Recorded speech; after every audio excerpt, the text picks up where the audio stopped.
hello, hello. How's everybody doing there? How's it going there? Zachy, how's it going there? Amanda, how's it going there? Citrus, how is everybody? Alright, so I was talking for a couple days now about how I'd like to try to get, some builds released to the workshops, like some fresh builds, maybe build them during a stream and then release them. So, start working on this last night. I want to get this out today, so this is my Suzuki Jimny that I'm making, so it's going to be my branded thing, so it'll be a patentee probably. Go ahead and take a look at it. I just started making this last night. It's, if you don't know what the Suzuki Jimny is, I'll grab a picture of it. It's a tiny little off-roader that unfortunately we don't get in the US anymore, so I would really like one, but can't get them, so you gotta import them. That's a big to-do. So here's some pictures of Suzuki Jimny here. So kind of a cool little vehicle. Like this is Doug's pretty tall, but that's Doug next to it. He has a car show, but really cool vehicle. I really like the Jimny, and so I thought I'd build a little vehicle here, trying to get more on the workshop as I stated here. But pretty cool vehicle, so we're gonna work on that. Got quite a bit of the stuff in there. No microcontrollers.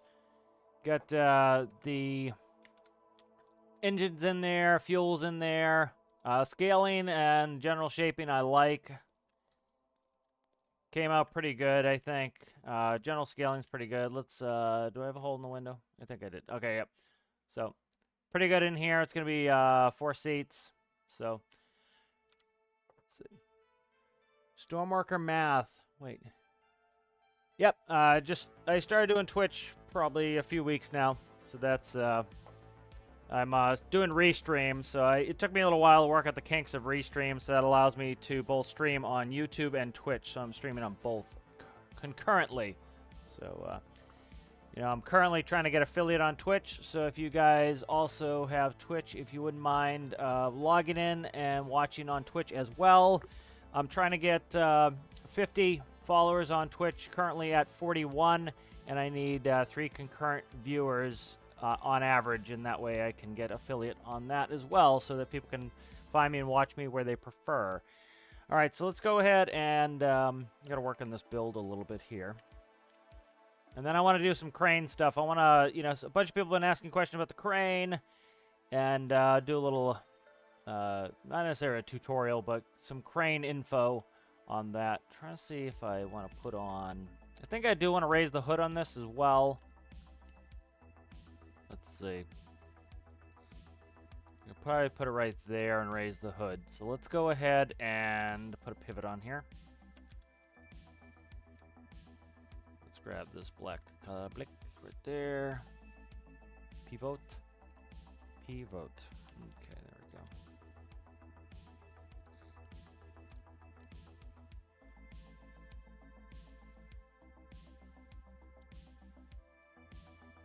Alright, lovely, and then let's cut.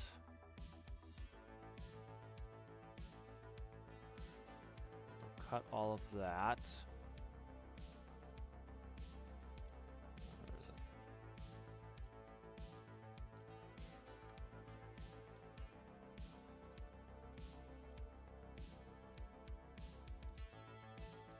Alright, there we go. Now we have a hood that will articulate. Need doors that articulate, so I need to get those in. Look at where I want the door lines here, so we'll do. Then I think I'll probably start the doors open, I'm thinking. So let's go.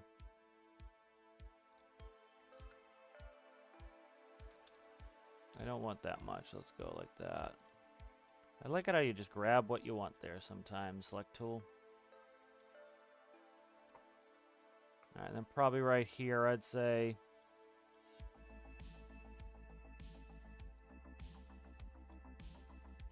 And then I need a window here on the other side again. Took the window out so I could jump in and out and sit in it. All right, and then probably, let's see, where do we want? Thinking, doesn't matter either place. So let's go right there, I'm thinking. Yeah, we can put it right there, I think.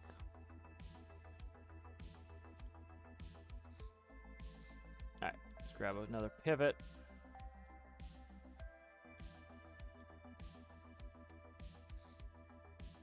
grab this door off of here.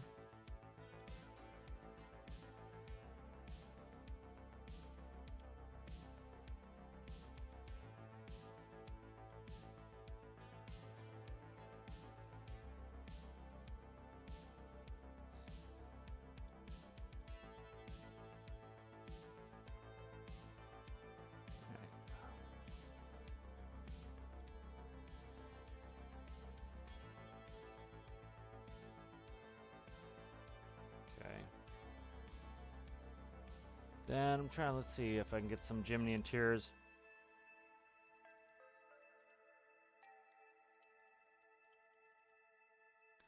Get the new, this is based off the newer models. So we got pretty dark interior in there.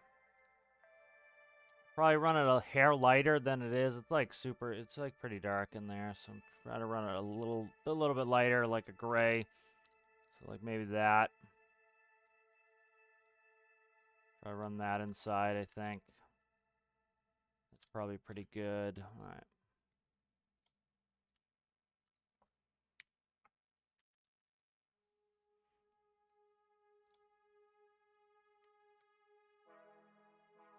Okay.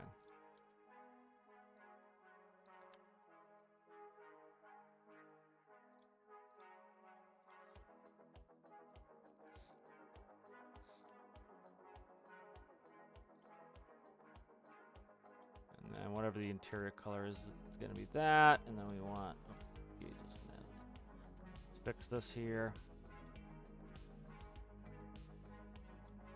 Put that on there so we can do these things at the same time. And it should have plenty of microcontroller space. Not going to have that much. That's going to be body color there, up to there, and then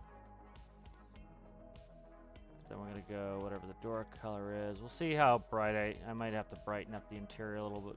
See how it kind of depends on what it looks like IRL. IRL, it's kind of dark, so we'll have to see.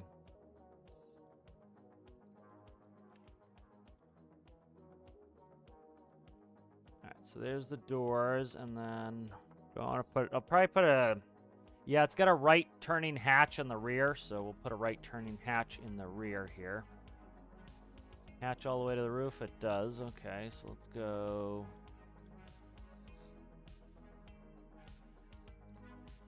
Let's get this black here. I'll catch up with chat in 1 sec.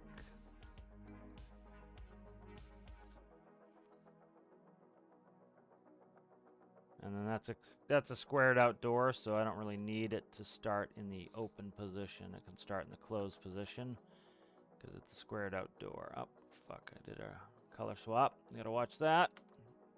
This color swap is the devil. All right, and then we'll grab you like that, maybe.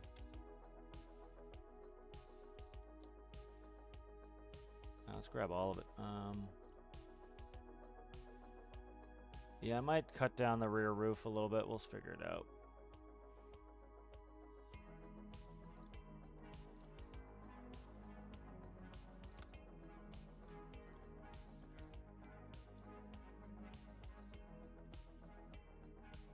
All right, so there's the rear door. Yeah. Excellent, excellent. All right, let's catch up with this chat here.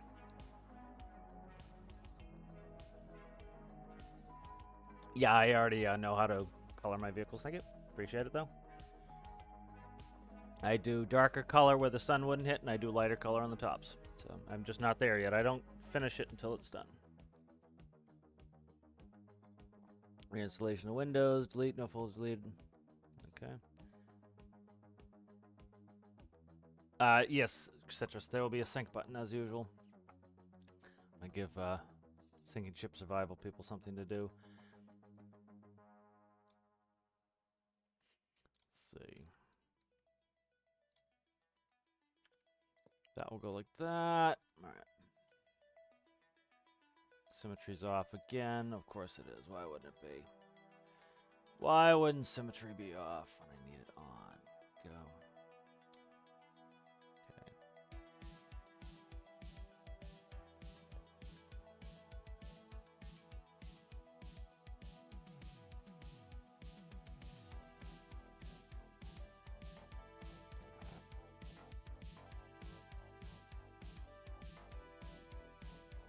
Alright, so that's good for doors.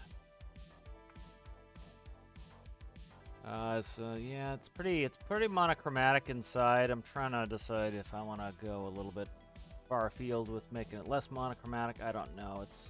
It is pretty much monochromatic all day in there, so we'll see how it starts to look if I keep it too monochromatic, and if it is, I will change it up. Alright. Get rid of symmetry for a bit here. That goes... that can't go. Let's see, can that actually go? That might be able to go if I go lower. I'm trying to decide here. Can I route that? I don't think that will interfere with the tire, so I could probably route that lower. So let's route that lower. I've already got most of the engine stuff that I need in here.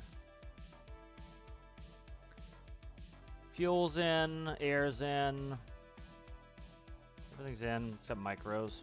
Let's see if that will interfere with the tire. If it interferes with the tire, it's gotta go back up, but hopefully it doesn't, because I want to put in equipment box here.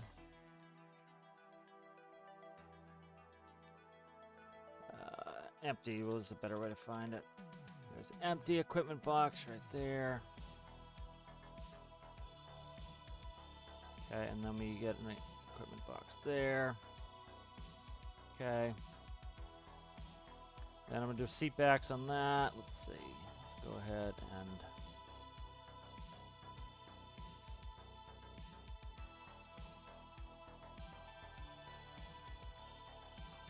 okay. And now we'll get a seat back, which will be a microcontroller. This will get 2 microcontroller seat backs. Could do door panels. I think they're a little bit bulky. I think the microcontroller is easier to do than that.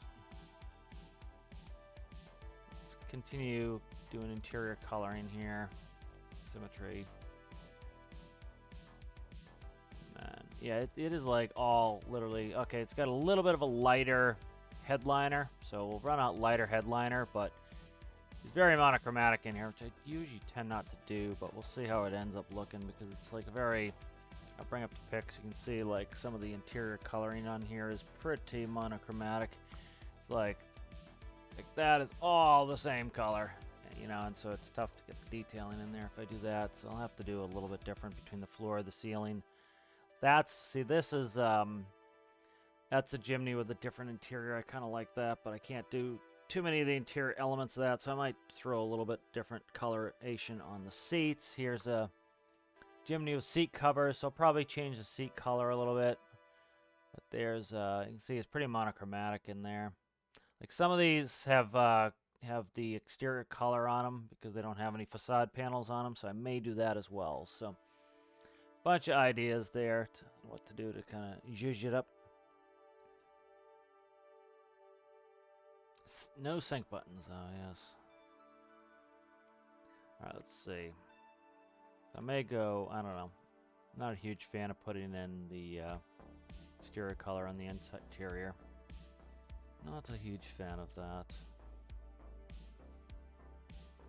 Alright, then we'll do just a slightly darker. Let's run... What was that? I screwed that up. Let's see. Let's go... Well, I don't know, 20.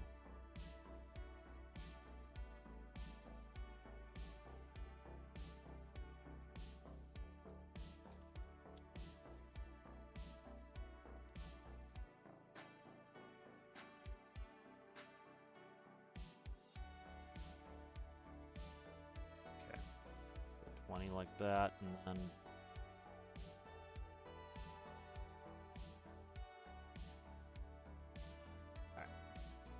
And then headliner, I want to go lighter, so let's grab this. Bump that up, let's say 30.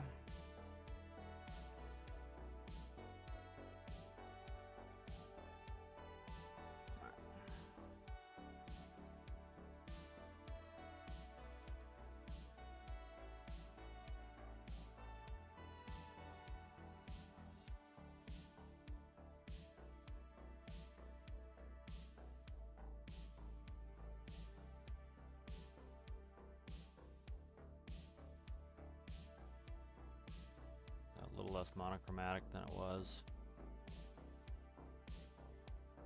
See how that looks in there?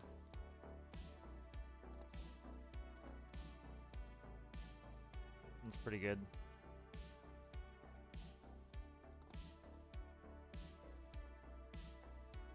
Yeah, I'm digging that. I'm digging it. Can almost slide the seats back. I don't know if I want to or not. I think I will keep it pretty tight against the windshield there. They're not going to be able to get the back seat if I slide that back, so. Got a little bit of paint there. Yeah, that's going to be this color. There we go. Alright, I might do a brown seats. I think I want to do brown seats to kind of offset them a little bit. That's good. A little offset on that. Alright, let's get some... Probably just put toggles in the doors, in these doors at least. Let's get the right color here. Where are we at there with the dark black? There we go. Let's get toggles in there. Okay, toggle in there. Let's fix that all up. Okay.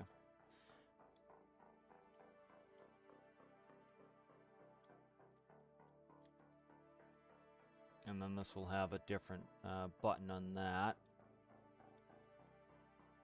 Alright, bellissimo. Excellent. Alright, good.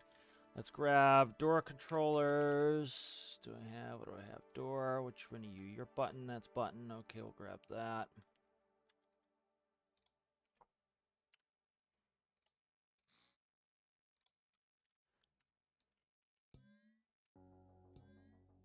Put you in there.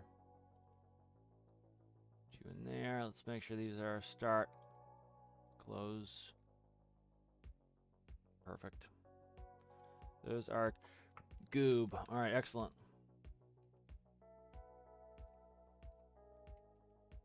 All right, nice. And then this one's opposite, so let's see. I don't think I'm gonna go. I could do a panel on this back door. I'm trying to decide if I want a panel or if I want another toggle. I think a panel. I think it's gonna look too much if it's a toggle on the back door. Let's go.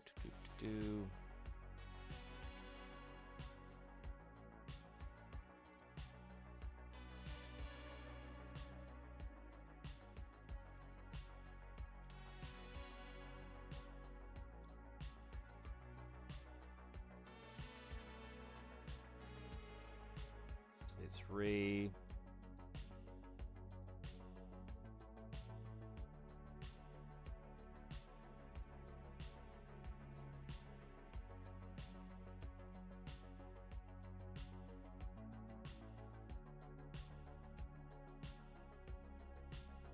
Okay.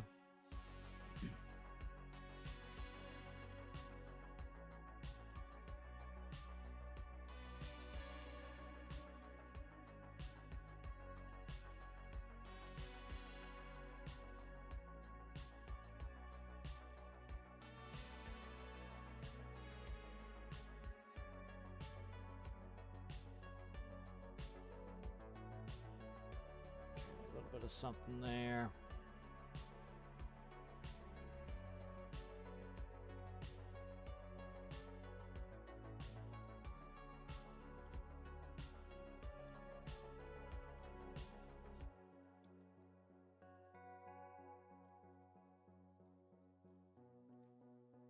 Very square door in the real one, so keep a square door in this one.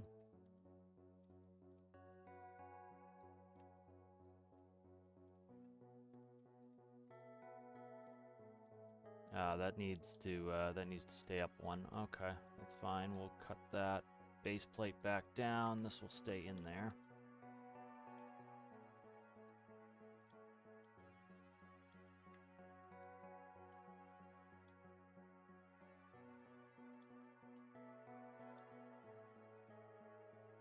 All right, good. That's the door.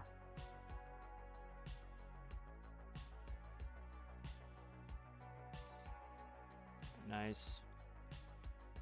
And then you rotate in, you're good, and you're colored correctly. Beauteous, beauteous, beauteous. Okay, good. Let's do this instead, actually.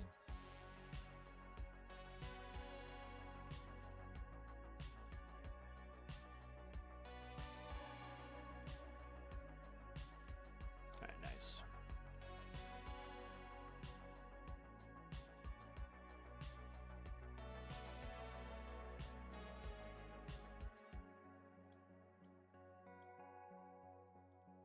All right, good. So that door's fixed and in. Put a door controller in this. Let's get the right color again. Trying to lose my black there. I gotta find it. There we go. This one. All right. This one starts in the closed position.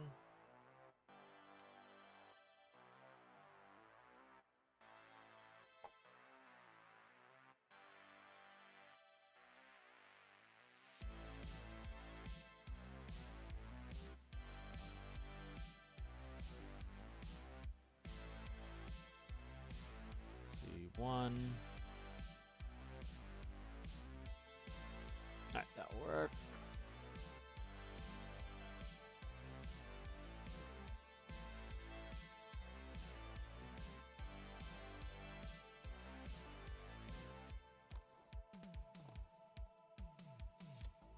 Wrong way.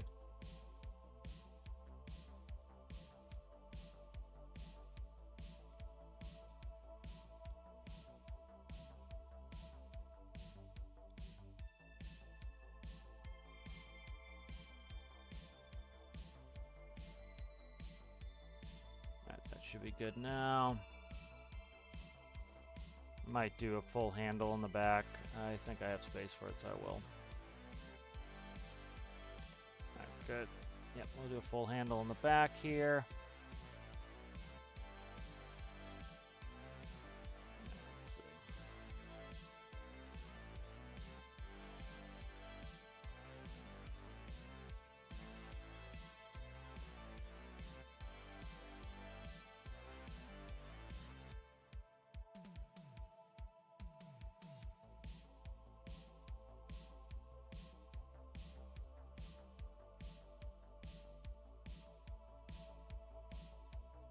Alright, good, that's done. I like that. Alright, beauteous. Alright, let's go ahead. We'll save that. And we'll save a backup in case I inevitably screw something up.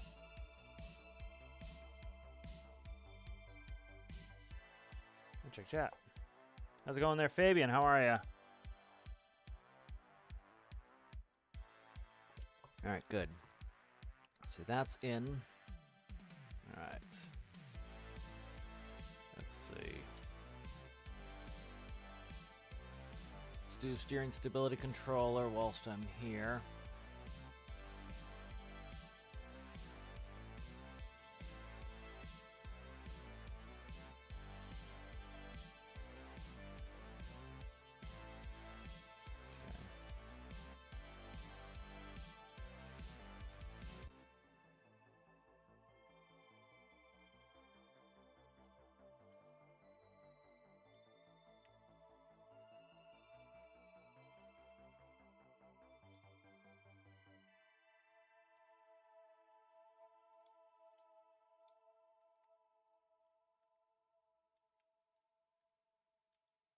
Back of that's brown too, so we'll go brown on that.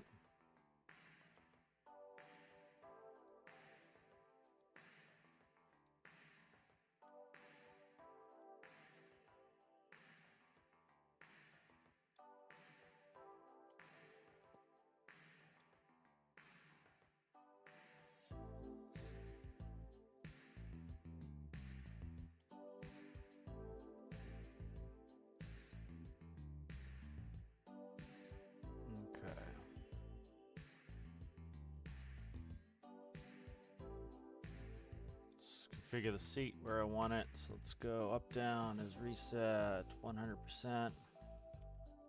Up slash down. We'll go ahead, steering.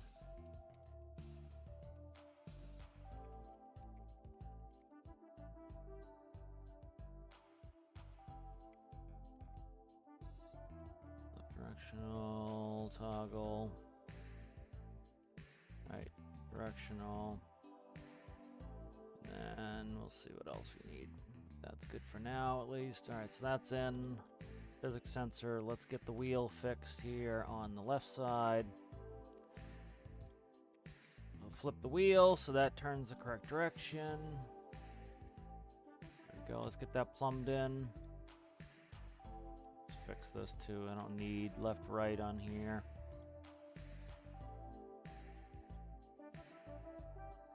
I could keep it or I'd get rid of it.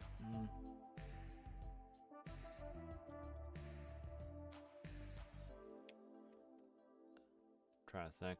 Let's just leave it. I have the space for it, and I'm not using that panel for anything else, so let's just... I'll invert the wheels. Fine.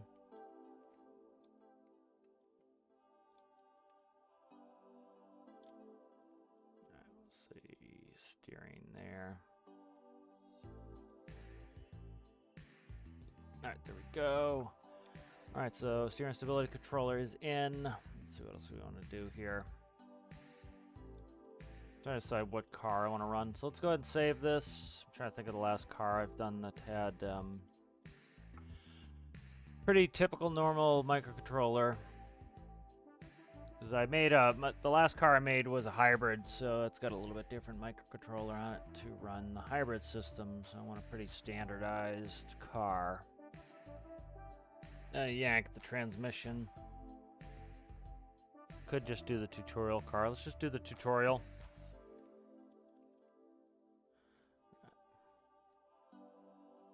Let's see, module engine tutorial right there. Which one is this? That's November, that's the right one. Alright, good.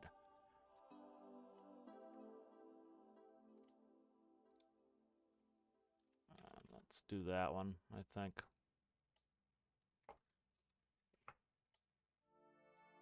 Can't think of another car I've had recently that has a better system in it.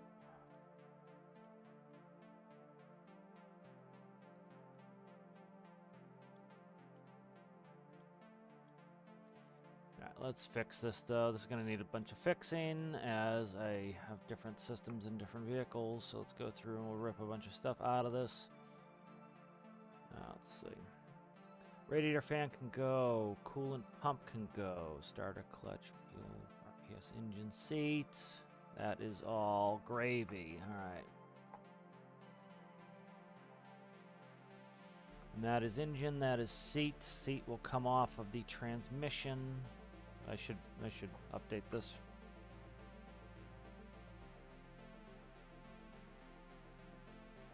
Okay, we'll do that. See if I can run it like that. Let's see. Battery. Okay, let's try to run it like that. Try to keep it on the small side if I can. Get rid of some superfluous nonsense that I don't need, like that. That could go.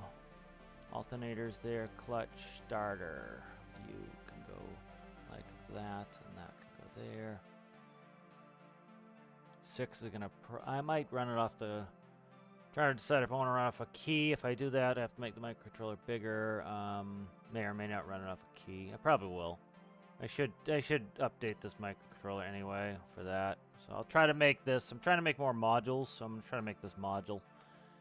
So we'll do that. We'll set this up for to kind of be my new baseline for cars. So we'll do a key. We'll do it off instead of the seat. There we go. And then that's going to be good. From transmission, micro's good. All right.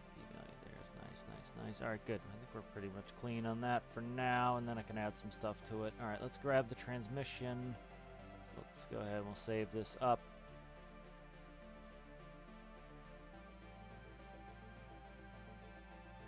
Transmission.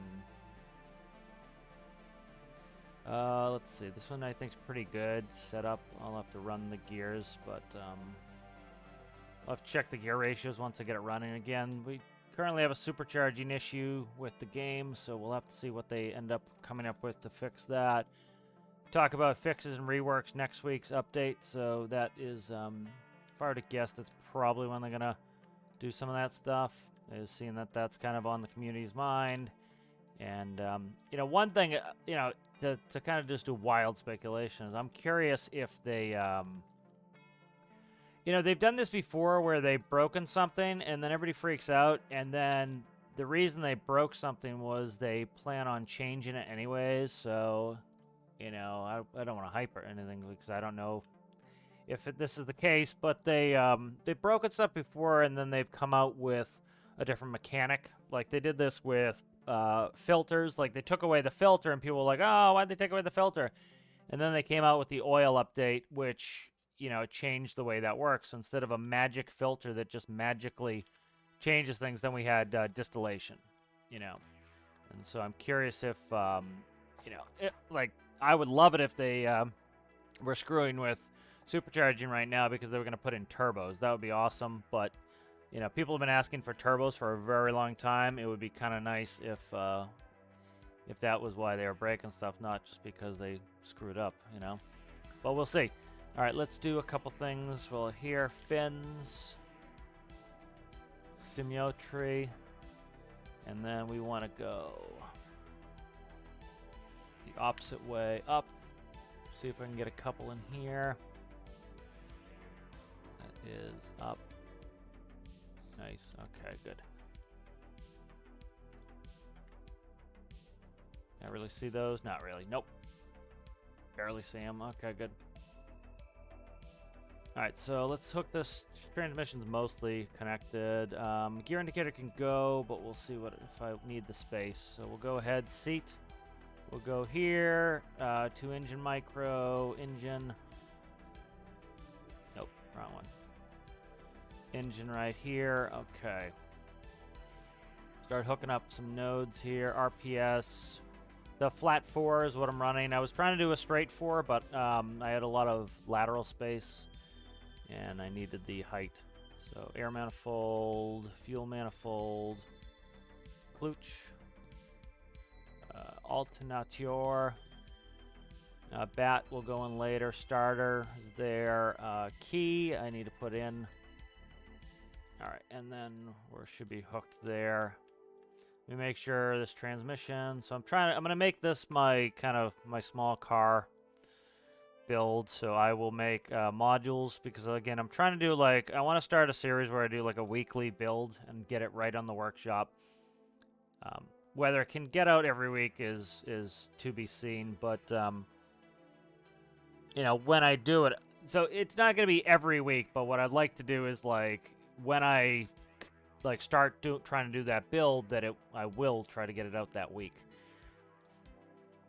So because I don't want to limit it where it has to be oh today, because then it's the builds can't be more complex. So all right, so let's start. We can start building the dash now. Oh, putting that in kind of screws my key.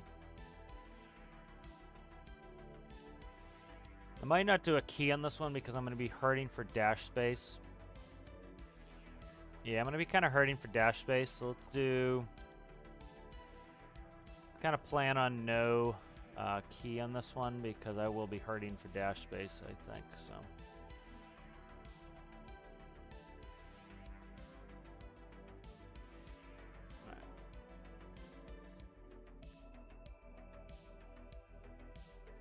Alright, and then...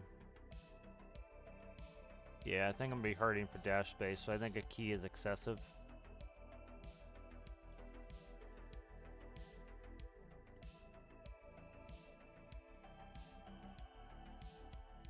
You know, if I have a bigger car, I'll put a key in, but this is just going to be too small to be doing that nonsense. Let's go darker on that. Let's go like that for back plates on those. Okay. Yeah, so I think I'll do I'll do this shit. That got grabbed to the hood. All right. Yeah, so I think I'll go back to have the start on the seat, so I don't have to have a key, and I can shrink the microcontroller down again. I think that'll be better. 6. All right, let's go.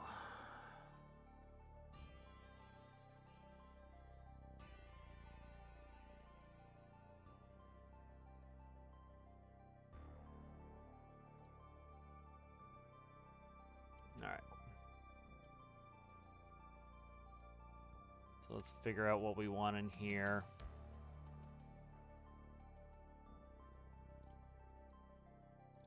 Yeah, so a bunch of lighting is going to probably end up having to get onto the seat as well because of limited space in here. I want to kind of keep it clean and simple. So let's see.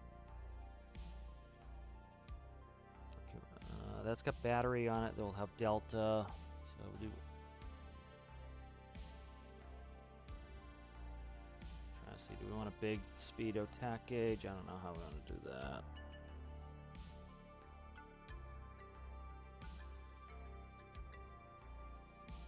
All right, let's go. Gen temp. Dial 0, 120.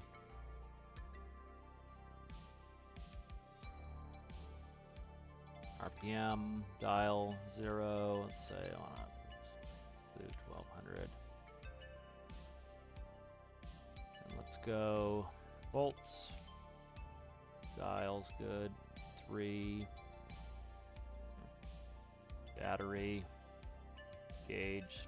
Horizontal, 100, 0, 4. Alright, and then I think we... Oh, that's small. So we'll end up adding some nodes to that micro, I think. Let's go ahead and do... Feed. MPH. Dial 0, 100, 0, 5.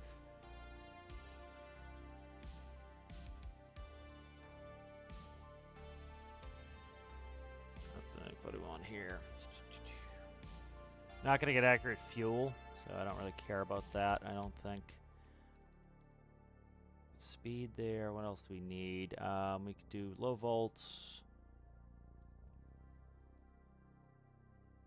Could put a gear indicator. I don't really like it, but we can do it. Going on the micro. It's going in the workshop, so a lot of people have no clue how to run a manual, so we could do that. Backlit signal. What are we talking here? 6 on that. And I don't really care about fuel because I can't combine the panels. So let's go ahead and we'll start working this. So this micro can get bigger because that will take all that dash information. So I didn't know initially if I was going to add dash information there or not. So let's go positive input physics sensor. Okay, that will go in.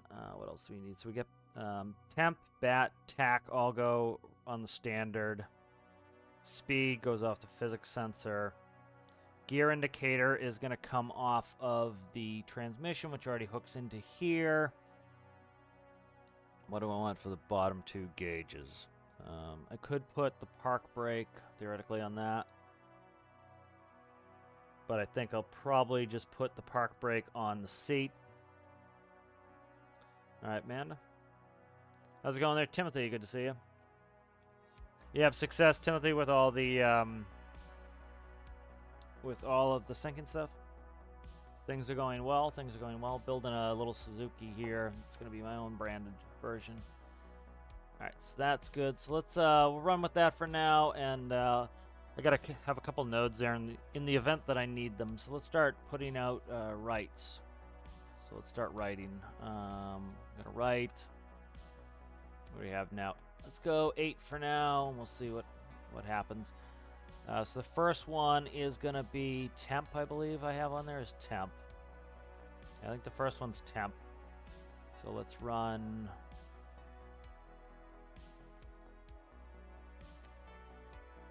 Run a temp off here to there. Doesn't need to be that low, but I'll fix it in a second. Okay. Battery is going to go... Delta.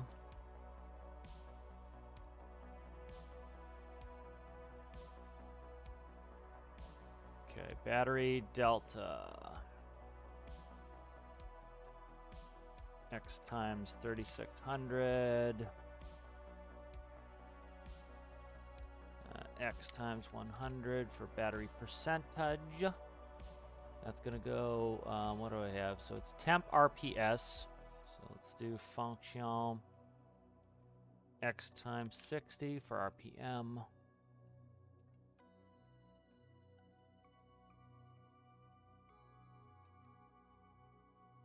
Okay, then we have volts bat. Volts bat, okay.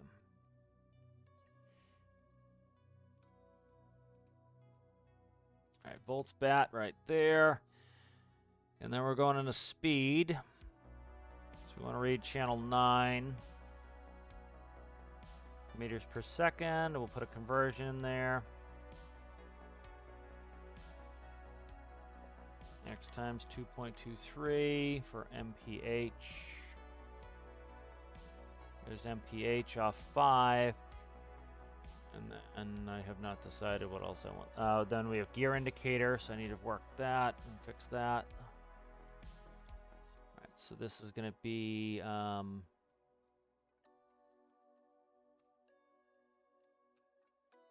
grabbed the wrong one again.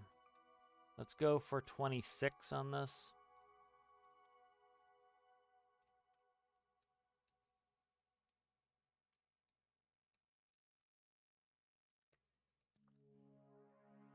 All right, that'll run 26.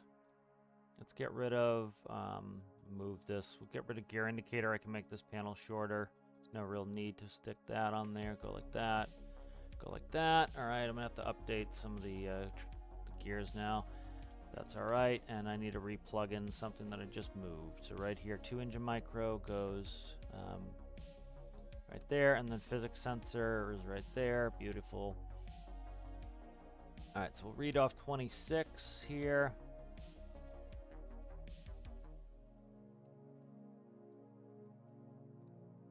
'26 is going to be the gear indicator, which will be here. Perfect, that fits nicely. How's it going there, Rasmus? How are you? YouTube's faster than Restream. I saw Rasmus on the right, and then I came up on the left. So with the removal of the boiler pressure node, how do we check steam volume? I don't know why you would need to check steam volume. I do gravity feed water myself. I just check steam pressure post after the steam. After the boiler, I just take a pipe off and put a pressure sensor on there. That's what I use. But I don't really... Personally, I don't care about the volume. It's going to go to a standard volume anyway. As soon as the water pretty much gets in the boiler, it pretty much flash steams it. So I just do a gravity water feed, and that keeps my system running fine. They simplified it. I understand it when it annoys people that they simplify this stuff. Like, I like a really complexity of this. I liked it how the boilers used to blow up, but... Again, it's a balancing thing, which, again, it's making one set of people happy who, may not have the background or the inclination to go into the details at the expense of the other people who, like more detail. So, the people like me who like detail, we lose out sometimes, and then the people who like simplicity lose out sometimes as well, where they keep something a little more complicated, So the way I do it, Timothy, is I do it all by temperature. There's really, I don't find any need to do that boiler pressure node. I do it all with temperature. So what I do is I set up the system and I run the system, then I test it quickly to see what temperatures I want to get the results I want. So I go off of what temperature will give me the result I desire. So for example, I start my boilers up hotter than I start my furnaces up hotter until the boiler reaches the temperature that I want. Once the boilers reach the temperature that I want, I reduce the furnace down to a level that will maintain the boiler's temperature. So for example, I start my furnaces up at 200 degrees, and then as soon as the boiler gets up to 110, I reduce the furnace down to 120, and the furnace at 120 degrees will keep that boiler at 110. And that gives me a certain pressure. And then if I want the pressure to go up, I look at the pressure gauge and I look at the temperature and I keep incrementally increasing the pressure the temperature until it gives me the pressure I desire. So I do it all based off temperature, which is a consistent way to do it, and you don't need the pressure, node. The pressure node was pretty much, it was pretty much useless. It was just reading 2.5, which was a made-up number, which, that doesn't give you any information. Now it works off of steam pressure, so the steam pressure is capped at 60, so 60 atmospheres is going to be your maximum output, period, because you can't get over 60. So if you're at 55, you need to, you have 5 more to go with. If you're at 60, that means you could actually be at 68, but you're not making that, so you keep decreasing it until you get to 59, and then you go back up. And so once you're at 60, you're capped out, Now my ship set needs X steam in the system for the lights to turn on. Well, I would just run it off of the steam pressure then. After post-boiler, put a T-piece with a pressure gauge on it, and then run it off of that. Essentially, the 2.5 number was fake. Now we have the actual steam's pressure that comes out of the boiler. So you're doing a post-boiler pressure read. So if you have your lights based off of that, which would make sense if you figure, you're running a steam-driven turbine or generator, and the lights, therefore, as the generation system decreases in pressure, it would decrease in speed, which would then give you a dimming of your lights. You say, okay, well, if it's at 60, we get maximum lights. If it's at 50, we get, the lights start to dim. And then below that, it drops off linearly or exponentially, however you'd like to do it. So that's how I would do it, personally.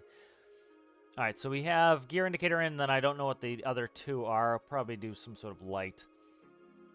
All right, that's good there. And then where are you going out? Panels. I need a panels. Okay, so that's going to go logic, add a node, composite, output, panels.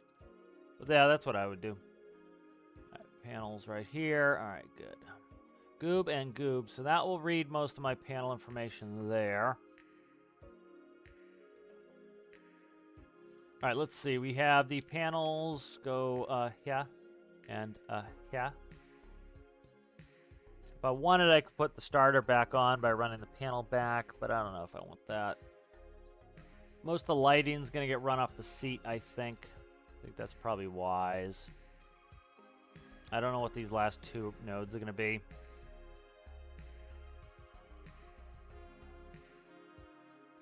Potentially could do start and brake on there.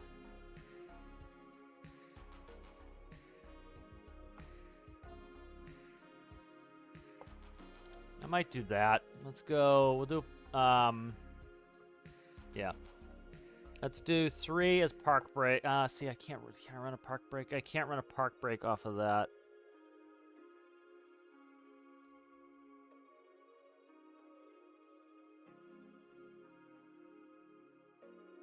I can't run a park brake off that because I don't have the node. I'd have to put an extra node on there, and I don't really want to do that. I still need to do regular brakes. So let's do regular brakes. I'm running out of nodes here, so I don't want to do that. I don't want to make these micro drills too big because I want to kind of make this the standard for my small cars, and I want it to be able to fit. So even if I go smaller, it fits. So I got to be careful with that. So I'm going to add another number node out, numerical number output. This is going to be brakes.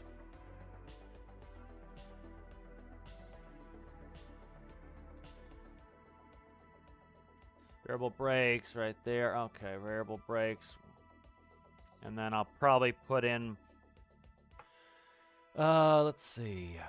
All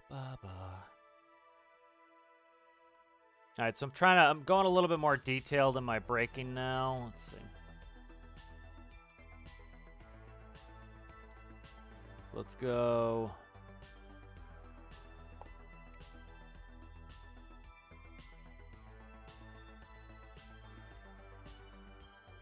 Do a little bit of ABS, so.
So a little bit of a ABS system here. We'll see how it functions. I've been putting this in more stuff now. So essentially what it's doing is you have the 2, which is WS. When that goes negative, first condition here is when 2 is less than 0, and when the delta of 2 is less than 0. So essentially when it's trending downward, which means we're hitting the brakes, and it's negative, it's going to trigger the brakes. When I let go of the S key, which means the delta is then going to go positive, it will stop the brakes. So it's going to brake as long as my foot is on the brake pedal. As soon as I take my foot off the brake pedal, it's going to stop braking. And so when those two conditions are met, it increases the brakes incrementally. And when it doesn't, it decreases the brakes incrementally. And then we'll see if I want to put a blinker on there. Let's put a blinker on there to start with. So this is going to be ABS, so it's going to tap the brakes on and off. This will prevent lockups. The same reason you have ABS or anti-skid IRL. Anti-skid's what they have in airplanes, which predates ABS. So we'll do that. And that's going to be brakes. I'm trying to keep kind of a standard here again so that I can just stick this in a bunch of builds to save me time. And then if I want to screw around with them later, I can, you know, and change an independent build. But I want to try to make it so I can get these builds done faster. That is all set. So that looks pretty good so far. And then I have 2 gauges here, which I'll figure out. Let's do backlights here. Thinking, let's do that. Let's do this. Let's do this. Let's go zing, zang, zung. Do that. We'll see how that color looks when I get it going here. Okay, and then I need a... So let's see. 6 is going to be the starter for this.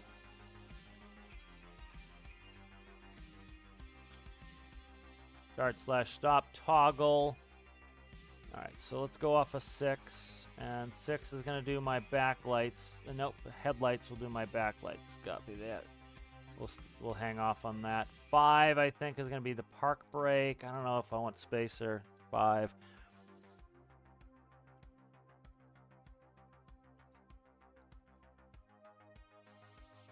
Let's do that for now. 6 is toggle. That's good. That's good. Alright, good. 5 is going to be the park brake. Okay, that's good. And then I want to bring in the lighting panel, so let's save this. So I did some lighting stuff yesterday. Again, trying to get modular stuff going here, so it's just much easier to bring stuff in and get these things done quickly.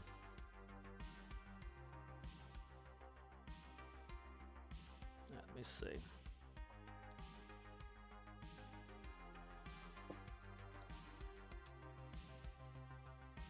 Let me see. Rocket Goose says, I've been using the PID to control an air value into the furnace based on boiler temp. Yeah, I do either... so PID's the best way to run the air valve, of course, because you can get very granular control. In my basics tutorial, I try to make it basic, so I just use a on-off valve. But the variable valve with a PID is the best way to do it. Currently now, because the air volumes are still a little funky, I'm also controlling fuel as well with variable valves. So that gives you the most granular control over everything. Yeah, like Tripper's saying he adds water till he gets 60. I'm just doing gravity feed myself, and it's taking in as much water as it's going to take in. Like, if I, like, I'm trying to think of it. So, like, if I have just a gravity feed tank, I'll notice it's like 0.016666667, which seems like the devs have set that as a minimum value of water that will sit in the furnace. And what it's essentially doing is it's flash steaming the water, and then it, so it's pretty much instantly converting it. And then once it's converted, it will then take in more water. So, like, some people were used to, like, just pumping in as much water as they could, because, you know, it's sitting in the boiler like a pot, and so you could put in more and more water, and they changed that. Again, they tried to make, I think what they were trying is they were trying to make it easier for people to get into Steam, and so they took out some of the complexity, which, again, I'm not a huge fan of, but I understand their incentives to do that is it makes the game more approachable to more people, and I think that's why they did it. Whether, you know, I don't necessarily agree with it because it's not my style of gameplay, but I understand why they did it, you know, and that's that's kind of the thing, you know, is they have to worry about making the game approachable to more people, where we don't necessarily care about that, you know. We may care that, you know, the game has these complex elements where they have to worry about, you know, they want this game to appeal to enough people too to keep it supported. So it's like, you know, if I built my game in my head, what it would have much more complex elements, but those complex elements would alienate a bunch of people, as they wouldn't, you know, innately know how to control those things. So it'd be tough, and it would not sell enough copies. You know, my dream game would not sell enough copies. Let's put it that way. You know, so sometimes that's the thing. And again, you know, number of copies has to be enough that business stays in business too. Like, some people have taken that to an extreme where they think that, oh, well, unless the devs make as much money as possible, then it's a failure. It's like, no, that is, you know, disgusting capitalism, but it's not necessarily the thing. It's like, you know, we don't all do the thing that makes us the most money, period, every day. We do things that make us happy. So it's like, they can make a game that is the game they want to make that doesn't make as much money as it theoretically could, because they, you know, they make certain design choices, like, for example, making things to a certain level of complexity, you know. Like, you know, some people said, oh, well, if they, you know, they'd make more money if they just made the game X, Y, and Z. Yeah, but it would no longer be the game it's supposed to be at that point, you know. So it's all a balancing act, you know. That's kind of the thing, is it's a balancing act. They have to kind of decide where they want it to be, you know. That's why they kind of need a singular vision. They can't go too far into, like, taking polls on everything. Like, I think it was fine that they did a poll, you know, at one point, but you know, they can't do it for everything, and it's not a good idea to do it for everything. You have to kind of decide at some point that, you know, you're going to make decisions as well. I think that's what they're doing, you know. And it pisses off some people as that the game doesn't go the direction they would like, and it pleases other people as it is the game direction they would like. For example, like, a bunch of people, like, see no value in the pressure update at all. I love the pressure update. There's so much cool stuff. It's the type of gameplay that I enjoy, is making things more intricate. Like, I started working on my submarine tutorial series, like, an example last night, and it's like, subs are so much cooler now because we have to actually worry about pressure and to be able to fill an empty ballast tanks efficiently, you know. And for some people, that's extra work, and they don't like work, and so it aggravates them, you know. But for me, I love it. All right, that can all go. I don't need spots. I don't necessarily need reverse lights. I'll have them, but I don't need them. I don't need marker lights. These can go, though. All right. Oh, you fucker. I'm on color swap again. I am. I gotta make sure. I'm trying to get in the habit where as soon as I put it on color swap and hit the button, I take it right back off. It is majorly aggravating when I accidentally color swap. See, Jimny exterior again. Again, it's not a complete replica of a Jimny. It's kind of inspired by, and then it's gonna be my own brand. So I don't need to have everything the way it is, but I'm trying to, like, check some of the details for kind of consistency.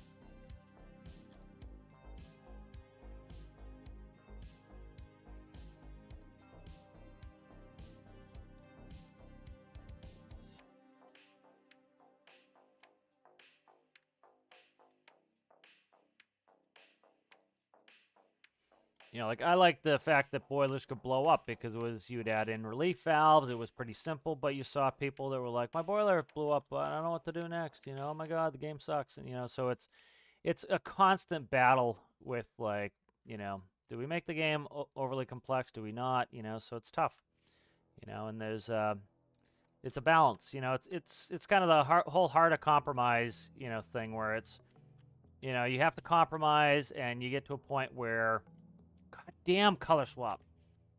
No, I'm good. All right, we're good. I thought I just fucked it up again.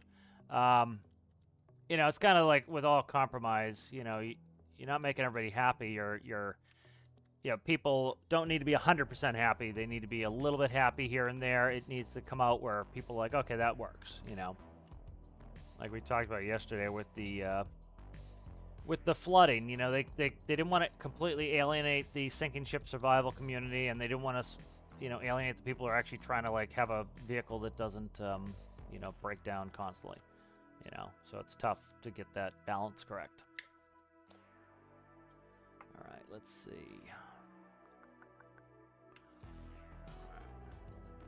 All right, so let's pare down this lighting panel here to what it just needs to be. So we need seat / panel is going to have to change. So they're going to all come off the seat. Left directional, right directional, left. So the rears, why are the rears different? I'm trying to remember why I have the rears different. Because they have running lights, that's why. Okay, brake lights, headlights, headlight tilt, work lights, I don't need. Work lights rear, I don't need. Cherries, I don't need. Cherry, I don't need. Bingo, that shrinks us up nicely. It should be what we need. All right, let's go in here. So seat, 1 and 2 are directionals. Let's see, 3 is now going to be hazards. Brake lights are off of 2, that is good. Headlights are, let's change this. Instead of this being less than 0, let's go delta. So that's if I'm pressing on the brake pedal. I think that's better. That will trigger the brake lights. Headlights are going to be off of, let's see, what are we up to here? We're up to 4. Hopefully we don't, we're going to lose high beams likely unless I put the parking brake on the space bar. So I think we'll put the parking brake on the space bar. So 4 will be headlights. High beams will be... The hell's high beams? Right here. High beams will be 5. And that, I think, gets us to where we need to go here. Those can go... What are you? Brake lights. Okay, that pairs this panel down, so it's a more simple brake system. A lighting system, rather. All right, so let's take this. Let's put this on. We'll do trigger is toggle. That is park brake. All right, park brake is now on space, which is trigger.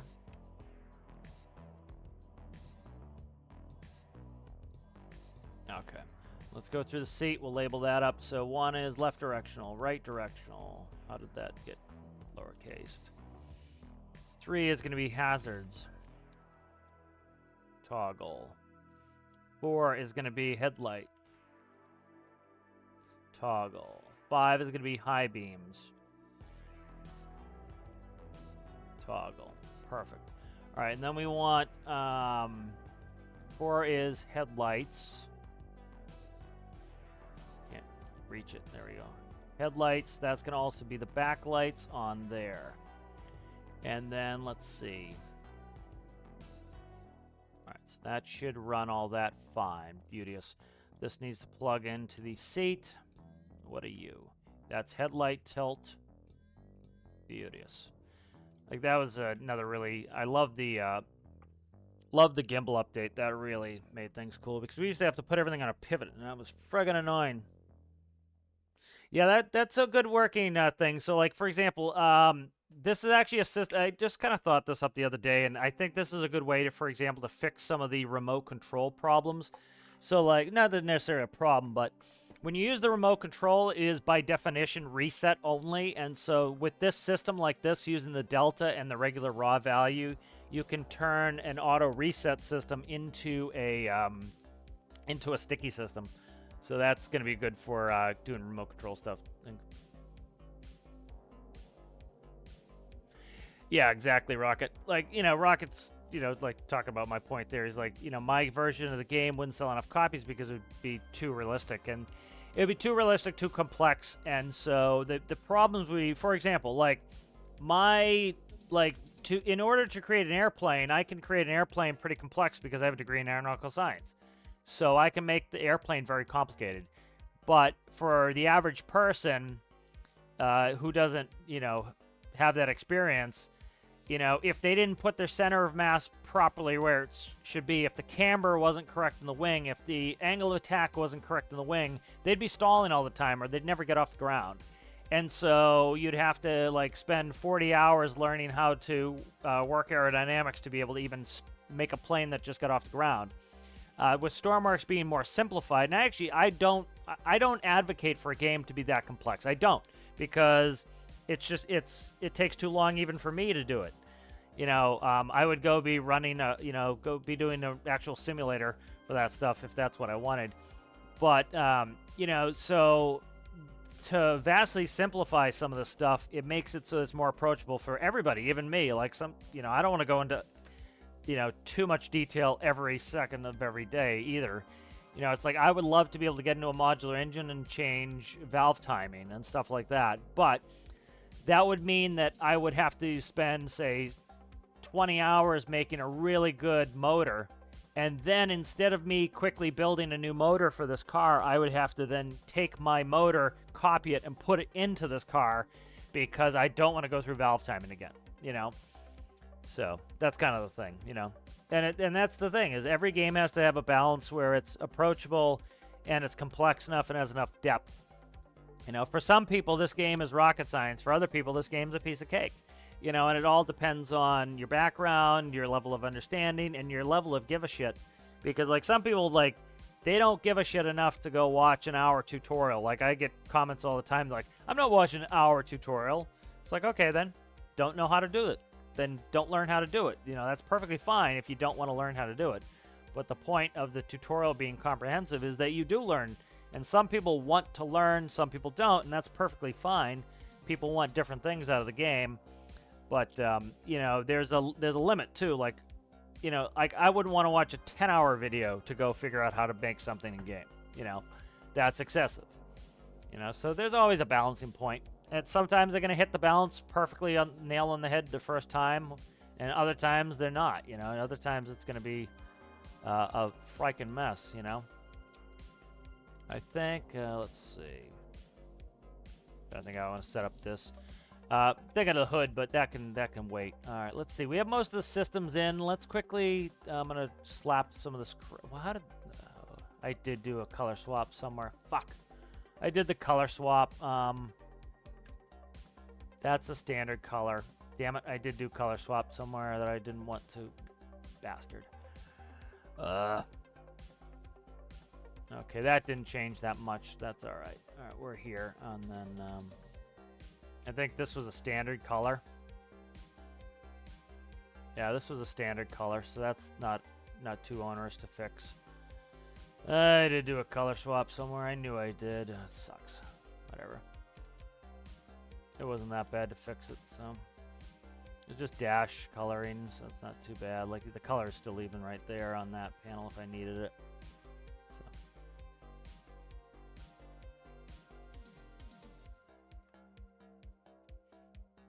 Okay. Color swap is the deal. It really is. All right. So let's move some of these panels.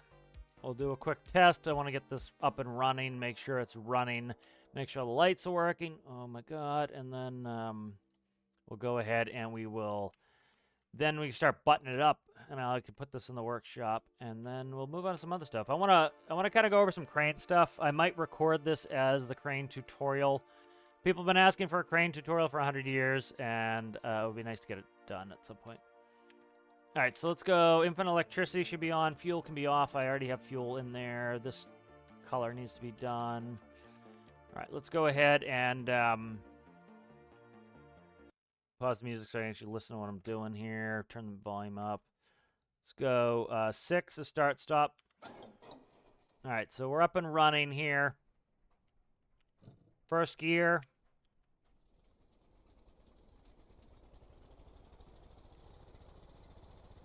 See what my speed is. 21.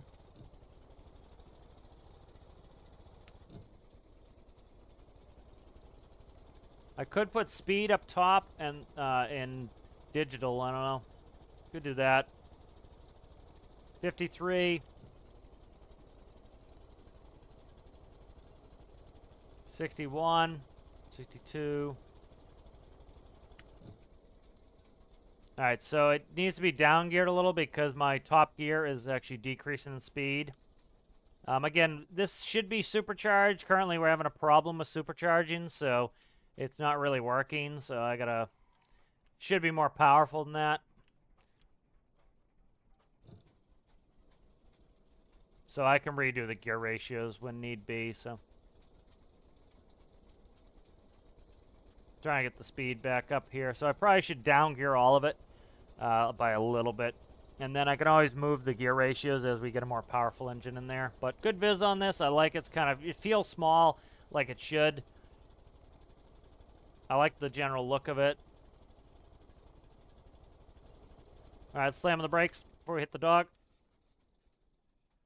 There we go. It feels very natural, that braking. Like, it doesn't stop instantly. All right, good. Go in reverse real quick.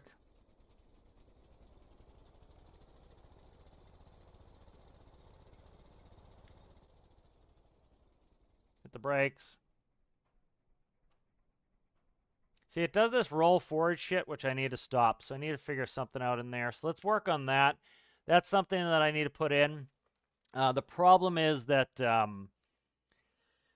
let's see.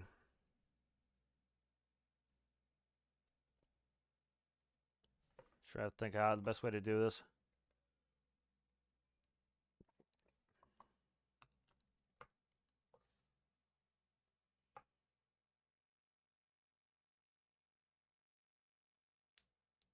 So I have it completely, we'll work on that later. That's fine. So we're up and running pretty well. Let's check lights. Trying not to get distracted. Trying to do just the lights next here. All right, let's go. 1 should be left directional, left directional, left directional. 2 should be right directional, right directional, right directional. 3 is hazards. Everything should be running. Okay, hazards are not working for some reason. Brakes. Let's turn on the headlights. Is what? 4? 4, so I don't have my... okay. Headlights are not working. All right, let's get in there and let's look at this. I probably didn't change all the numbers, so let's look. 3 should be hazards. That's not going in yet, so I'm going to fix that. Brake lights are working fine. Headlights are not. That could be a number of things. I know what that is. Okay. I know what that is. I'll fix that. Left directional rear is supposed to be 1. Is that correct? Left directional rear. No. 1 and 2. This is going to be hazards. This needs to be 3. And then what the frig is 8? I can't remember what 7 was. I'm trying to remember what 7 was on there. Okay, this is running lights, I believe, actually. This is running lights. So this should be headlights, which is 4. Maybe. Yeah, and then this here is going to be hazards. That's going to be 3. That should be right. Okay. Let's update that. And then I need to check the lighting outside. I might have accidentally added the wrong color here. So let's check these. Headlights. Those are good. Okay, let's spawn it and check it again.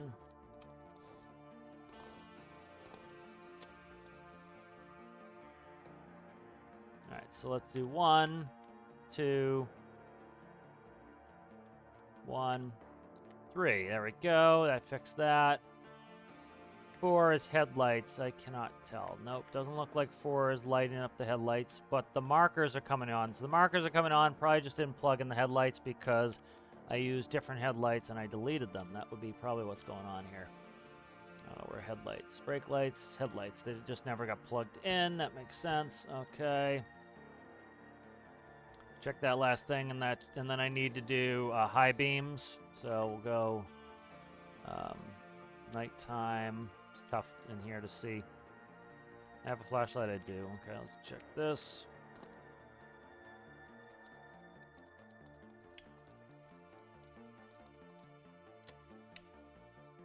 All right, let's go 4. There's headlights. Let's go 5. Are those backwards? I can't tell. I can't tell now. I can actuate them is all that's important. Okay. Backlights here. I'm going to put in a little bit of an under dome light at some point. But okay, so lighting is good. So it drives well. Lighting is good. I need to fix that braking problem. It does this rollback because it's not holding the brakes on once we get down to a slow speed. press the brake pedal long enough, the brake light will come on if you... Yeah, I like doing it with the delta. The delta is instant, so as soon as you take your finger off the S key, it goes away. So that works really well. Stream stuck, not stuck. It's off and on your end, potentially. So.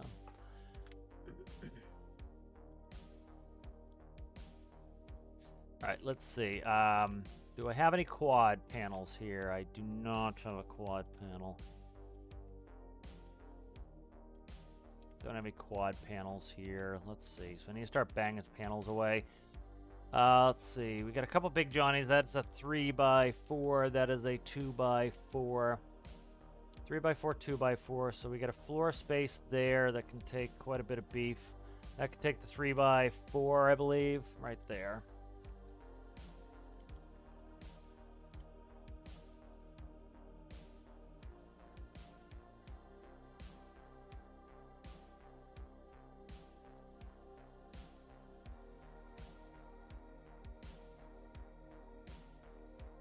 I gotta see where my...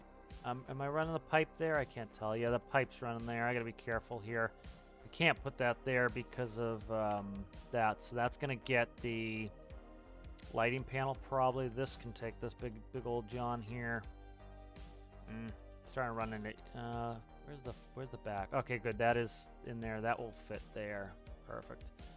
Gotta make sure I don't cut off my gas nozzle there. That should fit there. Because the door stops. Shit. I gotta check the... Yeah, there's a door. There's a panel here to block that, so we're good. Right. Give me the right paint there. Spent half my day dicking around with paint. Alright, this can go under the floor.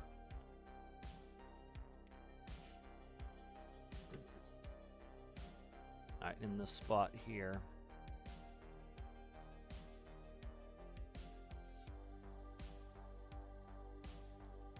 That correct right there. I think that will fit. Let me make sure I'm not deleting anything I need.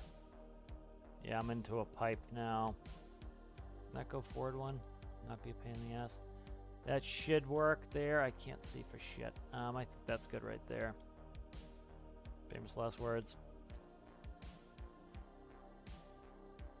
That should be good right there. Yeah, because the pipe, there's a pipe under here as well, and there's a pipe there. And I don't want to see it on the sides. That does not delete any panels back here. Gorgeous, gorgeous, gorgeous.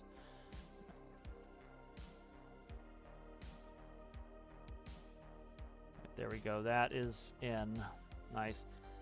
And then let's see. What do we got back here again? That's fender well, so I could only go a 1 unit on that. How big are you? I could make it a bench seat in the back, too. That would help. What are you, sir, or madam? 2 by what? 4? 2 by 3? 2 by 3. It's a 2 by 3. Good bench seat at the back. Is that a 5 bang? How big is that? That is a 4, I think. 1, 2, 3. Yeah, it's a 4, so could just extend this to make that a bench seat in the back. Try to see if I have a space to put this. I could theoretically put it in the hood too, if I really need to, but can't fit there. We got fuel in there.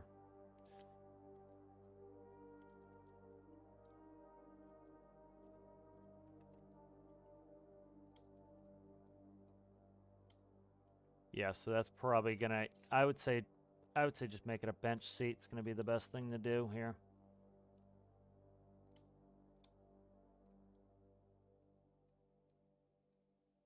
There we go. Do that.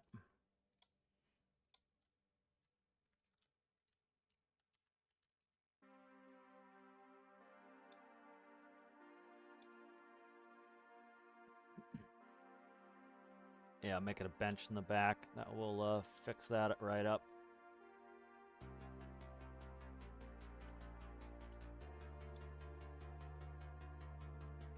All right, and then that gives me space for these little nonsense panels here. And I need a nonsense panel for the hood.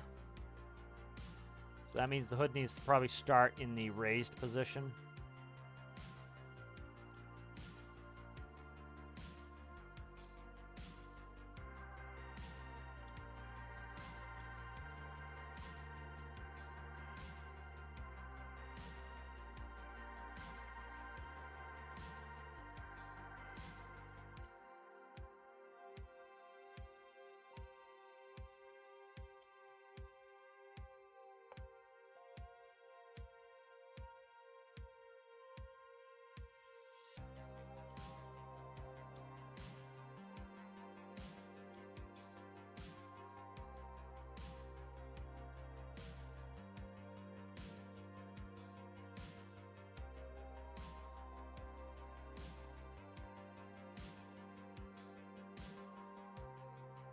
Okay, there's the hood, and then let's go ahead and do.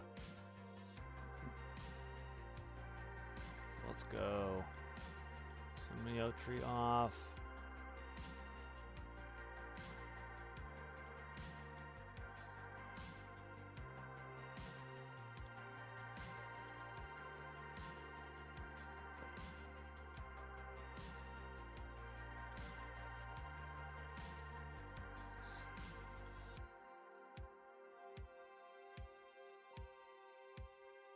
Okay.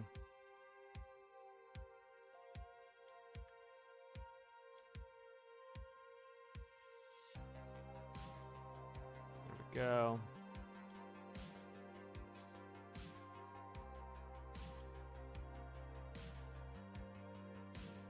Alright, and then one of these I need for that.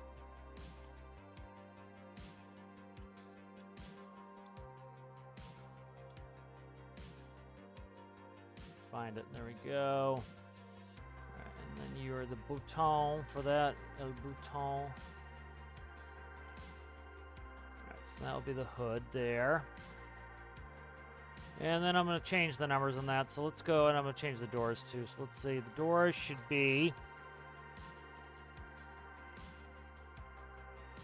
So 1, and then the max value in the door should be... Let's say 0.25.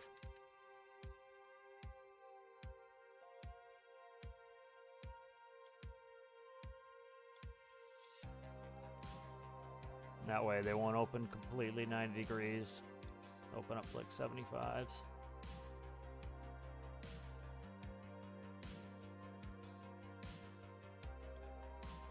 Now let's check that. See how they all operate now. Let's go back to day, fix the lighting in here.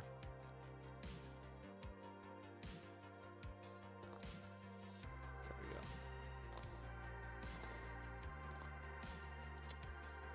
Alright, there we go. They open up 75.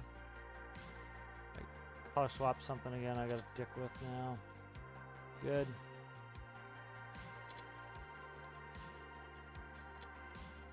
Nice.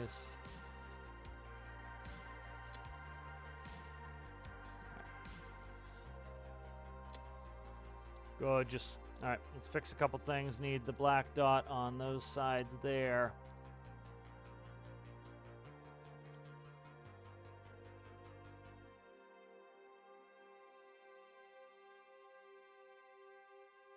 Symmetry wasn't on, you bastard. Alright, let's get in there.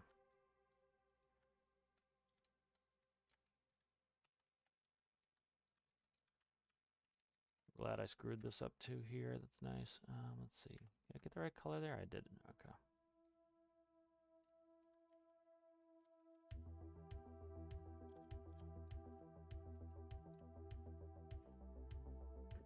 All right, good. Let's start putting a hacksaw to this. That can go a couple under here. Let's do. Got to keep them somewhat in the right area.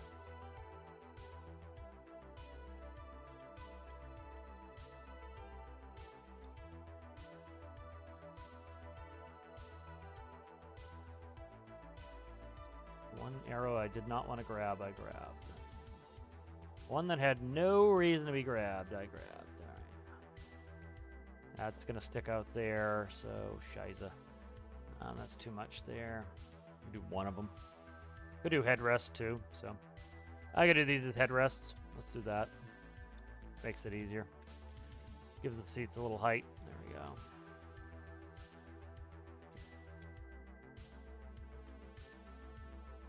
Let's do these two, I think, here. That's the hood, huh? Where the fuck is the one for this door here? This one here. All right.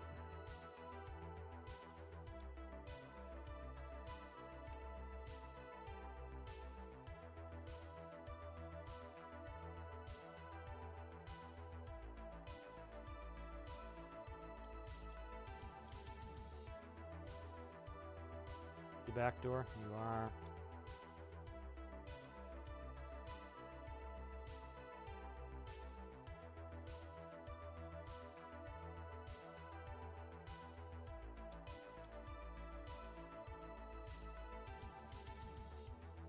You the right door? You are.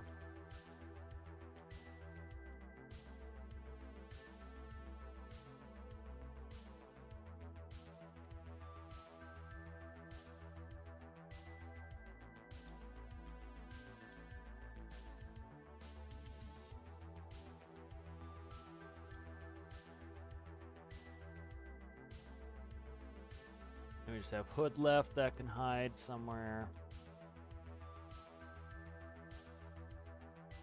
Put it on the firewall.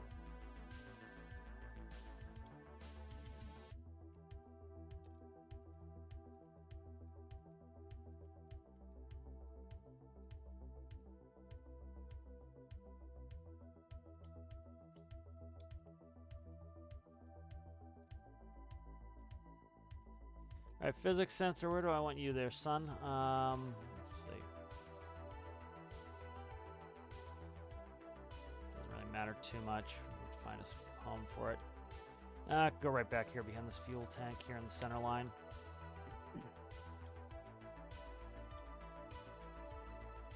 Need a relay, need a battery. We've got space for them, so I'm not concerned.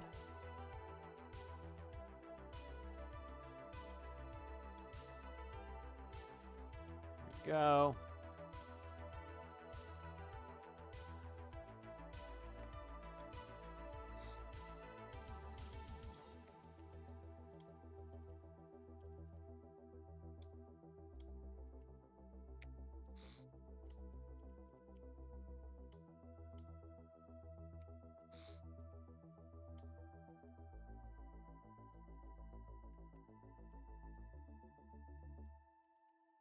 All right, good. So I'm going to go from the clutch. Where's the clutch?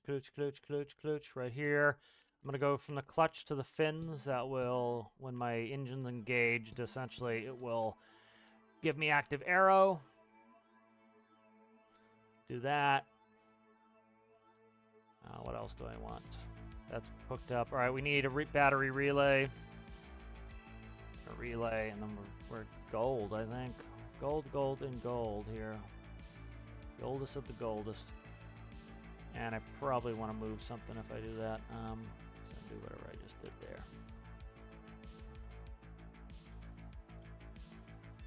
Okay, that's what I did. I accidentally colored that seat. That's what I did. Okay. Let's put the battery right here. Okay, so let's put a okay, light.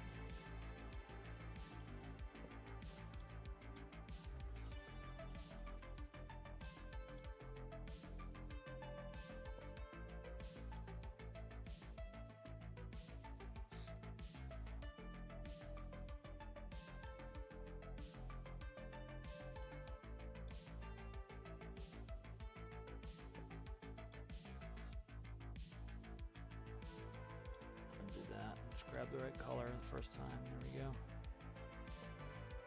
right, so there's a relay in there. Let's go ahead and plumb in electricity, and I think we should be goob. All right, let's go. So battery is going to go to the hot bus, the hot side.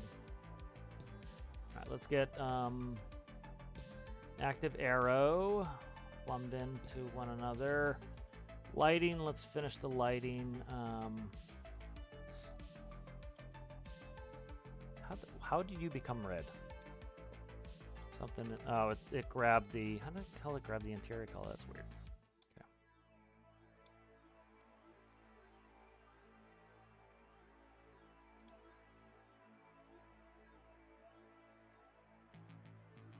Could even put it there. I like it there better, I think.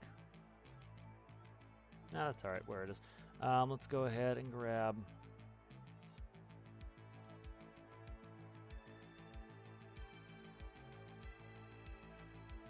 Why did I even do it the way I did it? Give me a reverse light.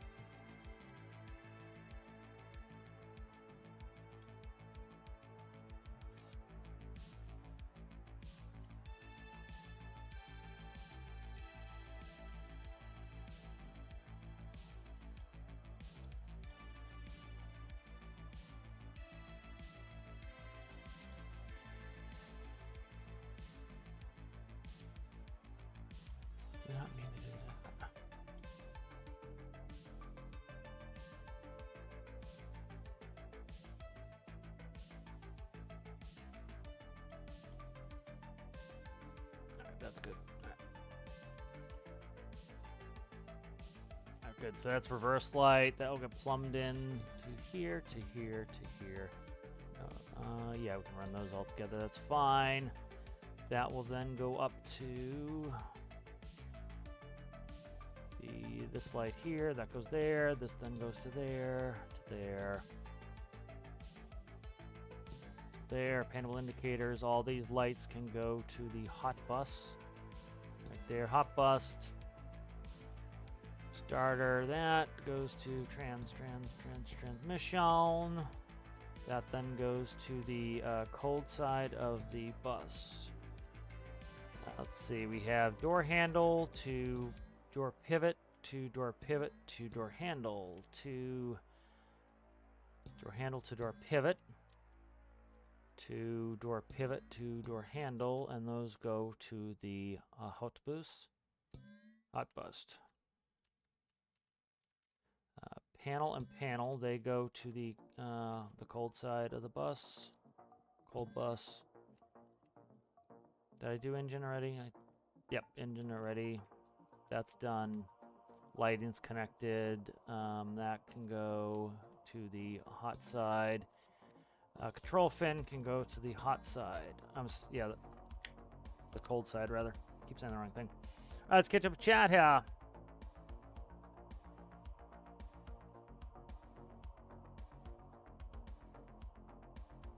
It is Space City Mopar. It's a Suzuki Jimny, which is what the Samurais were.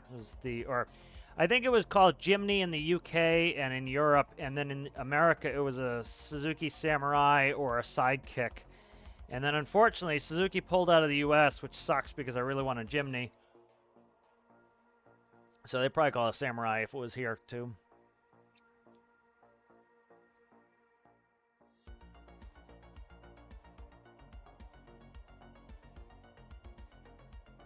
Yeah, they're not going to match the old pressure number. They match the new pressure numbers. That's the whole reason they got rid of the old system, is the old system was fake and useless. The new system is actually based on the same mechanics as everything else. So.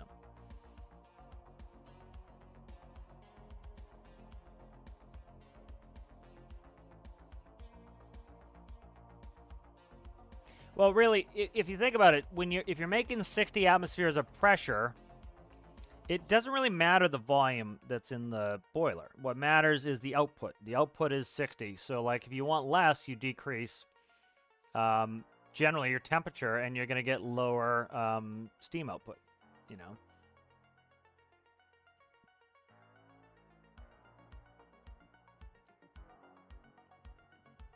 How's it going, Automate Cow Gummies?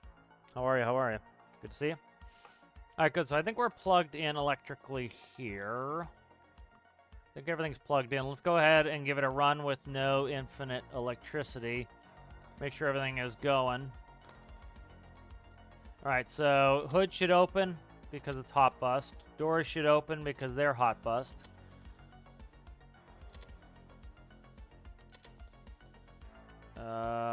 That's fine. I might actually dim that out a little bit. Okay, those are all hot bust, so those should go. The light package should be hot bust, so we should get directionals should come on. Yeah. Those are all good. Okay. 4 is headlights, running lights, and headlights. 5 is high beams. Yep, that is working correctly. Okay. And then space is brakes. Yep. 6 is a start. Couldn't hear it. Okay, so something's up with that. I need to put in, so I need to fix this too. This is too bright now. Let's go. All right, let's see. That's too bright now, so I want to back these off. Oh, come on, dude. Okay, we'll back these off one.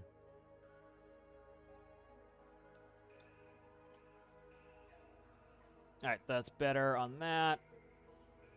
And then this needs to be plumbed into my reverse gear. So there is... Okay, one of my gears is going to be wrong. If you remember, I moved some stuff. And so let's see, reverse is 3. Reverse will go to that light there. Let's see, G2, G1, G2, G4, and G3. That is good. Okay, that's fine then. And then, did I unplug something? I did, right here. This got unplugged because I moved some nodes. And then, where's the engine? That's, nope, that's plugged in. Okay, maybe I didn't screw it up then. That headrest is, what? Why is this headrest nothing? This headrest is supposed to be door. Why is that nothing? Why is this? Oh, because it's on this channel. Okay, that's why. I was on the composite channel. What are you? Battery, battery. That's why we have no...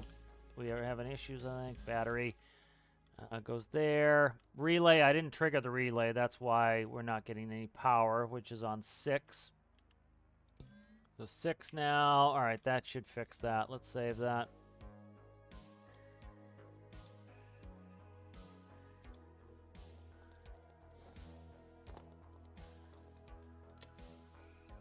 All right. That needs to be painted. Thought I got the paint right on that. I guess I didn't. Okay, I'm not going to get a backlight on this gear indicator, unfortunately, until the headlights are on, so that's not going to work for me. So we'll backlight those right off the bat. I need to down gear the whole transmission. So I think I'm in 3rd gear. Go to 4th. No, that's got to... I can't remember if this has got to be a 4 or 5 speed.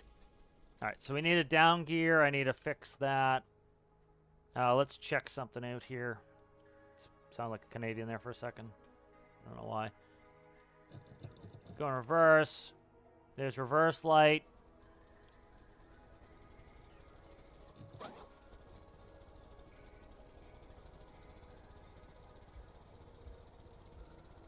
All right, good. All right, so I need to down gear this, and then what the hell was the other thing I just forgot I needed to do? Okay, yeah, backlights. Down gear backlights. So let's fix the backlights. The backlights, Jesus Christ, flippy camera. I could put it on a constant on. Let's do that. Let's just do that. Let's do this as 2 as always on. And you know what? Let's not do that. Let's just do it as a 6 triggers the backlights. Backlights are minimal anyway, so we'll do that. We'll do that. And then I need to down gear all of this, so I need to look at the transmission. All right, so that is a 1131.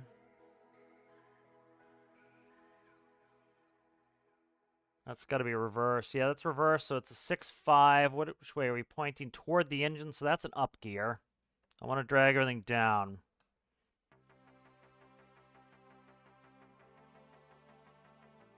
Let's see.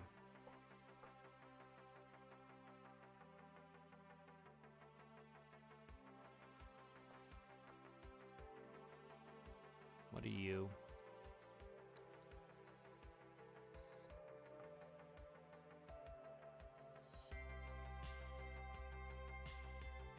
I could drop that by a ratio. Let's try it like that. I don't think that's going to get me what I want, but let's try it.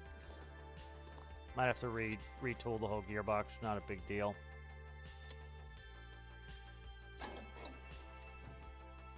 All right, so here's first gear. Let's see where we go.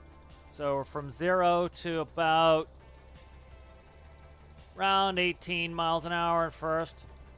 Second's going to bring us up to 31.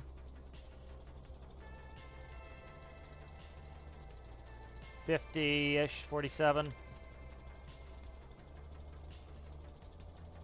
The other thing, like I said, is we got to worry about the fact that, you know, if they fix supercharging or something, that we're going to get a lot more power out of this engine.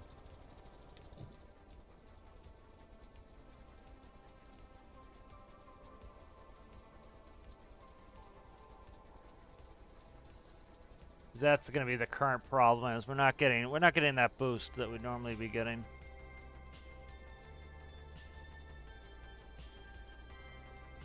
That's about 60 in 5th gear. Not terrible. I like to go faster, so.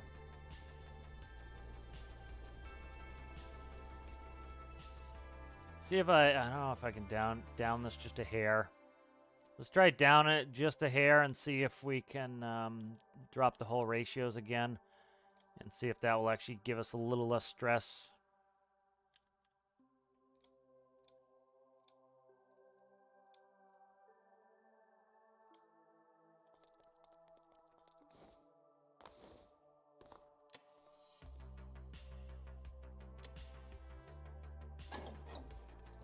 All right, so we're about 18 last time. Should be a little bit lower this time, but our upper gears should be faster. So a couple miles an hour slower, 3-ish. 26. Is that 3rd? I believe we're in 3rd. Yeah, we're in 3rd, going 41. 4th is going to be top out about 50.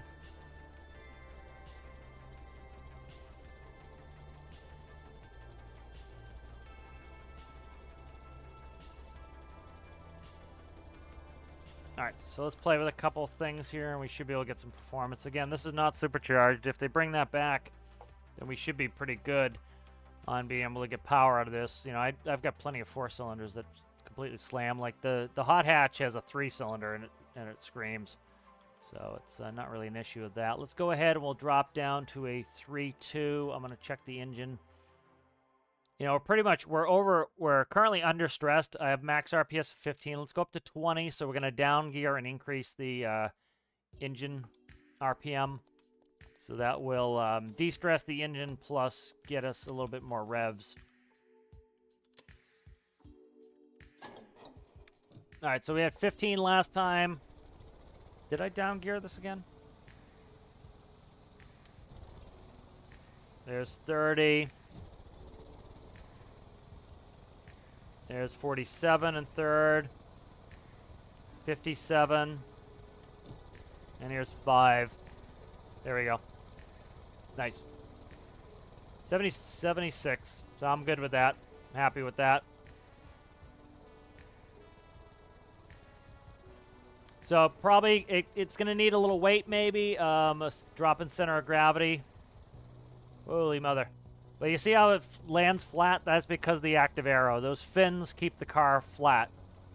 So again, you know, it's like when people are like, you can't make good cars in game. You can. You have every tool you need. You just, you know, the benefit of it is that you can make things however you want it. You know, the drawback is you have to know how to do it. And so that's kind of like, I understand that complaint from people, but if they made it too realistic, again, you wouldn't be able to make any fantasy builds. You wouldn't be able to tweak things the way you want. Like that's why like we can add these little fins on things and make things act like they would because of weight and balance, you know. So you can add a bunch of extra weight to it by, you know, doing down pressure. So there we go. I'm happy with 77. That's a good speed. All right, so now that the car is working well, we can go ahead and we can do a little bit more detailing work. So let's do that. And then I think we'll put it in the workshop. Yeah, I think they will bring back supercharging. Like, here, let's quickly look at, like, the title of yesterday's thing. You know, again, I think it would be better if they just came out and were like, yep, we guys understand that supercharging is broken. We're working on it. Or we have plans for something different in the future I think you guys are going to like. Something like that is beneficial. I think it's good community engagement. But, like, you see, upcoming fixes, reworks. Fixes and reworks, okay. I think the reworks is important. You know, again, it's speculation on my part, but they've been working on engines recently. Like, look at what they've been working on recently. You know, some people think the devs are just like, you know, just blindly blathering through life. I don't think that's the case. They have long-term plans, and they know what they want to change and fix, and they make a change and fix.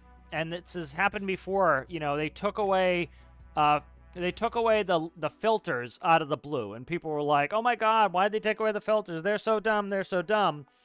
And it was because they brought in oil and they did fractioning, and they brought in other ways to filter out, you know, like desalinization, stuff like that, is they went into a greater thing where they changed the way that filters work. Instead of having a magic filter that just magically filtered things, they now had so that you had to use different new in-game mechanics that added complexity to builds. And that was what Deltar said during the Q&A. They want builds to be dynamic and complex, you know. So, like, if we look here, they, you know, here they've been working on a bunch of issues for, let's see, where are we at? They've been wanting to get rid of that pressure node for a long time. Again, they kept saying week after week after week after week after week after week after week that this is a fake number. This is a fake number. It doesn't work with the current system. It doesn't work with the current system. It doesn't work with the current system. They said this for months. They've been talking about this node and how it doesn't make any, how it's fake. And then they get rid of it. You know, so like people acted like that came out of the blue. They've been talking about it for months, that this was a fake number that doesn't work with the current pressure system.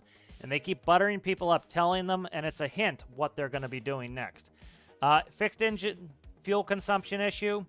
So they've been working on that with diesels. You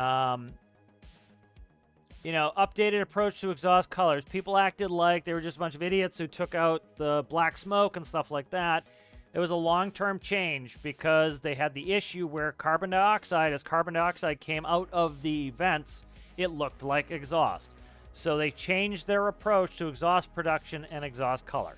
Again, so likely what I think they probably did was, instead of carbon dioxide being exhaust, they probably made a new type of thing that is exhaust so that when carbon dioxide doesn't come out of the vents, it doesn't make that exhaust color, you know, because they completely changed that. We used to not have gases that like that, you know. Increased threshold for exhaust rendering from ports, so that keeps it from being too smoky. That might also have to do with the carbon dioxide looking like exhaust. Diesel burner fuel consumptions. Improve modular engine stability. Now, whether or not you agree with these statements, that is what they were trying to do. So it seems like they're going into modular engines and trying to tweak modular engines. They're trying to tweak burners. That is their goal. Whether or not they're hitting it on the nail on the head every time, that's what their goal is. So then you come up, here's some hot fixes, them fixing some of those issues. And then they talk about fixes and reworks. I don't think it was like a, you know, an accident they named it reworks.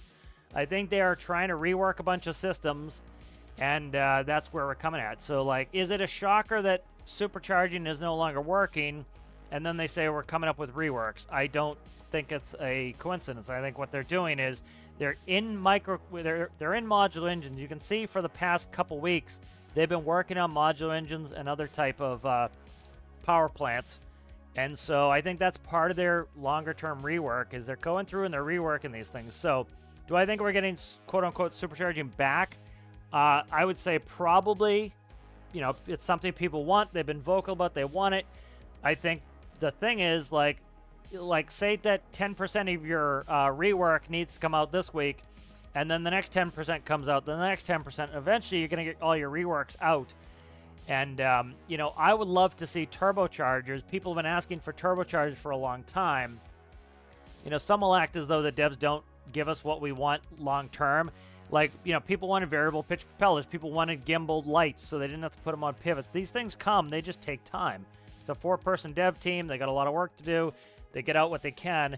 And so, like, we've been asking for turbos for a long time. Well, some people don't care about turbos at all. I do.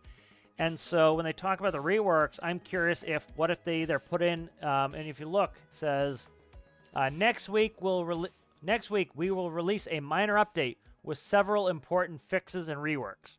Okay, I think people need to look at that line and think about potentially the thing that is bothering you right now, which is, you know, I think the big one, supercharging, could potentially be one of those fixes or reworks.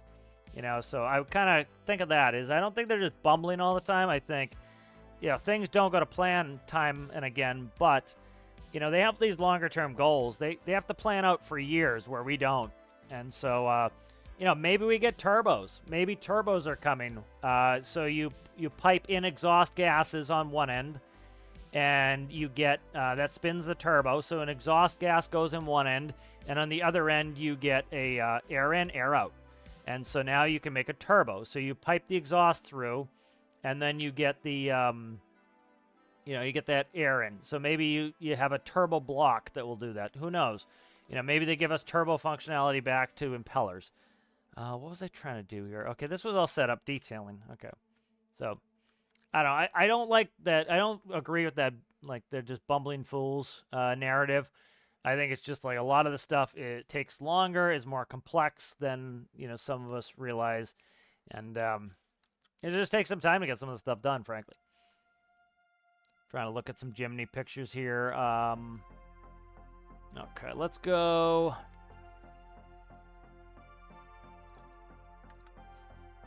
Okay, let's actually grab the right color. There we go. Okay, let's go 20 darker there. Let's do 20's fine. 14. So I'd be interested in seeing what those are. That's kind of, what I'm just patiently waiting for that stuff. It was funny, like right when the that's probably too dark. When the pressurization update came out, people were like, "Oh my God, we're gonna have to wait a year for them to fix this," and literally it was within it was 18 hours. And it's like, those naysayers are rarely right on those estimations. They just have this overly negative attitude, and within 18 hours they had it fixed. People were booing and hooing again this last couple weeks with these changes they made, and again, 18 hours, bingo, is fixed. So I think sometimes, like, there's a group of people in the community that just need to kind of chill out and wait and see what the hell's going to go on.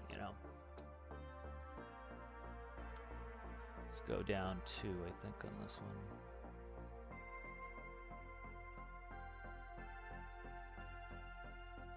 I absolutely agree that they release stuff that is not ready, that they should have cooked a little bit longer. I do think that it would be the right choice for them to do a little bit more testing with select members of the community. But that's also a crapshoot, too, where, like, you could get some... Oh, fuck me. Didn't do symmetry. Oh my God, man. I'm getting frustrated here. But they need to, like, do more testing and get a little bit of community input. But part of the thing, too, is, like, if you get, like, community members that don't know what the hell they're talking about, they're literally just going to make things worse. I see it all the time, like, on, people suggesting, like, people how to fix their builds, and I'm like, dude, that has nothing to do with that person's problem. And they have a good, they're trying to help. They're trying to do something good. They're trying to help that person out, but just their lack of understanding causes them to actually cause more harm than good. And that happens sometimes, and you kind of have to deal with that. And so now you can imagine you put that in a testing regime where, the devs are trying to get the game tested out and get things fixed, and you've got people who have no clue what they're talking about trying to help, and it's going to be more of a hindrance than a help. So you really need to, when you do some of that testing stuff, you really need to, like, make sure that you get a group of people in there that are competent and know what the hell they're doing, because you can really screw the pooch if you don't, And that's incredibly important,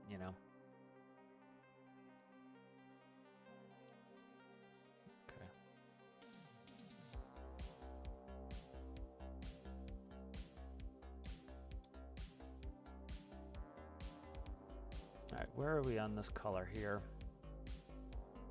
I think that was the default color.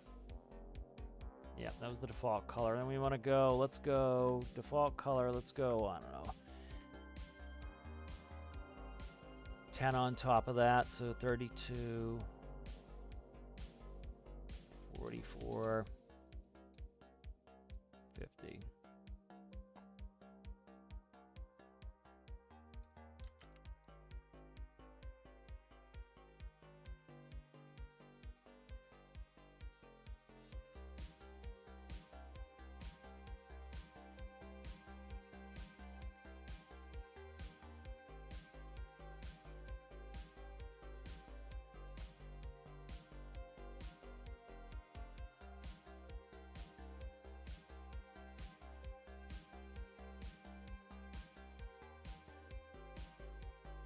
that should be good.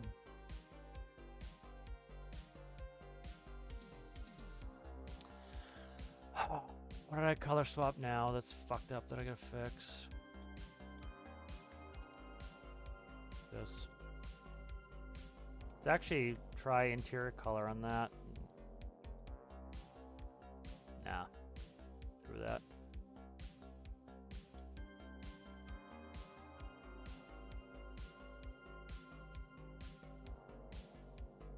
Ah, this one's a bitch to color. Fuck.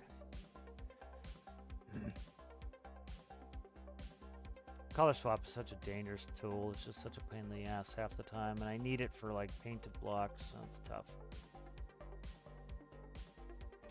Alright, that is good, and then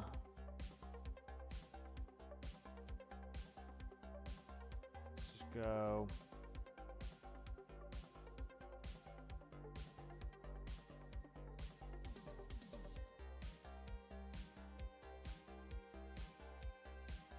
Let's go,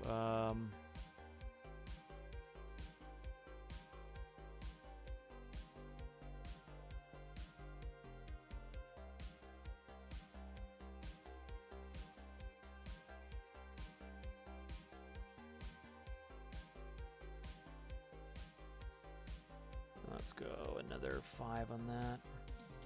Let's go 75 is fine.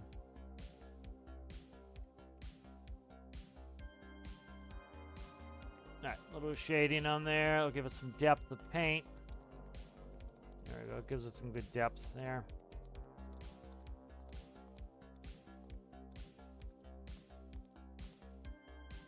A little bit. This is fucked up in here. I gotta fix that. Oh, that got screwed up.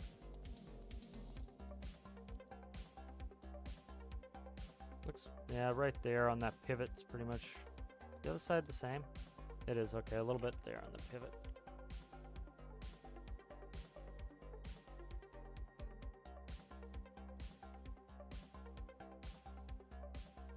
Okay, that fixes that.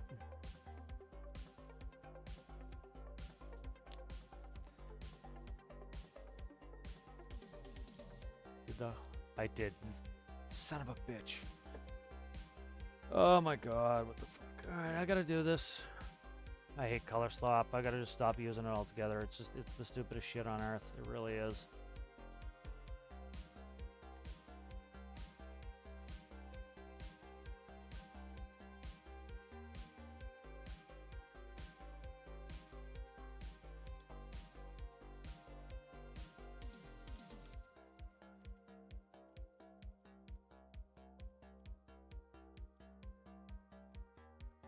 That wasn't too bad of a fix, but could have been a hell of a lot worse than that.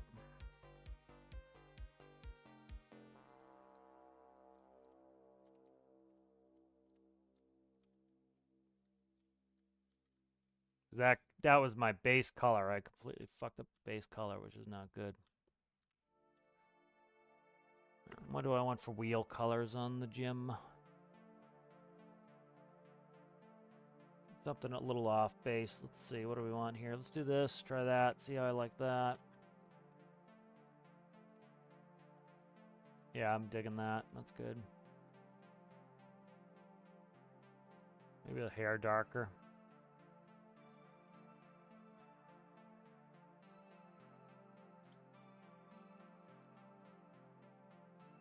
Okay, stop. Stop with your bullshit there. There we go.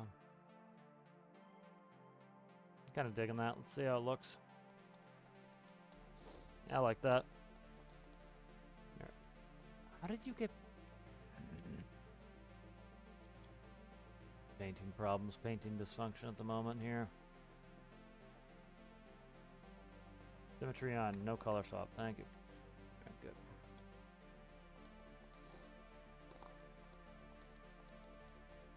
There we go. Let's get some good depth on it. It's not obnoxious, but it's got good depth. I'm gonna fix some of this here. So we'll go...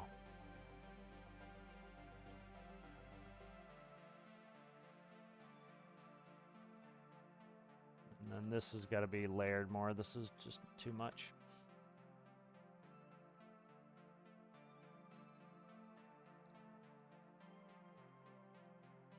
The problem is this handle is gonna fuck me.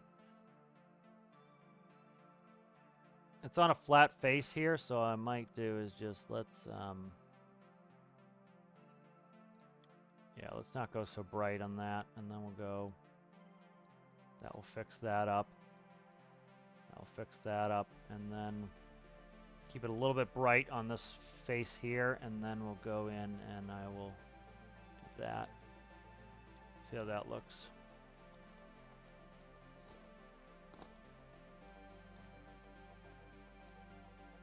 There we go, a little bit of depth there, a little bit off there, but not. I'm gonna drop it, I think. I'm gonna make this a uniform color because it is on the side. It is on like the sun side, so let's go like this. We'll go the bright color here, and we'll go all the way down to keep that uniform on that side face. Yeah, it's better. Breaks up nicely now.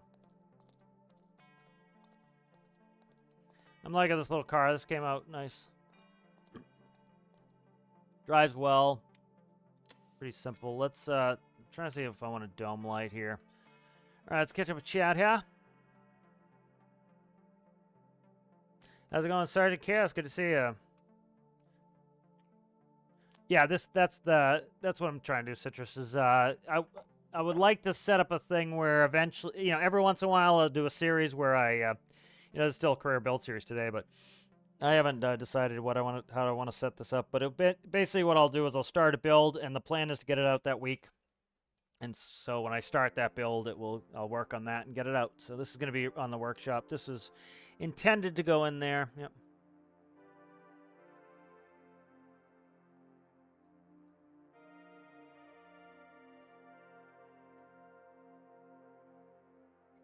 Does fins become a problem with strong winds? You know, they're pulling down. They are always pulling the car down, so they always try to keep it adhered to the ground. And as long as they're balanced forward and back, it's going to pull the car straight down. So it's essentially simulating weight and downforce.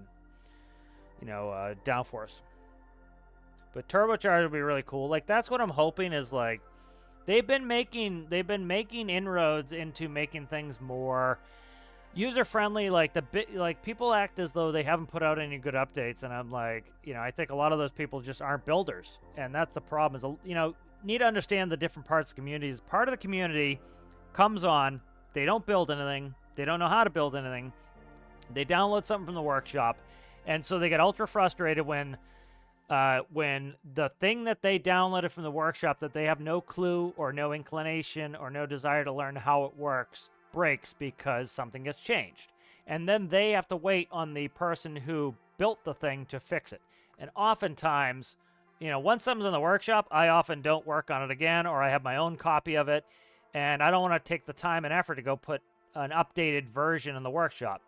You know, not that everybody is out there fishing for subscribers and updates on their workshop stuff, but like going back and like updating your builds is a thankless job because, you know, people aren't going to go back and give it an upvote for when you go back and you edited something that you worked on 6 months ago. They are going to give it an upvote when you bring out something new. And so something new gets a lot of praise, where fixing an old build doesn't get you any praise. So, like, not that that's the only reason to do these things, but you know, so that's the thing. So some of that grouchy bullshit with like changing mechanics is from the crowd, not exclusively, but from the crowd that doesn't build anything. And so they get annoyed when something gets broken in the workshop. They don't know how to fix it. The person who made it is probably not going to go back and fix it. And so now they have to wait till somebody puts something else new that works with the new mechanic. And then you have the builders who like do also get annoyed sometimes when a mechanic breaks something, but they know how to build and fix it, and so they build and fix it, you know. Made a turbocharger in one of my early creations, but I don't know if it still works. I doubt it. Yeah, you can't backflow gas, so I doubt it. How's it going there, Puzzlo? How are you?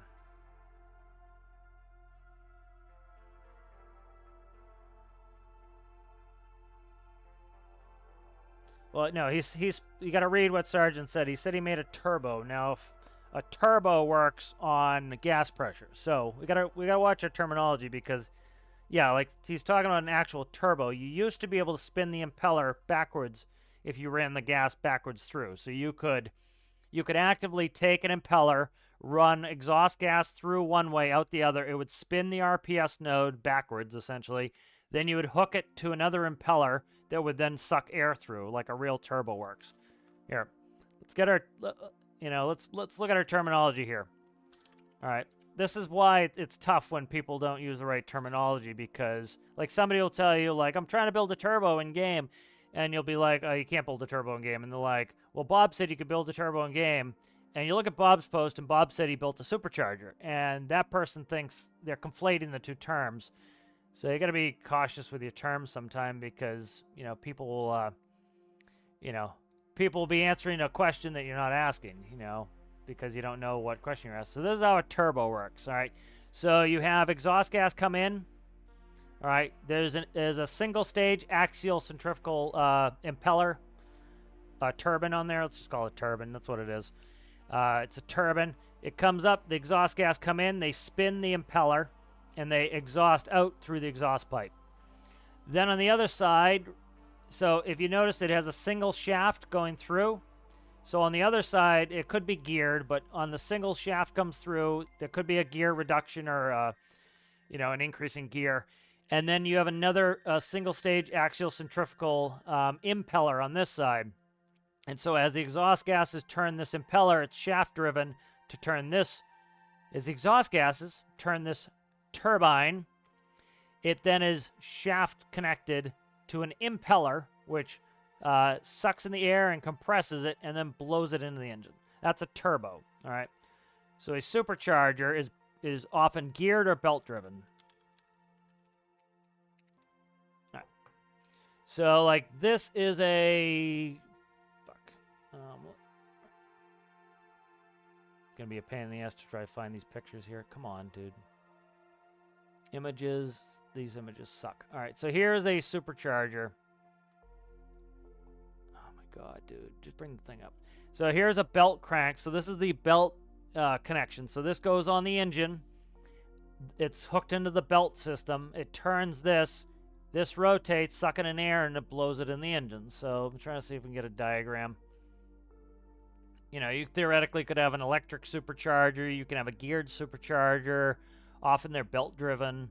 Like here's a supercharger sitting on top of this engine. So here's your belt, your main crankshaft belt crank here. The belt goes up over this. It turns it. It will then suck in air. It will increase the pressure and blow it directly into the air intake. The air manifold's on top. It's going to blow it in there. Here's another one. Trying to see if they have an actual diagram. Here's a diagram. There we go. Finally, we get to the diagrams. All right, so here you go. These superchargers, as you see, these are screws. This is a screw type. So here's the belt crank right here. Fuck. Urgh! I'm not on the right screen. Sorry, guys. That pisses me off when I do that. We'll go through turbo again. I gotta make sure. I'm trying to get in the habit of like looking and double checking that. Because I go right into it and I don't do it. Find the diagram.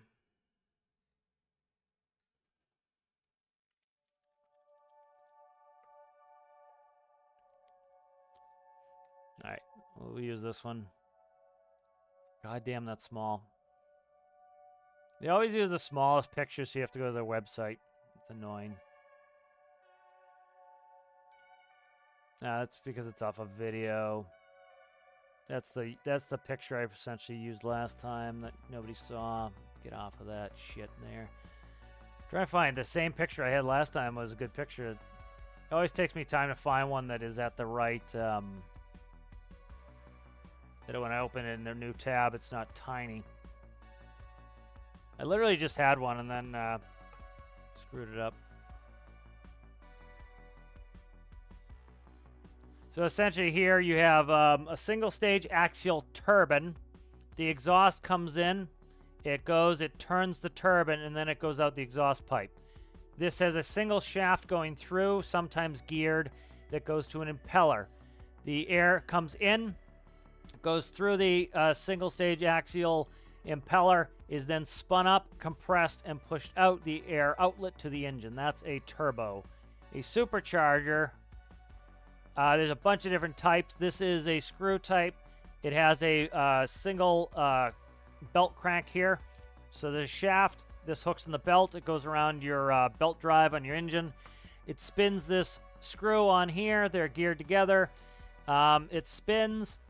It sucks the air in, and then it blows it out right here. You see the discharge side. So it comes in, goes through these screws, which compresses it, pushes it into the air manifold. Here is a centrifugal supercharger. Again, you just, instead of spinning up with the exhaust gases, you're using some sort of RPS force, essentially geared or belt-driven, to spin up the impeller to then push out the air. So that's how that works. All right, finally hit the button right. So that's the difference between a turbo and a supercharger. So that's why, like, you kind of got to get your terminology right, because somebody will tell you that turbos are not possible in game, and then somebody will say, oh, somebody said that this isn't possible in game, and they're like, oh yeah, you just hook it up to your RPS. Well, that is no longer a turbocharger. So both people were right. You can have a supercharger in game, you can't have a turbocharger. Currently, boost is not working off the superchargers. So we'll have to wait. I'm curious to see next week what they do with that.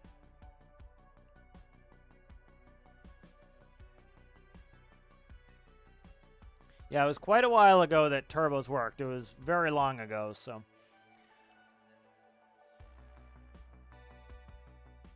Yeah, thanks, Space City Moper. I eventually saw it, and Rasmus. Yep, Rocket as well. Yeah, I'm trying to get in the habit of make sure I double check that. I just quickly go in, and I forget to click the button. All right, let's see. So what else this needs? So that's pretty good. Let's save this. Trying to think. I think we'll call it the Patney. So let's get some glamour shots of this bad John. I'll put it in the workshop. I'm actually just going to take a quick coffee break, and I need to put on some sort of warmer clothes. Wake up and I'm warm, and then I come down here, I'm freezing. I'll be right back, guys. I'm going to quickly grab coffee.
Alright, I am not freezing to death anymore, and I have a coffee, so we're good.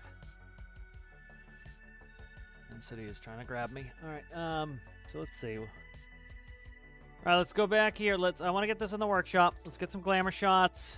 I want to get this out to you guys. So, you know, I mentioned before, kind of what I'm trying to do here is I'd love to get, like, it's not going to be a weekly series, let's put it that way.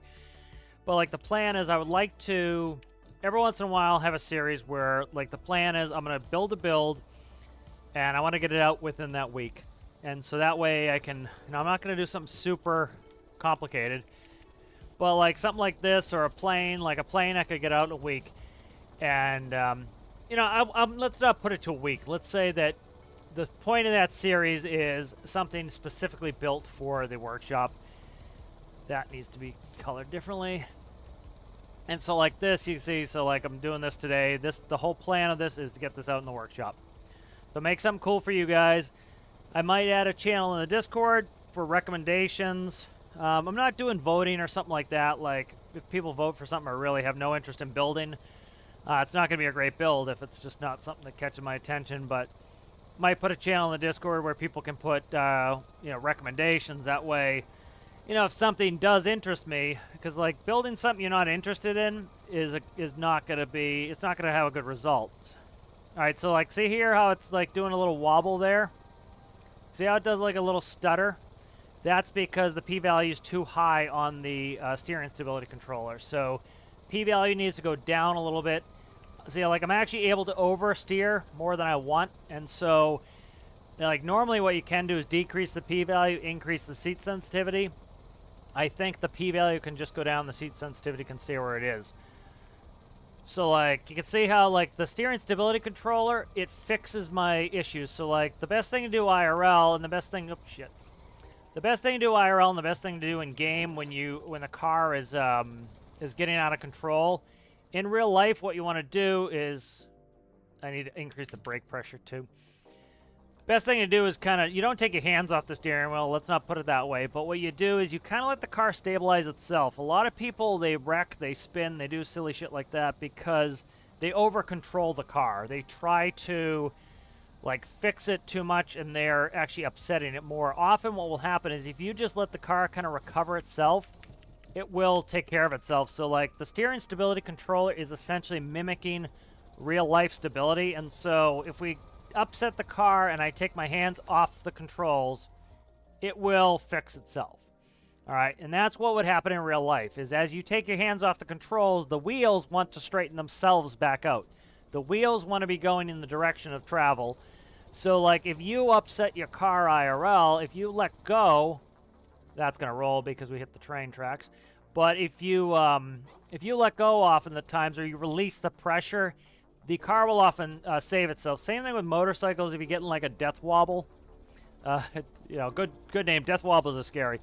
But if you get in a death wobble, like, some people will try to correct it, and it's best to just kind of, like, loosen your grip and let it correct itself. Often, you know, the vehicle, physics takes over. You know, the vehicle wants to go in the direction it's already going. The wheels want to stay straight. They want to go in the direction they're already going. The forces essentially want to fix themselves. Same thing with airplanes. Like, when I was a flight instructor, we would show students that if you let go of the controls, what will the airplane do? And oftentimes, the airplane will fix itself because it wants to, as the airplane starts to go down, it gains airspeed, it gains lift, it picks the nose back up. As you go up, you lose airspeed, and you lose lift, and the nose drops back down. And so it wants to go in a state of stability.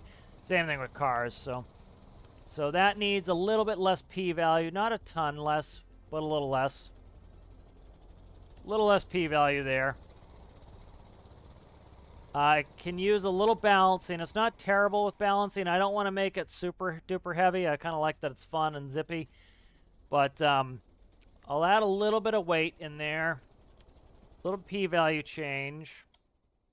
Because I don't want to put out junk on the workshop either. I want it to actually behave itself. And we'll play with it some in the career build series, and I'll update it for a little while. Well, it needs that. Perfect. All right, let's go ahead and we'll stick. Where's the center? So let's do this. This is the other thing that is important when you're building cars and building anything, really, is balance. So, like, if we go from hub to hub, that is 10. All right, so about between 5 and 6. So on this line right here in the center, if we look at this line right here on the build, this one right here, that is where we want it. If we look at our CG, it's almost perfectly there. Now, we talked about this last time I built a car and showed you guys. If your car is spinning all the time, the reason why your car is spinning when you're going forwards and it spins around, right, is what's happening is if you have too much weight in the back, what's going to happen is the back is heavier. It wants to go, it has more momentum going forward. So if you make a turn, what's going to happen is the back of the car wants to keep going the same direction it was going.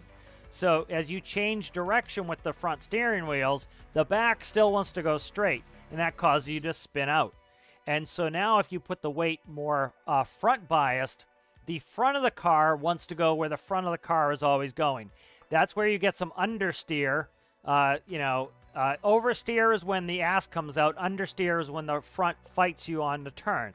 So by moving some of the weight towards the front, you'll get some understeer, but the car is less likely to spin out. And so, for example, I want to just gently...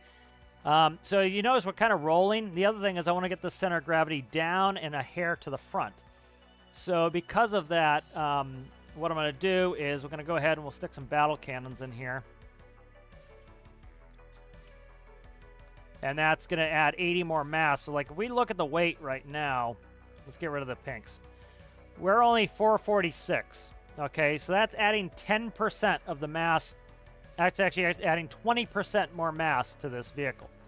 So now if we delete those off, that's 20% more mass. So let's look at it. So that's where it was initially, right there. Up and to the back a little. By adding those battle cannon pieces, it's now down and forward a little bit. And so that's going to give us a little bit better stability. It's going to make sure the car, it's going to understeer a little bit, but we're not going to be able to spin the ass out. And if you saw when we hit the railroad tracks, we rolled. That was because the center of gravity was too high. And so the car wanted to be, it wants to pivot around this point here. So the car wants to rotate around this point. The higher it is, the more likely it's going to favor that it wants to be on its side. The lower it is, the more likely it's going to favor it wants to be on the ground. If you had it perfectly in the middle, it would say, flip a coin. I don't give a shit if I'm on my wheels or if I'm on my roof. And so ideally you want it on its wheels, so you pull that down like that. And then I don't think we really need that much weighting on this. Like, we could add some weight block in there, like right. Now let's watch what this is going to do. Now, this is going to drop the CG even further, but it's going to pull it back just a hair. I don't really, like, we weren't having spinning out problems. So going like that, you notice it pulled it back a little bit. We're still pretty good. We're still, if you look, this line here should intersect the block to be perfect 50-50. That's about perfect 50-50 weight distribution. And we dropped it even more. And I have fins here and I have fins here, right? 2 fins. Those are actually 2 in front of the wheel, and that is 1 behind the wheel. And so that's keeping us nice and stable. So that's good. Steering stability controller, I said the p-value was a little bit high. So let's click on that. Let's go down to, I don't know, 5.5. Because we were getting that wobble. So the wobble, what the wobble is you're no longer telling the wheels I want 45 degrees. You're telling the wheels I want 1 angular momentum. And so you ask it for 1 angular momentum, and it will automatically keep 1 angular momentum. That's why a car like this with the stability controller will, it can drift so well, because you're setting the angular momentum you want. All right, so we want to make sure that extra weight doesn't, too negatively affect the speed. I don't think it will, but it should greatly increase the performance. Like, I always bring up the big man challenge. Like, see, so the steering up front is slower now for a number of reasons. 1, I dropped the p-value. 2, I pushed some weight forward so we get understeer. But, like, notice, like, and now I'm trying to upset the car. It really doesn't want to upset. So I should increase sensitivity just a hair, just to get a little bit more zippiness. But let's go up and let's go fast again. All right, we're still up well over 70. I'm happy with that. We didn't lose much, if any, speed. So now the center of gravity is dropped, so the car is less likely to want to roll. So like when we hit that last bump there, even though I was on a turn, the car didn't want to spin out, roll. The weight is a little bit biased towards the front by a tiny, tiny bit, but mostly 50-50 weight distribution. So this car is not going to want to spin that often. Like here, let's try to spin it. So I'm trying to get the car to spin the best I can. It does not want to spin out. All right. See how long it took me to be able to spin that car out? So that's nice and stable. So now let's go hit that railway crossing again. English language, me speak. So like all the tools you need in game to make good cars are there. You just need to kind of know why. And I made tutorials at this point on most of it. I might do a car stability tutorial at some point. That would be kind of fun to go through and show you. Like I'll do a quick little test. I'll show you like how if you want the car to spin out all the time, you can easily make it do it. Actually, I like this. I like the sensitivity on this the way it is. Like I can go a little rambunctious even at like 70 plus miles an hour, and the car is not going to freak out. You know, so it helps me drive. I can kind of like I like to look at chat a lot while I'm driving, which is probably not the best.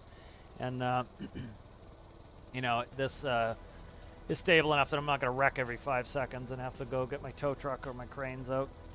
But rest of the episode here, I plan on kind of doing a little bit of a crane thing. Phil was asking some questions with my crane. A bunch of people have been asking for crane tutorials. So I'll do a little video. It'll kind of get me through the things. Here we go. So see how nice and flat it rides? It didn't jump up as high because it has extra mass to help keep it to the ground. The fins are a huge benefit. Those 4 fins pull us to the ground. Somebody was asking about wind. Again, the 4 fins are pulling us straight to the ground. Now, the way I did this, I could do it a different way. Potentially, if we're sitting still, the wind may cause us problems because those fins are going to go to neutral because I am hooked to the clutch. The way you can get around that is just feed them a constant 1, and even if the wind is at 100%, the vehicle wants to push down to the ground. It's giving us negative lift. It's acting like a spoiler in a car. It's pushing us to the ground. So it's going to be actually less likely to be caught by the wind if you have those pushing down. So like, see, we have 100% wind. Now, see, we lowered the center of gravity, so the car does not want to roll. It was close there. It got up on 2 wheels. If the center of gravity was higher, it probably would have rolled. We rolled it last time. All right, so we got a little bit of lift off on that.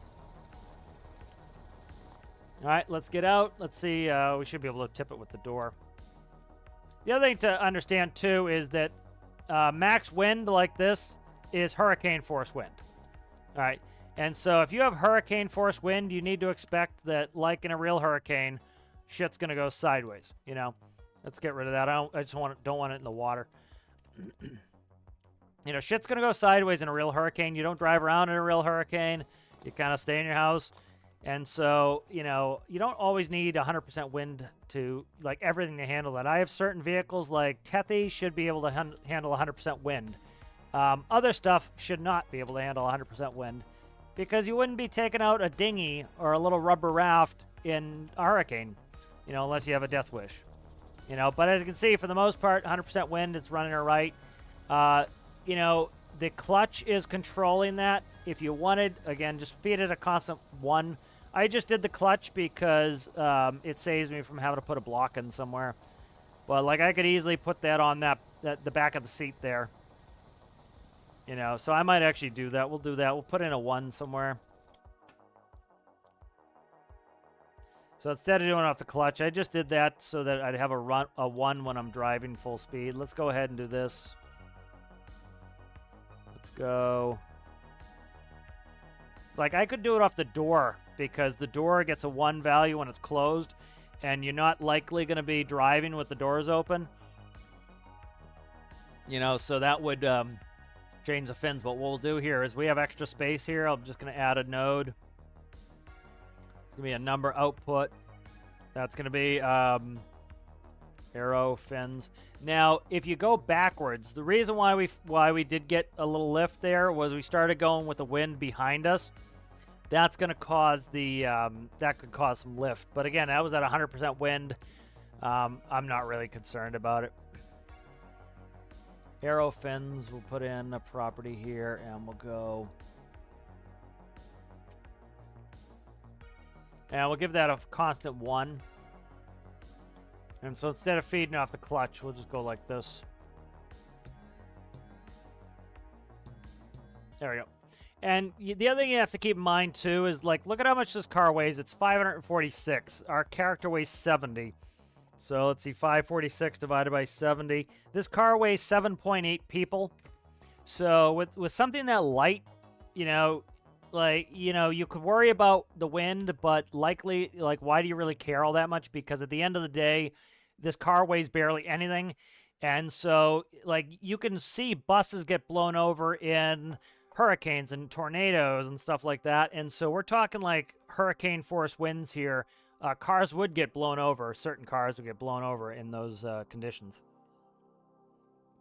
So it doesn't really matter to me too much if we have a little mishap in the, like, 2% case where that happens, you know. But let's see. Trying to see if we need anything else. I think we're pretty close to being ready to put this in the workshop. I didn't really see anything else that we need. I might change. I don't like the color on the dash. Let's just green these out. All right, and then okay, I need to find something for these. That's speed, that's gear. I have nothing on these two, so I gotta figure something out. What do I want to do there?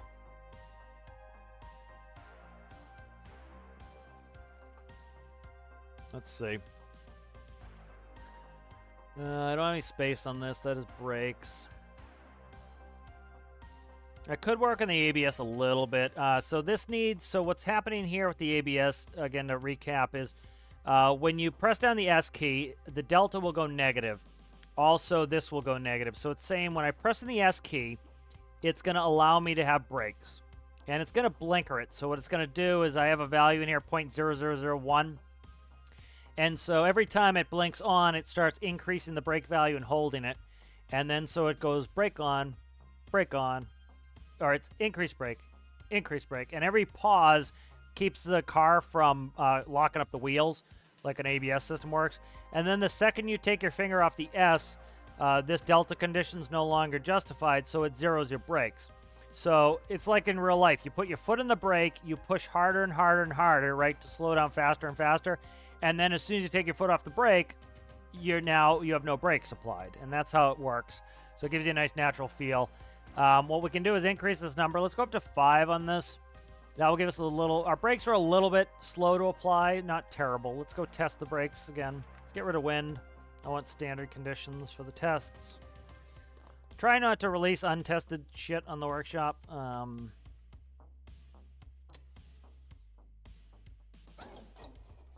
right. I seriously doubt that this will have any sort of heating problems. We could give it a long-term test for that. I gotta color that too. All right, so we're up around just under 80 miles an hour. I'm happy with that. I don't need this to go ultra fast. You know, going too fast too is just gonna increase the chance that you spin out, roll, do all that silly bullshit. Let's go that's directional, hazards, headlights. I kind of want to put a little dome light in there because it's too dark at night, so we'll do that too.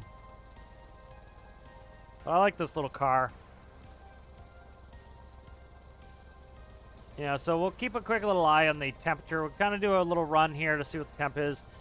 Then after I get this in the workshop, we'll move on to, I'll go over how I built my crane. A bunch of people, I keep getting constant questions about the crane, so I know a lot of people are interested in that.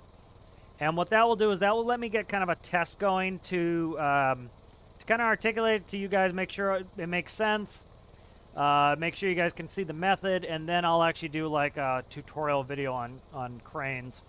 Because a bunch of people have been asking for that. I started doing a submarine tutorial series tests. I've been wanting to do that for a while. Again, I keep seeing these posts that kind of annoy me about people like, I wish they'd roll back the game to be for space. And it's not even the space. Like, the space, you don't have to go to space. It's the pressure update that a lot of people don't like. And it's because, you know, it isn't perfect. Absolutely. I'll absolutely concede that. But a lot of people, they don't understand the mechanics. And they don't understand, like, general concepts about pressure. And because of that, they would rather revert than learn it. And it kind of is annoying because there is a lot of cool stuff that you can do with pressure that you didn't do before. Like I did it the other day. We have an actual simulated hydraulic system in my dump trucks now. Or in that dump truck. And I'm going to add it to a bunch of my dump trucks. I think that's fantastic. The ability to simulate air brakes using actual air pressure to simulate realistic air brakes.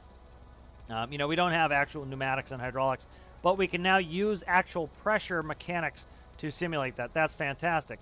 The ability to actually make submarines, ballast tanks work with pressure where you pull a partial vacuum, making it easier for the water to come in, and then you use increased air pressure to help push the water out. That is super cool. People have been asking for that for a long time. The ability to use and run moon pools correctly, where you keep water intrusion to a minimum by increasing air pressure inside. You know, the character getting injured if the air pressure is over 4 atmospheres. Stuff like that, to me, is super cool. I know a lot of people, it's annoying because they don't understand the concepts, or they don't want to work with the concepts. I get it, but I don't agree with it, you know. I think they're, like, you can make some small stuff. You can do some small things that you don't even have to really interact with the pressure update. Like some tiny changes to builds. Like some of these changes people are complaining about, like, literally take you 5 minutes. Like my fire truck was having issues starting. So it wasn't getting air pressure relief. So I put in air pressure relief. Literally took me 2 minutes, I think, when I updated that build on the live stream. It took me 2 minutes to fix it. That was it. 2 minutes. You know, but the problem is a lot of people don't know how to do it. And so for them, it might take them 20 minutes because they got to learn how the mechanics work, learn how real pressure works, then go fix it. And so I understand that frustration, but again, this is supposed to be the complicated building game. And I think I'm glad that the devs have stuck with that. You know, Deltar has talked about in the Q&A, he says, you know, they don't want to add mechanics unless there is like a reason to do it that adds complexity and minutia to, you know, minutia is my word, but to the engines. And so that was like when somebody asked, you know, will we ever get gasoline engines? He's talking about how the engines are not complex enough to really merit a change. And I tend to agree with that. Like, I would love to see hydrogen added. For the most part, you could do like methane hydrogen directly into a diesel engine. That's how they do. That's how they do some of the methane generators for farms. Is they will take the methane directly out of the digester, and they'll plumb it right into the air intake of a Cat diesel generator. And you don't need to do anything else. It runs like a normal Caterpillar diesel. The only difference is you no longer inject diesel fuel into it. You just take the methane in with the oxygen, and now you're blowing oxygen into your cylinder with methane. And when the piston comes up and compresses the mixture of methane and oxygen, it combusts, and it works. Like, I think very little change needs to be made to these diesel engines. You know, the oil pump still runs based on the crank, so like you don't need to change any oil. You know, so all that stuff runs normally. If you look here, we're about halfway to cross the island here, and we're only at 60 degrees, so we should have no overheating issue here. Nice big bump there. Notice it flew fine, landed nicely.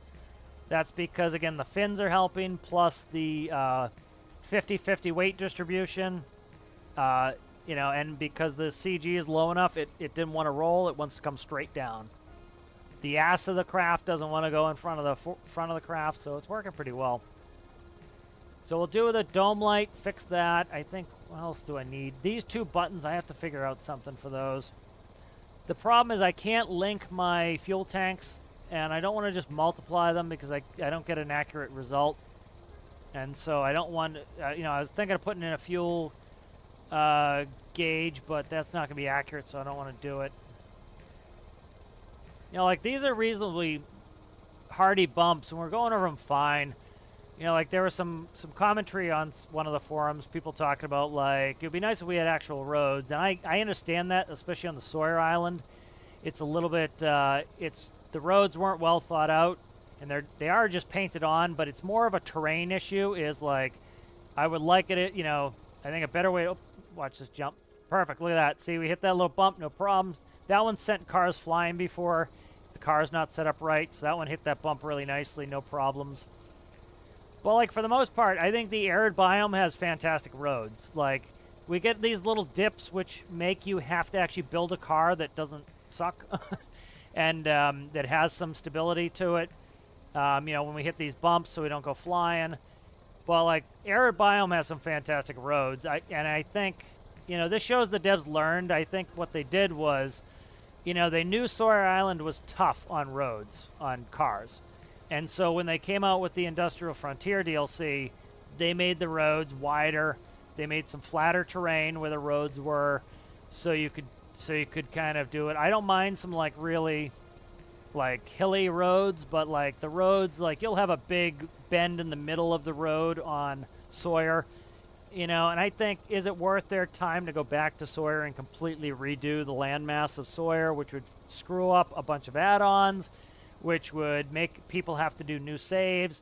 So I think that needs to be considered as well. Like, is it worth going back there and tinkering with the roads on Sawyer to make everybody have to start their save files over again? You know, and the answer could very well be no. You know, it's not worth it. You know, because I think the roads in the arid biome are great to drive on. We've been going 80 miles an hour the whole way on these roads, no issues. Checking my voltage, batteries at 100%. Double check. Infinite electricity's off, so the alternator is tuned and working fine. You know, the alternator's keeping us at 100% battery. So with the headlights on, so we have no issues there. I haven't tested braking in a second. I did tweak the brakes, so we'll get there. I'm just trying to mostly test the temperature. We're at 63 degrees in the desert, running at full bore, and I have no cooling problems. This one's a bad bump. Okay, good, it recovered. That one's a really bad bump. And you see, we did do a friggin' wheelie, but we recovered. Let's take that turn real fast. Downshift 2 gears. Yeah, so we're having no electrical problems, so I can shut the headlights off. Transmission is tuned in now, I'd say. Really good gear shifts, no problems there. Again, the supercharging's not working. What's going to likely happen is if they fix supercharging, this is supercharged. It's just not getting the boost. I will either yank the supercharger off, or I will I'll retune the gearbox. Depends. You know, we'll see. It doesn't really need a supercharger. A 4-cylinder engine in this is more than enough to give it good performance. Some people are going to probably cry that it doesn't go 200 miles an hour, but I frankly don't care what they think because, you know, this is probably what a Suzuki Jimny, you know, probably go 80, but, you know, you're not going 120 miles an hour on a Suzuki Jimny. It's got a tiny little motor. It's geared for going off-road, you know, so you kind of, some people need to realize that things are built for their use. You know, it's like my mining vehicle, like, I know Amanda wanted to go faster, but it's like, it's an off-road mining vehicle. Like, 30 miles an hour is about the fastest it's going to go, you know, IRL, and for good reason. You don't want that big, huge machine going too fast, smashing into shit. Like, you see how we took that turn really fast, no problems, because the center of gravity is nice and low now. So I'm going to try to take this a little fast here, going through the gate. Try to cut it the last second. Yep, no problems there. Makes it right through. Yeah, so I'm happy with this car. It's behaving really well. What I'll do, too, is I'll start ripping off some of these microcontrollers, and then I can hopefully put out more vehicles up to the standard, you know, and everything should run nicely. But, you know, it's like we can hit some bumps. You know, if we go crazy, we are going to roll this bad bitch. There is a turn up here I have to remember. But, you know, it's reasonable. As you can see, I could easily tip it over. I just opened the door when it fell on its side, and it knocked it right over. Manual transmission, you're not getting automatics out of me. I'm just, like, not interested in automatics at all. I might do one at one point, but I've done them before. It's just they're so gutless and heartless to me. They're just boring as shit. You know, manual transmission, you're the operator. This is the turn that kills me. So like there, downshift 2 gears. 2 gears was too much, 1 gear. So like a manual transmission is much more engaging. You have to do things. It's like driving on with automatic is so boring. And like a lot of people can't figure out automatics because if you don't understand how a manual works, you don't know when or why you should shift your gears. You know? It's like, I think it's cool. Big Man will work on CVTs. This is the wrong road, I think. We're in the wrong road. I think we... Nope, we're correct. Yeah, Big Man will work on... is that sign new? I've never seen that train sign before. I don't know. Maybe I just haven't been paying attention. Like, Big Man has been doing CVTs. Like, in real life, I hate a CVT. It's like they're cool from an engineering standpoint. They have great benefits.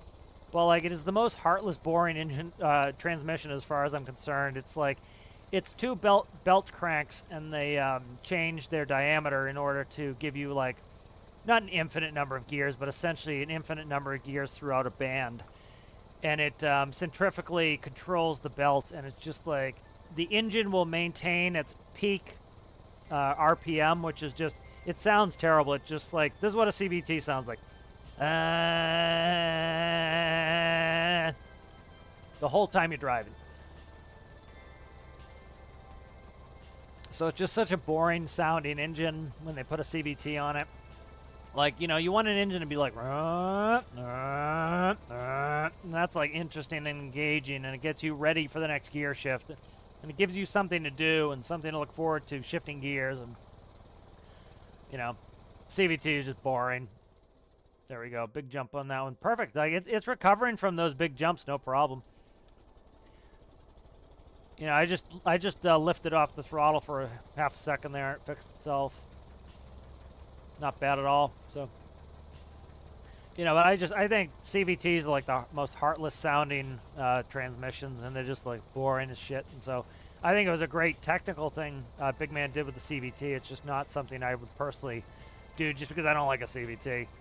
You know, it was a really cool video. I enjoyed his video on it. It's technically very interesting, but I just like, from a driving standpoint, the reason why, like, when people want a fun driving car, they get some with a short wheelbase that has skinny tires and a manual gearbox. It's a hell of a lot more fun to drive than to have, like, you know, like if you want a race car that actually goes fast, you get nice big fat tires, you know.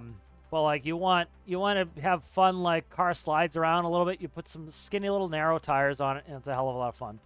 All right, so we just got here. We're at 61 degrees. Never got hot. Beautiful. So that's the way I'm running all my cooling now, is an impeller directly off. This one comes post-transmission, and it goes to an impeller that pumps the water into not even a fan radiator. This is the standard old-school radiator. That is the radiator in the grill right there. And I have no cooling problems. I'm just playing with the brakes here. Brake, hard brake, hard brake, hard brake, hard brake, hard brake. Beautiful. Like, it doesn't stop instantly. I don't want the car to stop instantly. It should feel like it's a car. You know, that you got to actually, like, you know, you might hit something if you're going too fast. You know, like, you could make the car stop instantly, or, like, here, slam, slam, slam, slam, slam. Like, that's more fun to me to actually have, like, a realistic, and then I have to downshift to first again. You know? I might add the auto neutral when I put the park brake on. I don't know. But there we go. So downshifts really well. I'm happy with it. Car's running really well. Let's do the couple things I needed to do here. We'll work on the workshop page, and then I think we're good here for this vehicle. And then I'm going to start working on cranes. So, oh, come on, dude. Just pick the vehicle up. Screw it. All right, so no cooling problems. No handling problems. We drove all the way across the island. This thing has a lot of fuel. You're going to have no problem with fuel.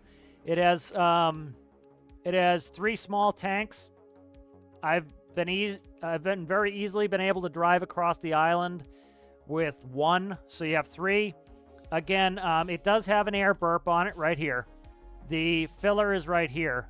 This is the thing you guys need to realize with the pressure update. Again, I think it's for ease of use. The devs did it to try to help out people who might not know what's going on, might not know much about physics. You know, maybe a younger audience who is yet to take a physics course. Like if we go ahead and we look at the tanks, if I can cram my ass under here, you notice we have 9.79 liters in here. Some of this leaks out into the pipes, all right? If you are having fuel problems where you don't have enough fuel in your build, first thing you should do is come over here, pump it, and pressurize your tanks to 60. Let's see if I can look. Right here, if you look at the pressure, we're at 18.79 atmospheres. We can go up to 60. And if you notice, there's no oxygen, nitrogen, and carbon dioxide because I have that burp right to my right. And so you can pressurize your tanks with fuel. That's why one of the reasons why I think the devs added pressurized liquids. So now we're pressurizing our tanks, and now we should be able to cram more fuel in there. So see how much fuel we have in there? Now we have 90 liters of fuel in here. All right, so 90 liters of fuel in here. So we went from 9.7 times 3 to 30 times 3. So we've tripled the fuel that's in each tank by pre-pumping. So do that before you leave. If you think you need a lot of fuel, pre-pump. Some people are putting like more fuel tanks than they need. Like for example, for the build challenge, like I should have put a rule where it was one small tank because that's 31 liters. That's all you need. Like some people would put 4 tanks, but they never pre-pressurize them. The first thing I'm going to do in the challenge I talked to is I'm going to stick a hose on there and pre-pressurize the tank to make sure that everybody has, you know, max cap fuel. So like you can do that. Let's go ahead and fix this issue here. All right, so we want hood color. Come on, come on, come on. Give me hood color. And then we want, where are we at here? Right here. I think it could have been that. Let's go ahead and spawn it. I want to check it. Make sure that is the right color. Try to get this out without errors. Perfect, that's fixed. All right, what else did I need to do here? Brakes are good. I'm happy with the brakes. Stability's good. Dome light. I want, so like, if you notice, it's like super dark at night. And so there's a trick you can do to kind of backlight a little bit. And so I kind of want to do that. It looks a little funky sometimes, like if you're in the fog, but I can backlight a little bit. So what I want to do here is get a light. And we'll go dark, dark, dark on this. So I do this on a bunch of builds. It's helpful for giving yourself some actually like almost realistic lighting. And I think we could probably put it in right here. So like here's my, you can tell that's where the, where's the steering column? Right here is the bottom, is the base of the seat right there. And so we want to get it in the cab somewhere. Right there. So let's do this. Let's take a light. And I'm going to put it like this to the, so that it's shining like that. And then this doesn't have to be very bright. Go like additive paint like that. And then do electricity. We'll go on the, it's going to go on the hot bus, the one that connects to the battery. And then what's going to trigger that is the headlights. So when you turn the headlights on, it's going to brighten up the cab of the vehicle. So headlights are 4, I believe. And that's going to brighten this up a little bit so it's not so frickin' dark in here at night, because nighttime can be pretty dark. All right, let's go ahead and spawn that. Let's go dark, and we'll see how that looks. It just like, it makes it so like you can't even see what's going on in the vehicle at night. So like it's nice to have that. And we'll see if it bleeds out at all. That needs to be fixed. Let's go. All right, so see how we kind of backlight ourselves a little bit here. So that's the kind of the whole point of that. All right, so that backlights, it floods the bottom a little bit, but like not terrible. So let's actually go a little bit darker. We're probably a hair bright. Let's go to this. Like black does give you some light on there. The like, if you look at this black, the standard black, it's actually 20. So like my undercoat is 000. So you can go down a little bit if you're getting too much light. Let's get in there. Where the hell are we? What happened to it? Where is it? There it is, right there. All right, let's go additive on that. So go a little bit darker on that. Let's see how that is. Because there's too overpowering. But just like little things like that are helpful. So let's go 4. There we go. See how we get just a little bit of dusting of light in here? So it's not pitch black inside. And we get a little bit, you can see a little bit under there. It's not terrible. But that just is a big, that's a big quality of life thing in the interior of the car. All right, let's go ahead. I want to do additive 000. Let's go symmetry. Make sure it's additive. It is. All right, I want to make sure these are completely darked out. I don't want any of these lighting up. All right, good. That's good. What else do I need? I don't think we need anything else. I think we're pretty good. Pretty damn good here, I think. I'm happy with this. I'm happy. I've been wanting a Jimny for a while, so I'm happy with the Jimny. I've got a little pintle on there. We can take a trailer. A vehicle of this size, you're not going to be putting brakes on a trailer anyway, so there's going to be no braking on there. You know, I might put the light controller through, but it's pretty good. I'm happy with it, I think. Is there anything else? Can you guys think of anything else I said I need to fix that I have not? Let me quickly catch up in chat. Give you guys a chance to answer if you did see something. Thanks, Rocket. Glad you enjoy it. Modify my hot hatch. Give it 4-cylinder with a new transmission. Nice.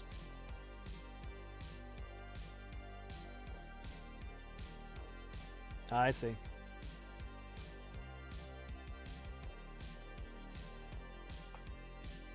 See if I can find a death wobble GIF.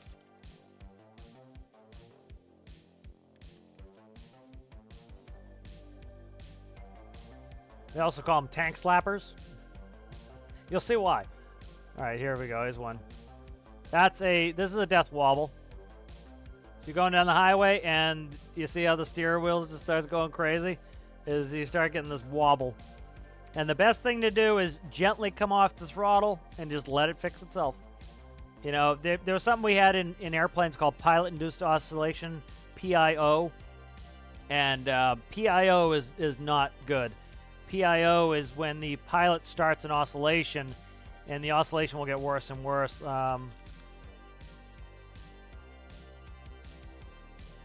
There was a GIF of a PIO, I think it was a test, in a F4 Phantom, and the engines departed.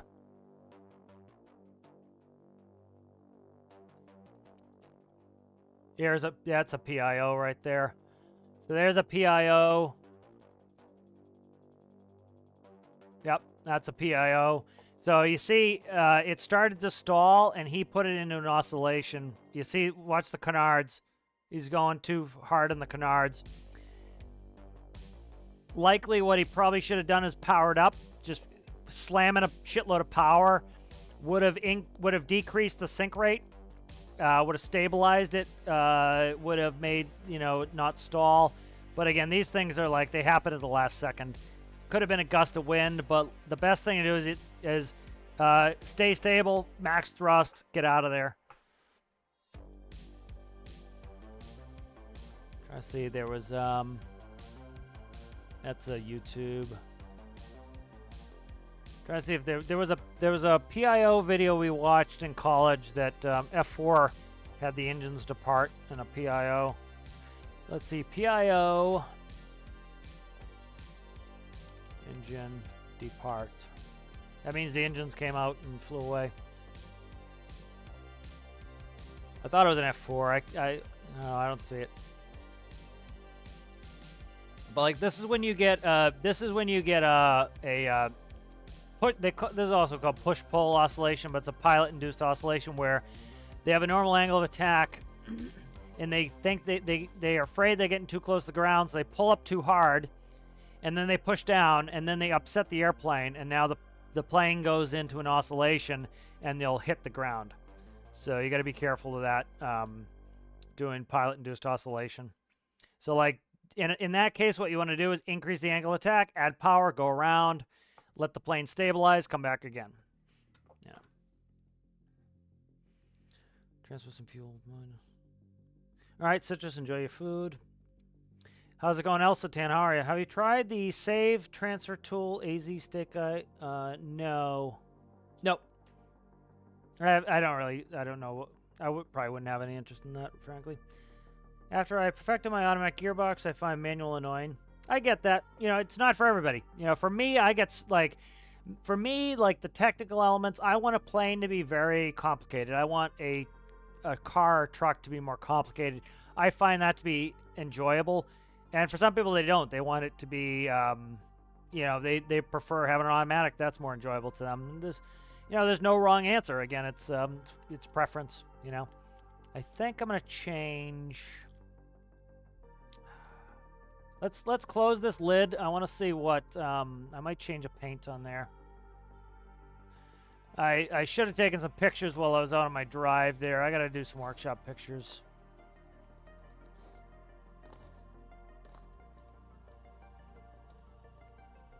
Nope, I'm gonna keep them the same. I was thinking about changing this green to the bumper color, but no, it looks good that way. But this is one of my favorite features of this vehicle, is I love that the radiator is actually connected and it is actually sticking out of the grill like it should be. That's why the bumper got fatter. The bumper used to be thin in the front as in the rear. But I like that I went with the fatter bumper for the express purpose of being able to put the radiator in there. And I think that turned out really nice. Any paint errors? I don't see any. Paint looks good. It's layered nicely. I don't like doing the pixelated paint myself. Here, I was going to show you guys a quick stability test. Let me save it. I think this is really kind of... I have two gauges that need to be done. Quickly save this. Come up with something for those gauges. All right, so one's going to be engine high temp.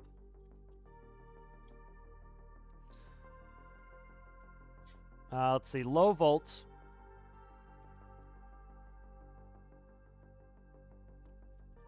Low volts. Indicator light. What is this number here? That is 6, 7.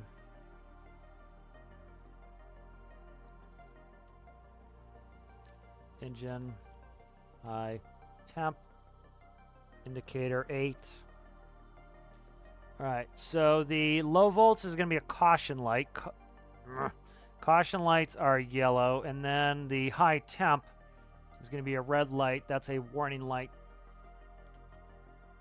All right, so that's 7, 8, and then let's go in the engine panel. I could make the engine panel bigger, but I don't want to or need to.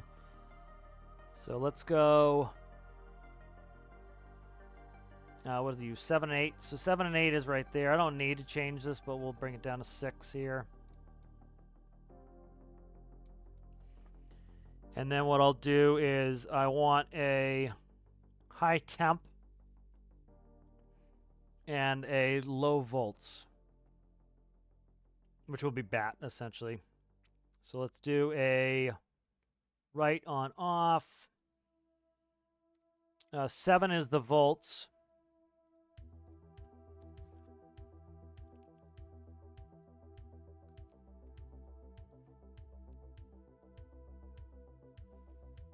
See, where's battery? Right there.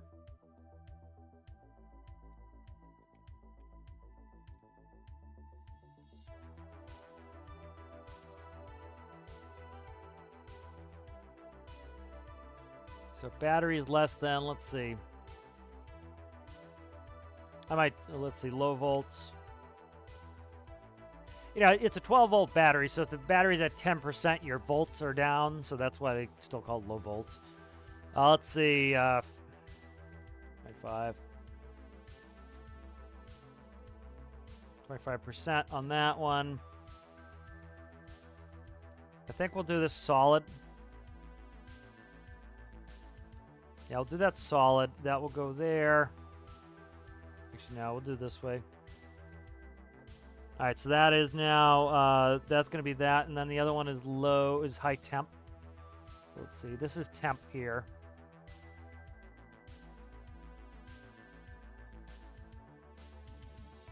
And so I have an automatic overheat protection system. It's dead simple. I recommend people put this on so the shit doesn't catch on fire. Real simple. The 6 key in this case turns on the PID that runs the engine, okay? It needs 2 conditions. 1, you need to turn it on. Here's the starter. Starter runs separately. If the RPS is below 2.5, right there, and the 6 is on, it will start. So it auto restarts if we stall. And then overheat's dead simple.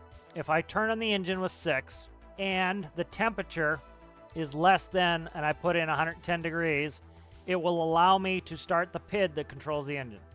If the temperature goes over 110 or we shut down the engine, it will shut off the fuel and air. Now what happens is when this hits 110 degrees, it's going to stutter this. It's going to instantly shut it off. It will drop temp below 110 and it will instantly give us power back. So the engine will go like, but it will still let us drive. We can still drive. It will just keep us at 110. Now, with the cooling system we have in here, I don't anticipate us ever hitting 110 degrees, so there's no problem there. But that's a simple way to make sure your vehicle never catches on fire. And then, so here is going to be the high temp warning.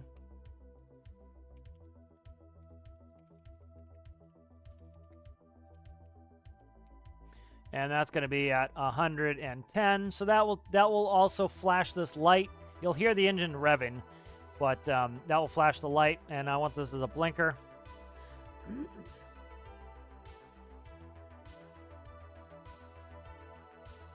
And so 1 second on, 1 second off, fine. Okay, and that's going to go down there. And then we want to do another right on off. This one here is going to be 8. If I could find it, there we go. That goes there, this goes there, that goes there, this goes there. Bingo, done. All right, so that now fills out the panel. So that's done. All right, so those should work. Those are colored, those are coded, that's in. All right, we have everything we need, I think. Let's go ahead and save that. And it's going to be the Patney, because that's my brand. For performance, precision advanced technologies. All right.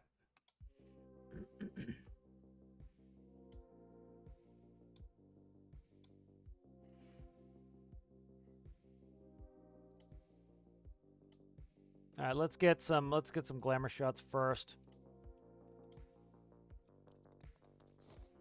Let's do this. Let's move bases. I know where I wish to take pictures. Go here.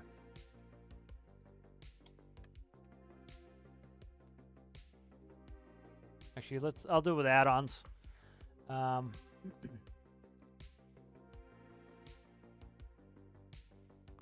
do it with an add-on. We'll just take some quick pictures.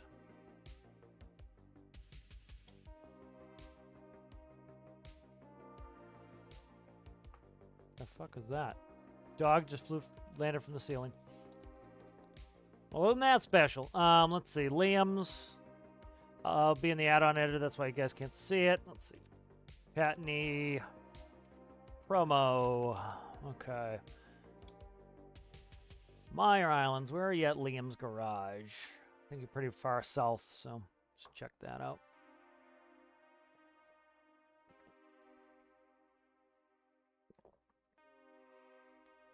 Liam's is kind of hard to find. Nope, that's not it.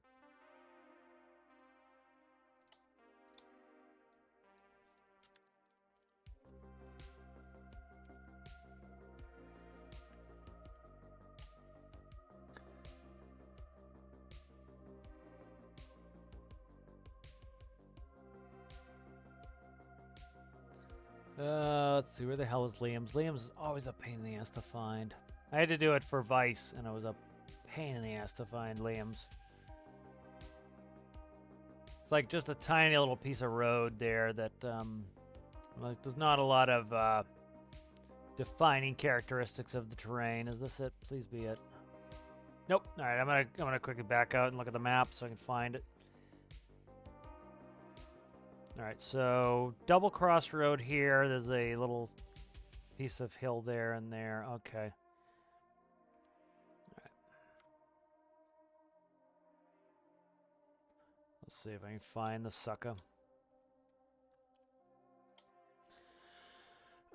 It's real annoying to find lambs.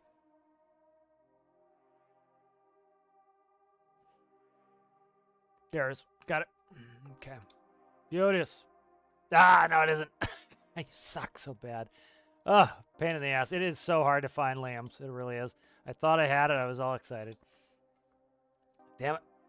That would have been too good. Oh, what is that one? I'm going to have to pick another location if I can't find this quickly.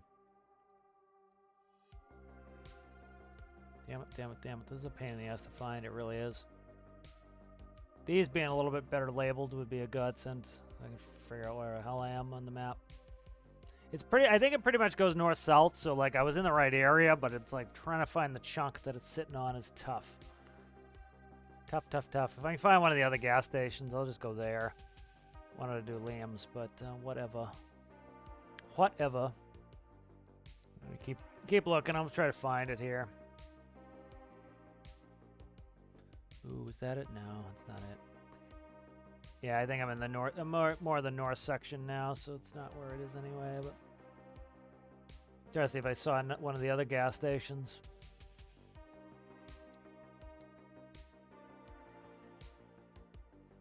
Should be pretty reasonable off-road too, because it's got all-wheel drive. It's got a pretty low gearbox and a high rev on it, so it should do pretty well off-road. It's light. It's got a good low center of gravity, so it's probably not going to roll all that much. Is this it? There it is. I found it. Famous last words. Nope. There it is. We got it. F, F, F. There it is. Okay, good.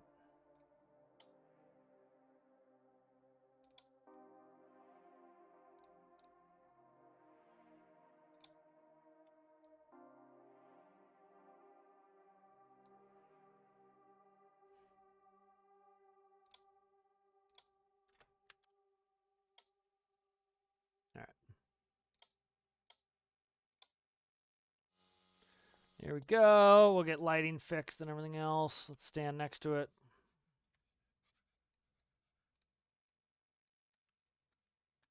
I might not go. Let's not contrast it. I'll fix that post.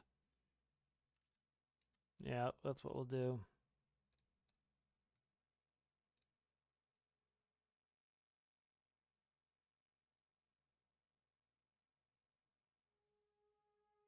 I'm trying to see where the sun is. Problem is we're in a shadow, so I'm trying to. A little bit afternoon, I think there's better, and then I can change the levels. And change the levels here.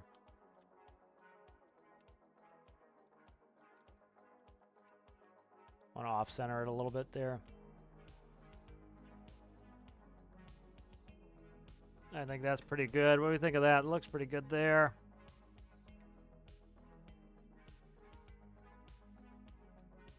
Did it take the picture?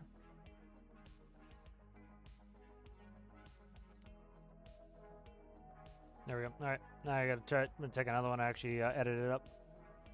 All right, come on, come on, come on. Get rid of the thing. I'm trying to take an actual screenshot of it, so I can't have it touching too much. All right, good. Let's go ahead and we'll edit this sucker up and get it on there. Oh, let's do this real quick, too. Let's do... I got to frame it for the actual thumbnail. All right, there we go. Let's go ahead and we'll start working on this. All right, nice.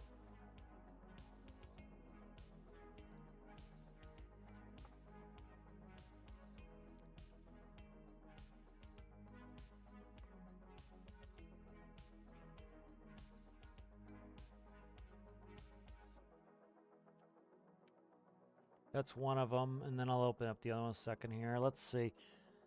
Color's not too bad. Let's play with some stuff here. Trying to get this good. Probably ink sketch it, and then I'll go back and I'll change the contrast out.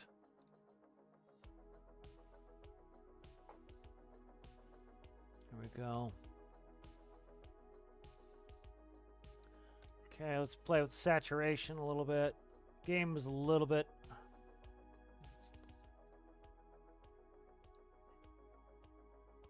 Click on the right thing, find saturation right there. That's not bad there. Because like you notice, this is stock right here. The game's a little. It's almost like there's some fog in there, and so popping the saturation drops that fog just a little bit. Now the color pops now a little bit better.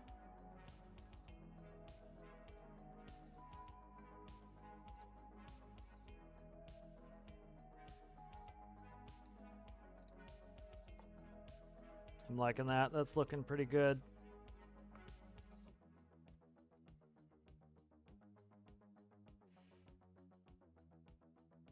All right, good. I'll cut out a part of this for that. I could, but I want it where I want it. I want it angled. I don't have to drive. I don't want to have to drive the car there. I want to place the car right where I want it. That's why I didn't use the workbench. All right, that's pretty good. And then let's go ahead and we'll grab a piece out of this. So rectangle select, fixed ratio, 4x4 is fine. And then, so you need to have a 512 by 512 for the thumbnails. So, you know, you want to drag them out correctly.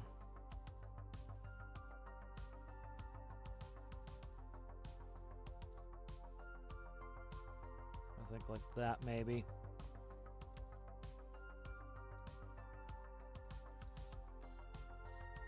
That's a good pick. I like that. So this is going to be the thumbnail.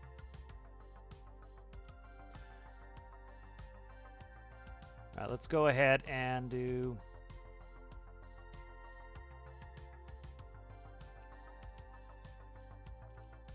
Let's go grab you.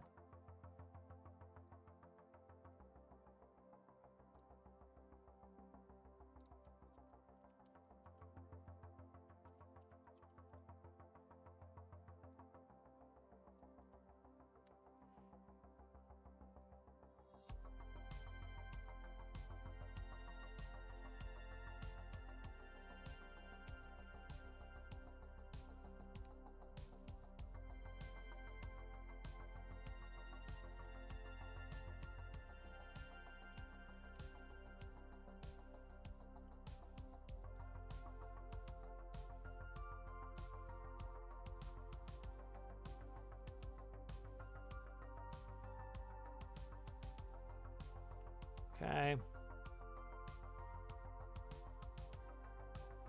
Let's grab. We'll do a gradient on this. To be a little bit more snazzy. We'll go ahead and we'll grab the base. And we'll go ahead and we'll grab the top.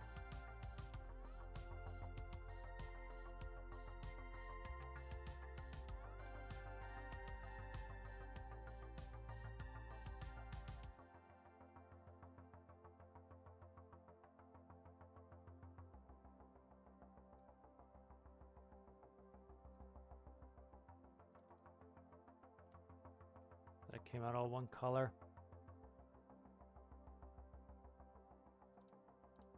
I don't like the green for it. Let's do a...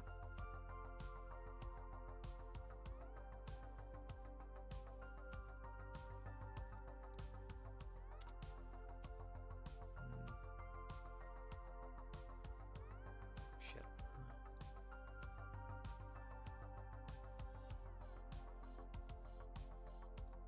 What is it? 218, 165, 32. 218.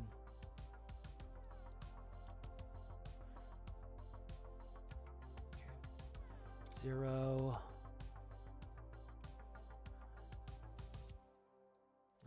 190. Okay.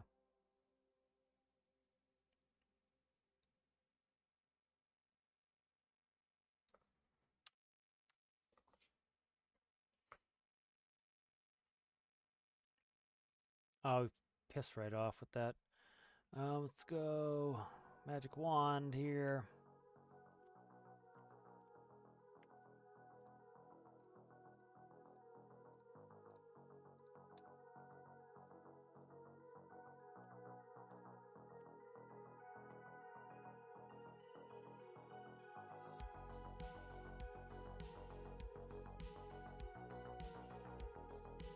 It's very subtle, this color change, so.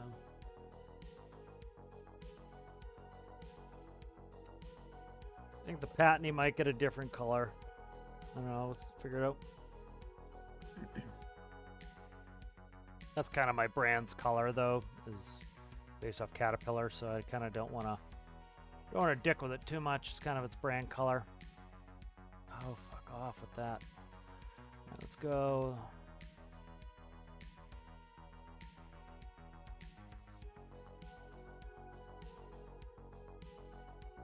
A little bit of shadow on that, kind of dirty shadow there.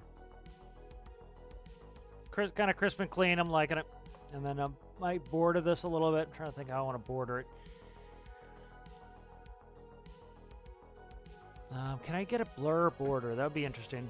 I want to play with that. Let's go another layer on top. See if I can do like a little blur border. I'm interested in that. I haven't played with that much. Let's go rectangle. Draw outline. Let's make it a 5-banger. Okay.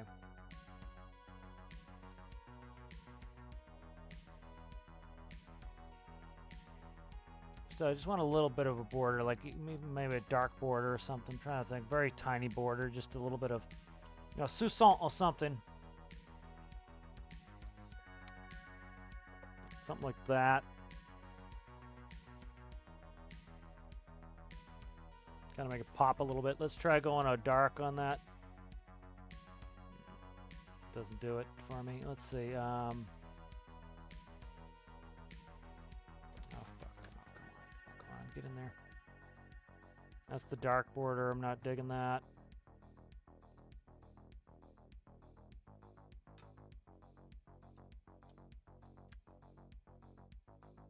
Too bright.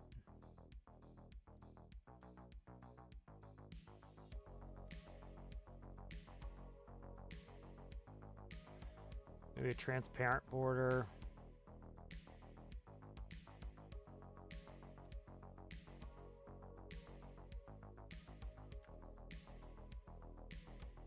I think that sets it off a little bit. I like that. It's not bad. All right, let's read some chat here.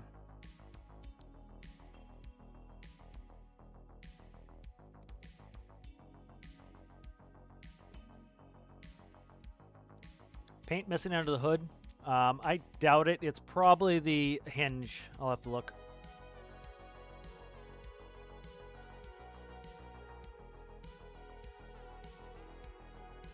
French Mastiff.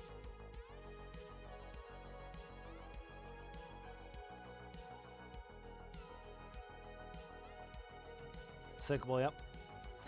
Alright, so that's good. I'm liking that as the thumbnail. And this here is the main thing. So what we'll do is we'll grab parts off this.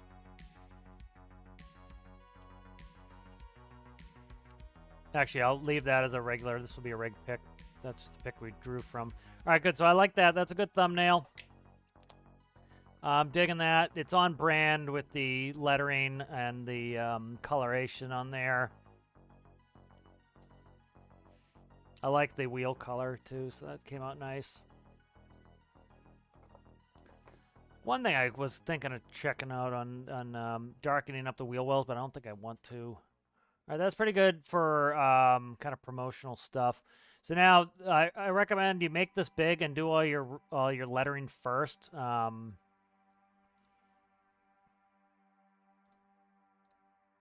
Let's go ahead and I'm going to save this as regular screenshot stuff. So this is the Patney thumb large. Okay. All right, so now that is all good. Now I need to change the image. So we want to resize the image 512, 512 for a thumbnail. So that's what we need for the actual game. So do your lettering first and then shrink it is the way I like to do it.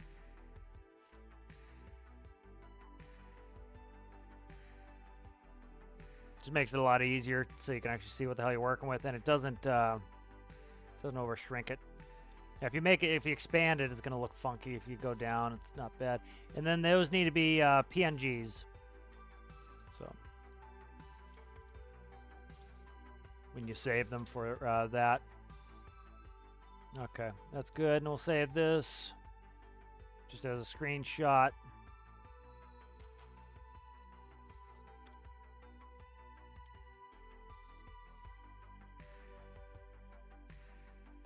All right, so that's good. Let's go ahead and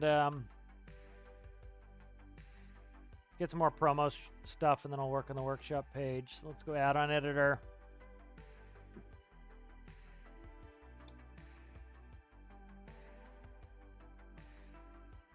I think of other cool places we can go here.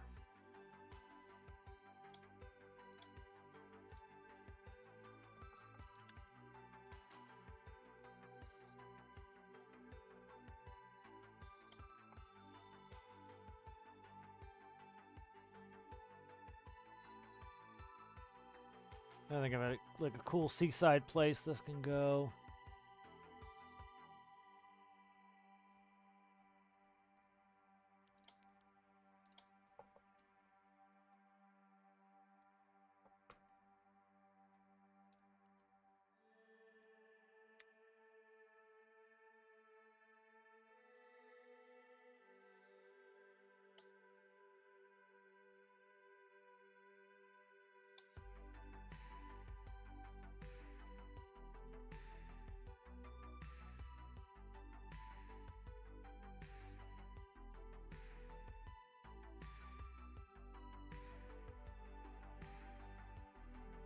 Probably get a GIF as well at some point.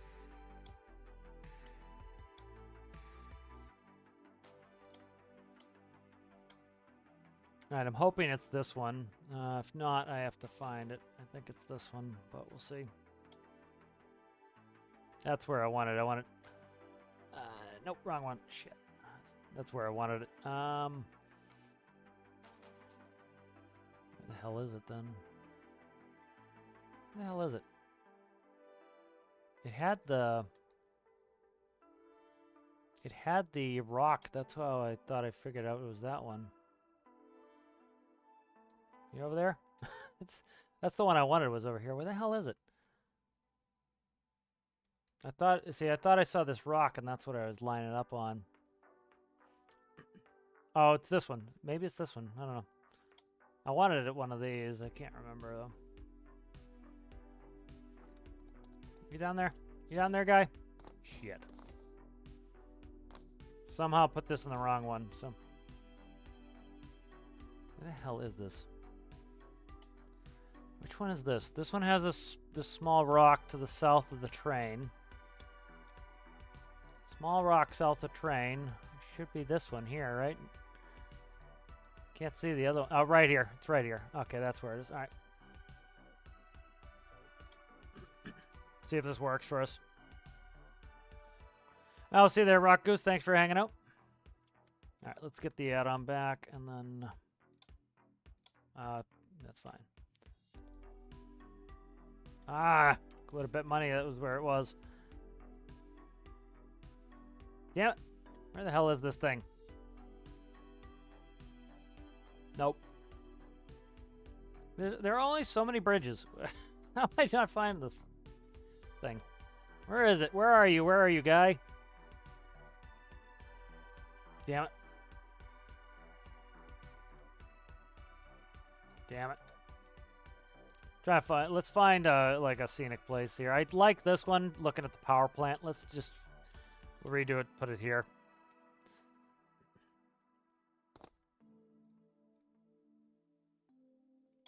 Let's just start fresh on that.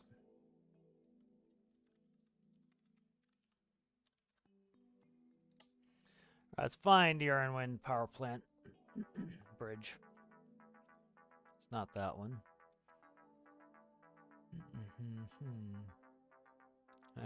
Is this it? That could be it there.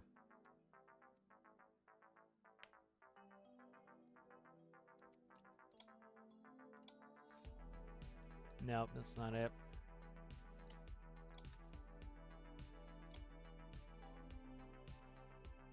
Kind of, I don't know. It seems convoluted the way they do these chunks. I don't know if they're north-south or east-west or how they're lined up. I think this is it here. Believe that is it, right? Yeah, it looks like it right there. Okay, I think that's the one.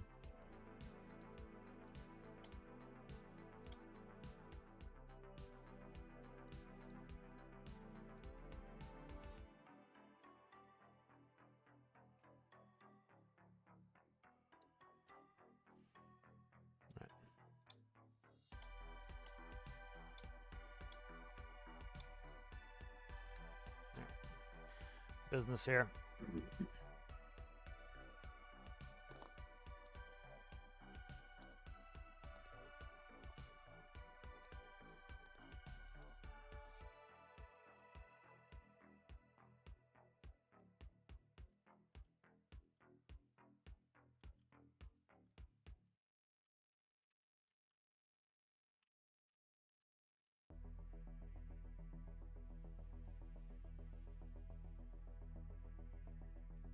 Gonna do an in here look as we're going through, like looking at it, but I don't know, it's kind of funky looking now, actually. Yeah, I don't like it there. Shit. All right, let's find out some other place to drive around here. Just off.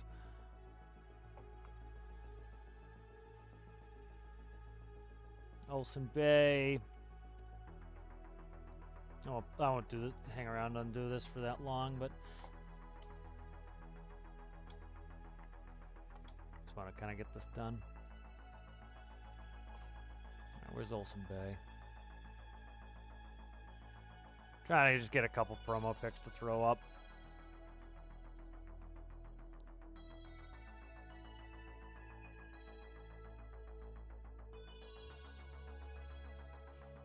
Where are you, Olsen Bay? Olsen Bay, Olsen Bay.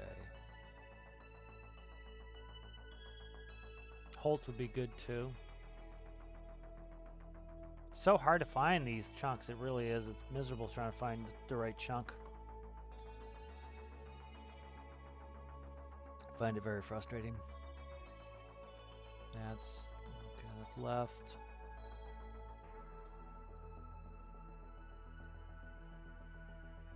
It'd be nice if they added the name, because they have names for these places, and then they add the name, and it'd be like, okay, that's where it is, you know?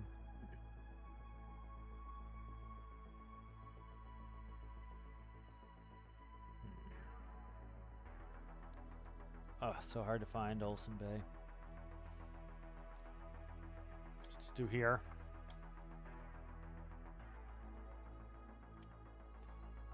We can do a couple spots here. That will be helpful to get some quick stuff done.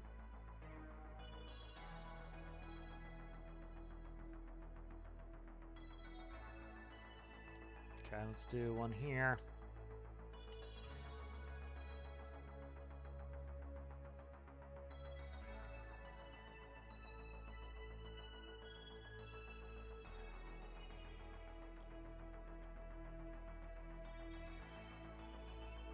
Why is F not working? F. I'm still clicked on the vehicle, that's why. Okay.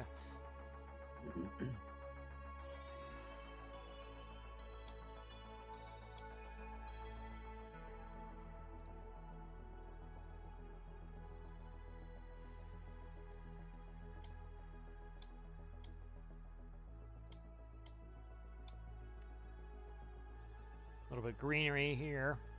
Go away.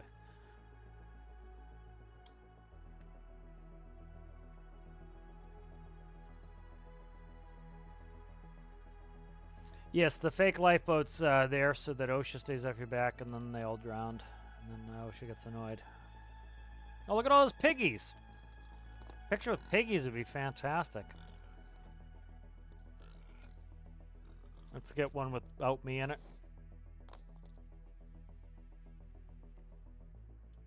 We'll change the lighting here a little bit. Try to get a little bit of a sun rays in there.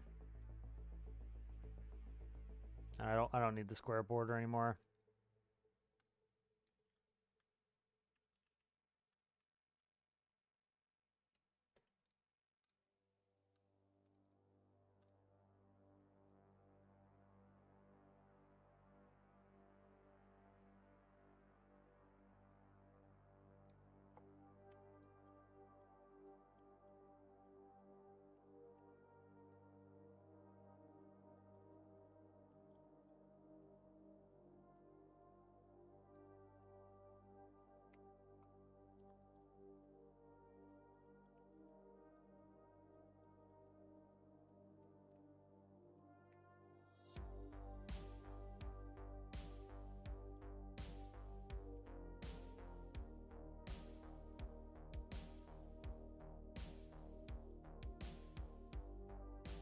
It's all like the same right side of the vehicle.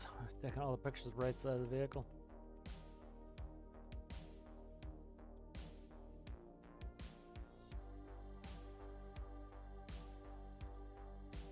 Let me change the sun on this one.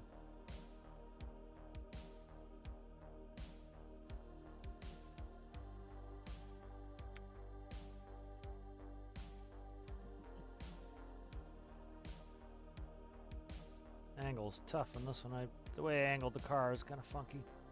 There we go. Thanks Tree for helping out. All right, let's work with those, and I can screw around with this later, doing all sorts of bullshit. But just want to get some on there to kind of make it attractive, and then I can go back and fix it as necessary.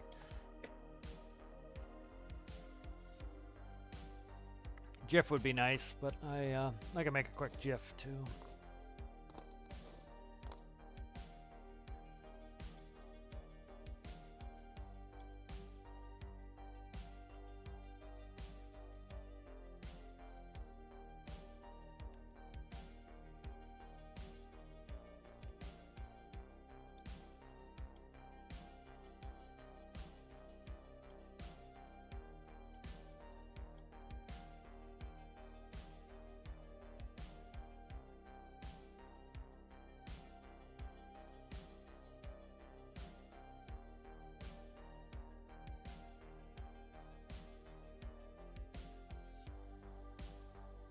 All right, that's uploaded. All right, let's go back to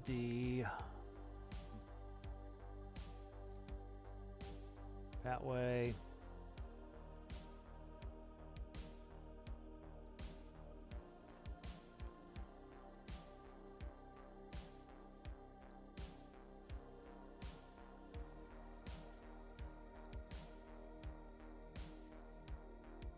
All right, let's see. Patway personal transport. This will be the Pat Knee person. 4x4. Okay, this is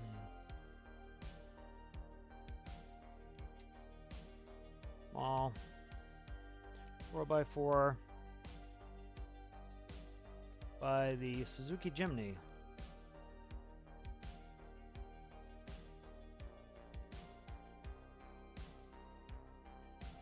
Alright, put a tutorial video on that later.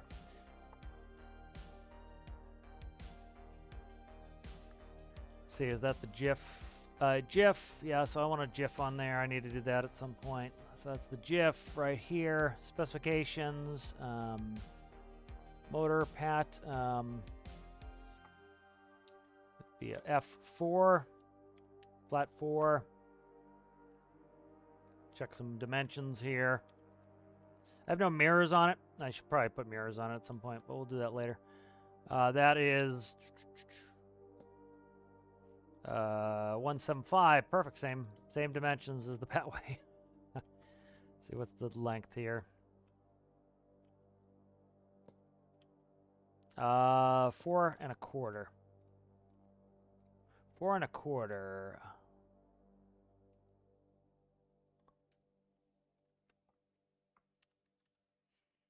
All right, height.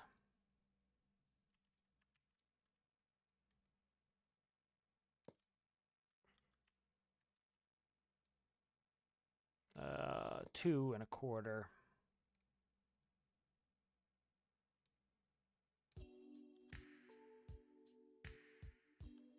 Fuel. Diesel. Max speed. 80. pH. Seats. 4. Weight.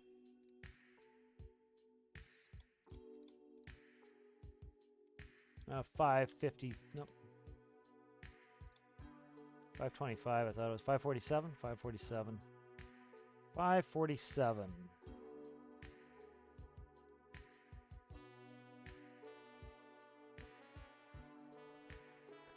So you go through the operation. So we want to press 6 to start. Engine. WS for is Excel brake. Brake. AD is steering.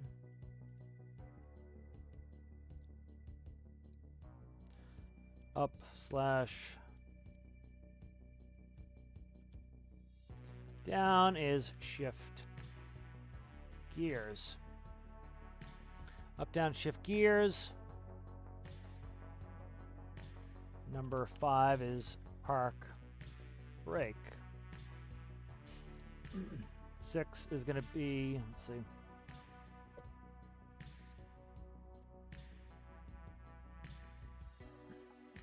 I think that's all we need there. And then H menu, I need to take a picture of the H menu. That will have all the other shit, so I don't have to write all that out.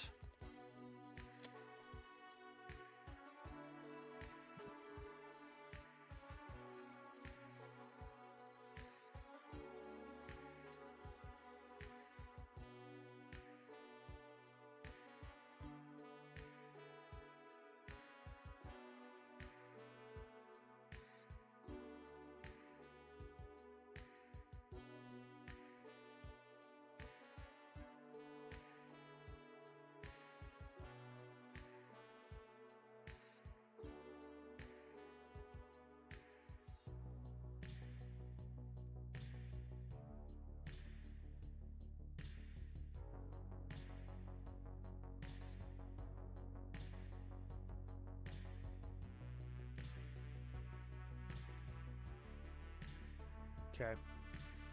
Make sure it's right. Steering, Excel brake, shift up, down, park brake, left directional, right directional, hazards, headlights, high beam, start, stop. Okay, beautiful. That work. Let's actually do this though. Up, back that up. Go a layer on. Then I'll grab that again. Round a rectangle, green. Let's put that in. Right there, like so. Okay. And then we'll go down a layer. We'll take the eraser. I'll cut the corners off. Let's go 20. Cut these corners off here.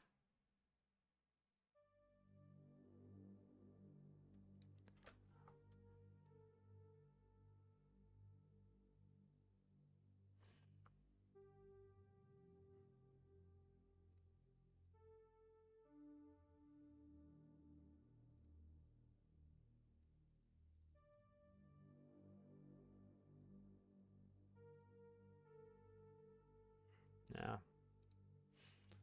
Let's not do that. Let's leave it like that. I'm getting too particular with that. All right, that's fine. If I save that.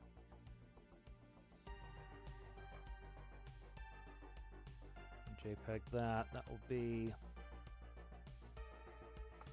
Patney H.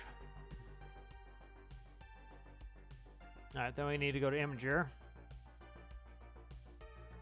Stick an Imager in there. See if we can find the link here.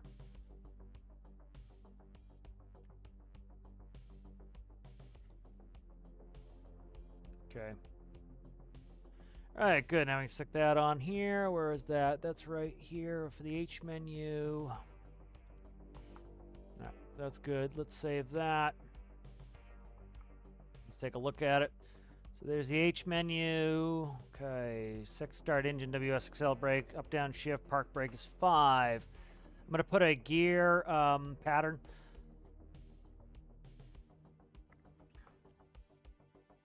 See how I want to do that. I've done that on another build. Let's go find that build and see where the gear pattern is. That's gonna be easier to yank it off of there. Probably, theoretically.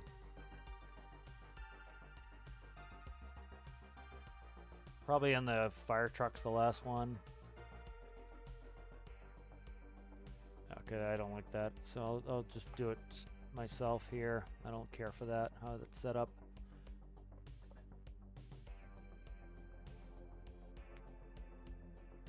Let's do, let's make it in paint, and then we'll work that in. Try to make it look reasonable. All right, let's go. That's fine. Oh, come on, man. Give me the fucking thing I click on. Right, there we go. Let's go. What's gear pattern? Let's see. Trying to see if I can find a image here that I like the look of.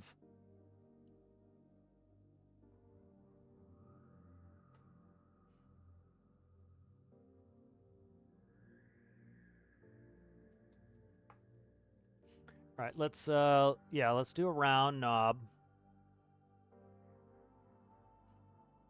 with the, so let's do circle. Let's do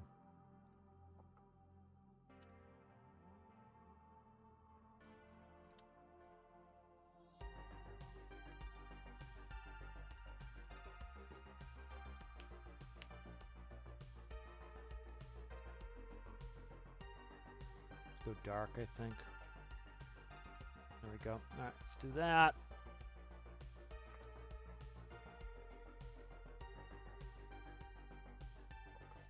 All right, what are we on? 60. Let's go 20. Let's go.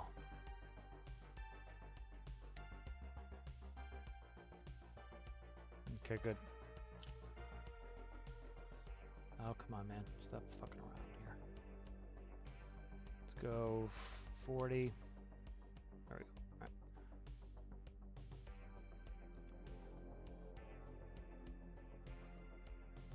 Nice. Bet you I'll click on the right buttons and we'll be good shape. Reverse. Okay.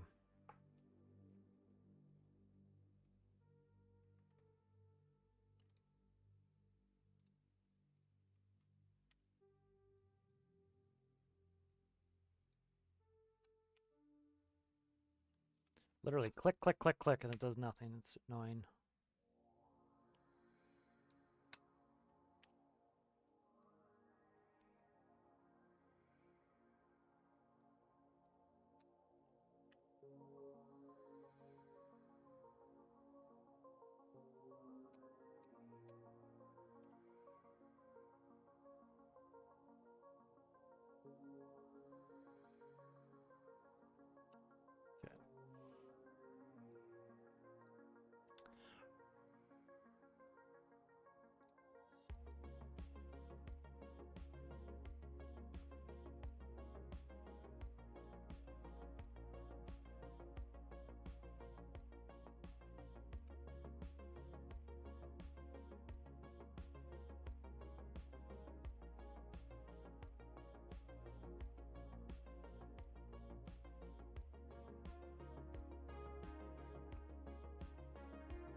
Now reverse. 1, 2, 3, 4, 5. Beautiful. A dog leg reverse, as all reverses should be.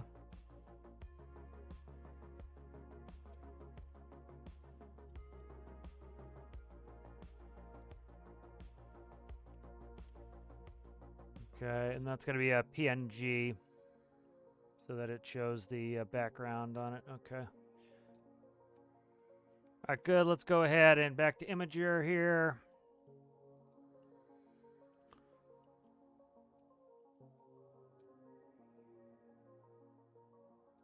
So hopefully that comes in as a PNG, even though I just made it a PNG. Let's hopefully it works. Let's go back to here.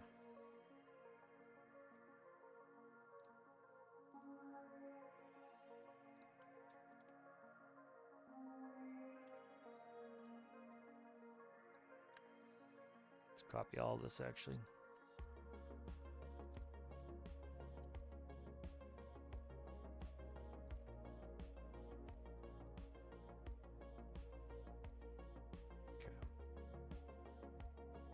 Hopefully it comes in with transparency built in. It's PNG, so it should, but who the friggin' knows? There we go. Shift pattern. I like that. That's kind of a cool feature on there.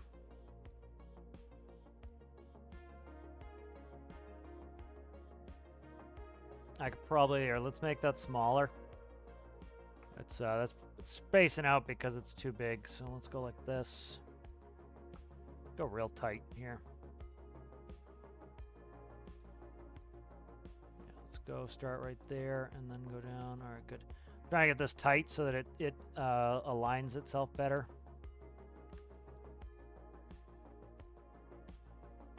Okay.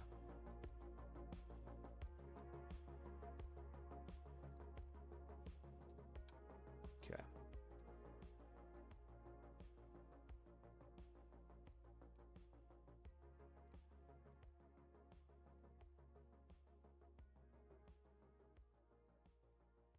Yeah, there, guy. Shift pattern right there. Let's put the new one in. There we go. That justifies it to the left there. I like that. That's cool. I might start putting that in. That's kind of cool. All right, and then we need a GIF, and then I think we're good. Where do I want to drive this, Johnny? Somewhere, like maybe a little off-road, maybe a little beach running.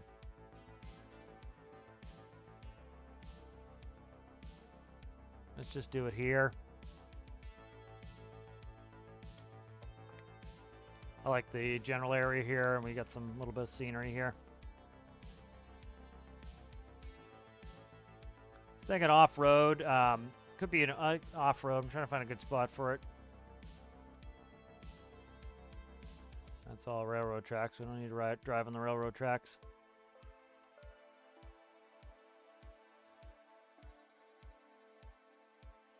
Would be kind of cool doing through the windmills here. Let's do that. Let's do through the windmills in the forest. I like that. All right, let's do that. They're in fine windmills now. On the Meyer Islands.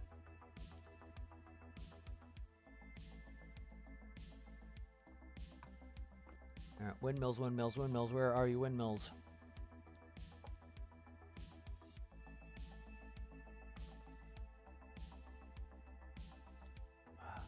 Is that it there? I don't think it is. It could be.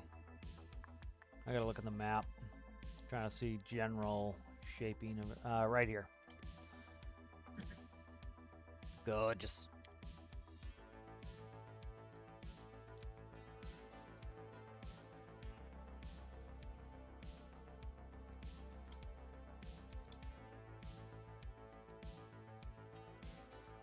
What was that all about? Pull myself under the water? Okay. Okay.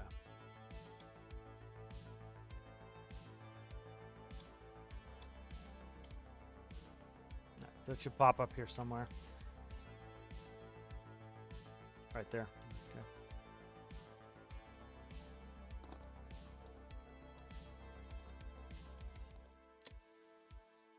So I'll start recording. We'll find this, kind of show you how the sausage make. We'll go through all that. Especially today's the final day for the challenge, so people might be looking to do challenge stuff. You need that H menu to go away.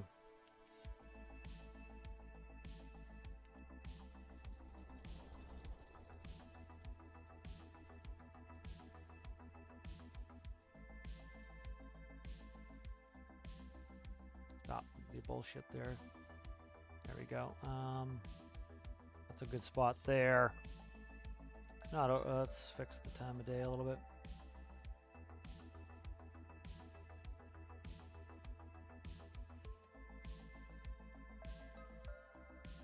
Trying not to be too super dark. I can't play with super dark too much. It's just tough to get the accents a little bit backlight like that with some shadow on the hills. Good. All right, let's start recording that.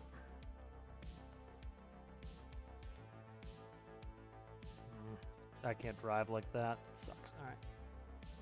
I have to go third person, which kind of blows.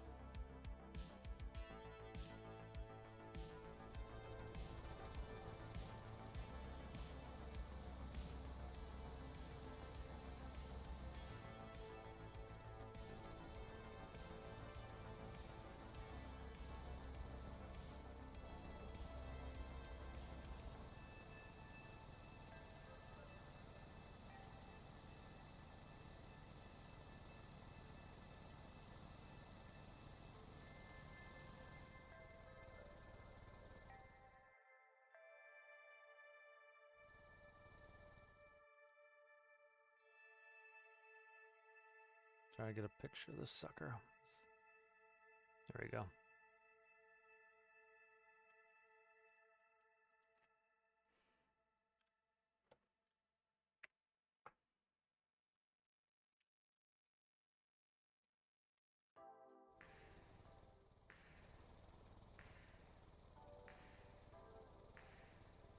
Couple pictures here.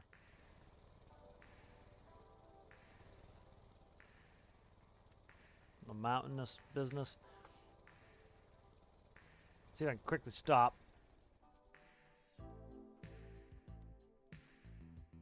Okay. Trying to get us moving still, essentially, as well.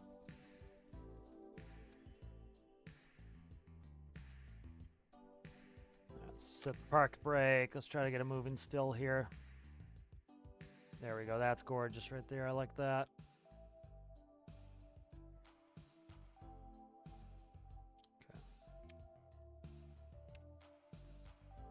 Parking brake, come on. God damn it. Set the fucking parking brake on. I don't know why the parking brake's not working. I pressed the wrong key is why. It's spacebar now. I pressed the wrong key. It's spacebar. I need to make sure that's fixed. It should be fine on the thing. Okay. Let's go high a little so I can see more mountain.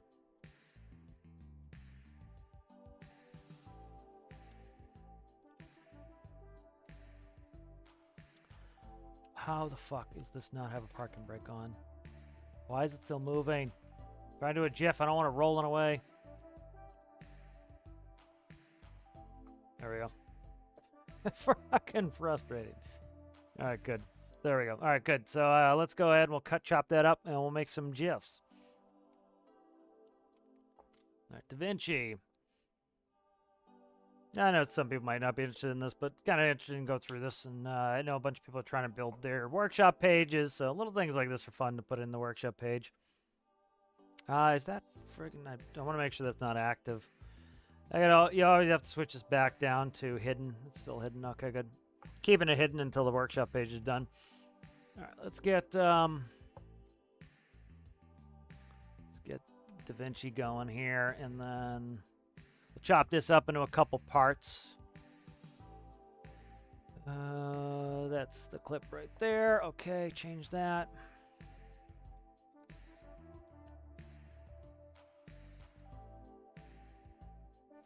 Okay, so there's gonna be a bunch of bullshit to cut around here. So this was all junk.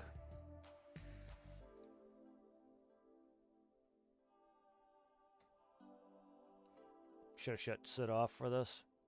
God damn it, I got sit on for this. I gotta get him off there. Let's drive around.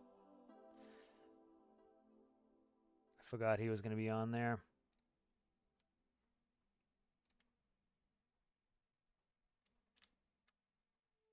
That's better.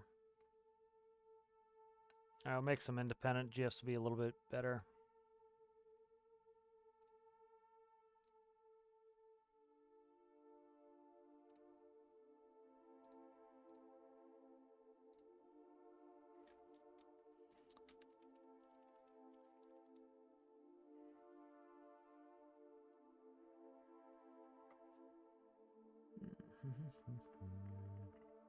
Be easier. I don't have to cut so much on this. To start with, we'll just do this GIF for most of it. Okay, where did I change the view to where I wanted it? All right, there we go. I gotta get rid of my friggin' cursor. There we go. Cursor on the screen's annoying.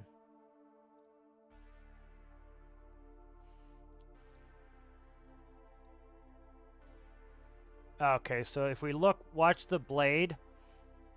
So if we watch the blade, when the blade is here, off of this shadow line here, that's when we're going to stop it. I'm trying to make it an infinite GIF that doesn't suck.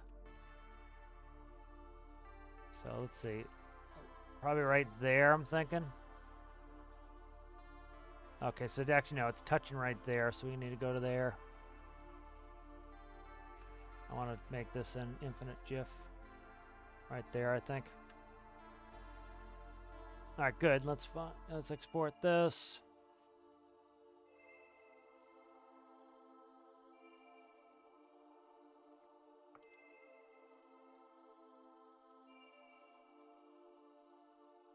Now go to Jiffy.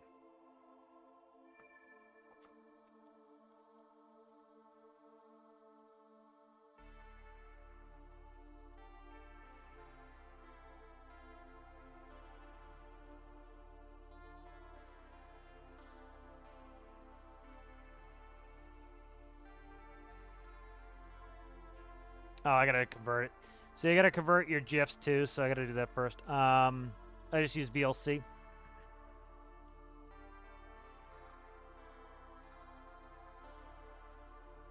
Okay, VLC. No, I don't want to update right now. So I'll show you how to do it. You go in here and you want to do convert save, Control R. You want to add the file you want. So it's the patently GIF. It needs to be the certain format. Convert save. It's gonna browse it. Patently GIF. Should be MP4. And I'll start it. And I'll see it's converted. Okay. Looks like the original version was MP4. It came out MP4, so that was fine. All right, so we'll look at the that's the final product. So pretty much got it set to its infinite there. So I set the point up right. So the blades are hitting where they're supposed to. So it looks like it's just infinite. So that's kind of nice. I could make this the thumbnail too, but I don't think I will. Okay. And then when you want to put the GIF into the workshop page, you want to make sure you right-click on it and do copy image address. And then you come into the edit here. So it'll have right here, that's where you want to put in there. So you just put it between the two image hooks there.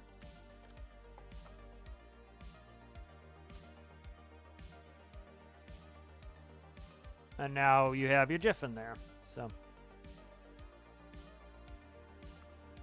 it's a pain in the ass to make a GIF for the thumbnail. I do it sometimes, but so that's pretty good. I think that's a pretty reasonable one. I don't have a tutorial video on there. Let's go ahead and add images. And we'll kind of get off this, but I've been enjoying working on it. It's been fun. You know, I like the workshop. Workshop is part of the whole thing. Like, if you get a cool workshop going, it's kind of fun, and you can, you know, it brings people in. It gets them interested in your build. They kind of can see what you were thinking with your build, and that's always kind of fun, I think. especially like if you're branding your stuff, I find that to be kind of a fun little detail is to like make your own brand. You keep it in a brand language, and it can make it fun and interesting, and it has a personalized touch, so it kind of it makes it neat, I think, and kind of gives you a little story. Like Captain Leroy, a bunch of the guys have really cool stories they always add to their workshop pages. Citrus has some cool stories on there, and so it's like, you get some neat stories in there. It kind of draws people in, makes them interested.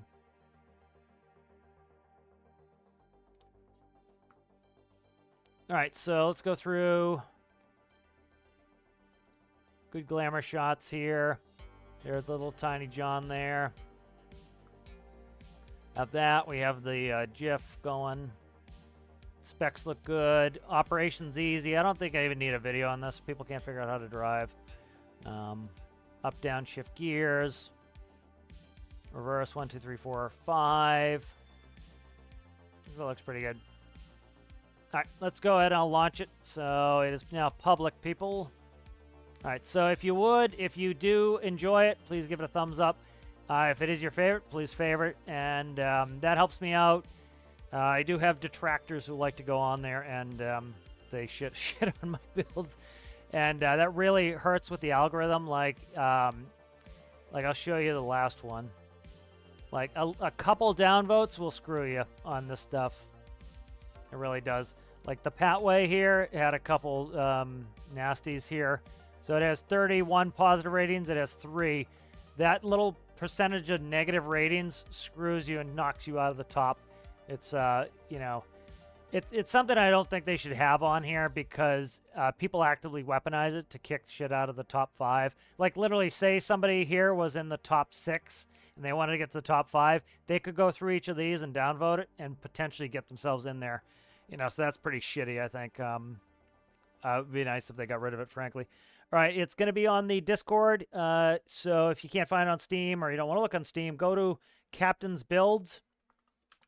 They're on there. The builds I release are all on there, so you can find that. I'll put it in announcements too, so people can get that. But so I'm thinking of starting, like I said, that series where periodically, when I feel like building something and making sure it gets released in the workshop, we'll do that. Where pretty much did what I did today. Went through the build. I did a little bit last night, but most of the technical stuff was done in-game, and then release it so you guys can kind of see it build. I didn't completely start this from start to finish there, but, it is in. So you guys hopefully enjoy that.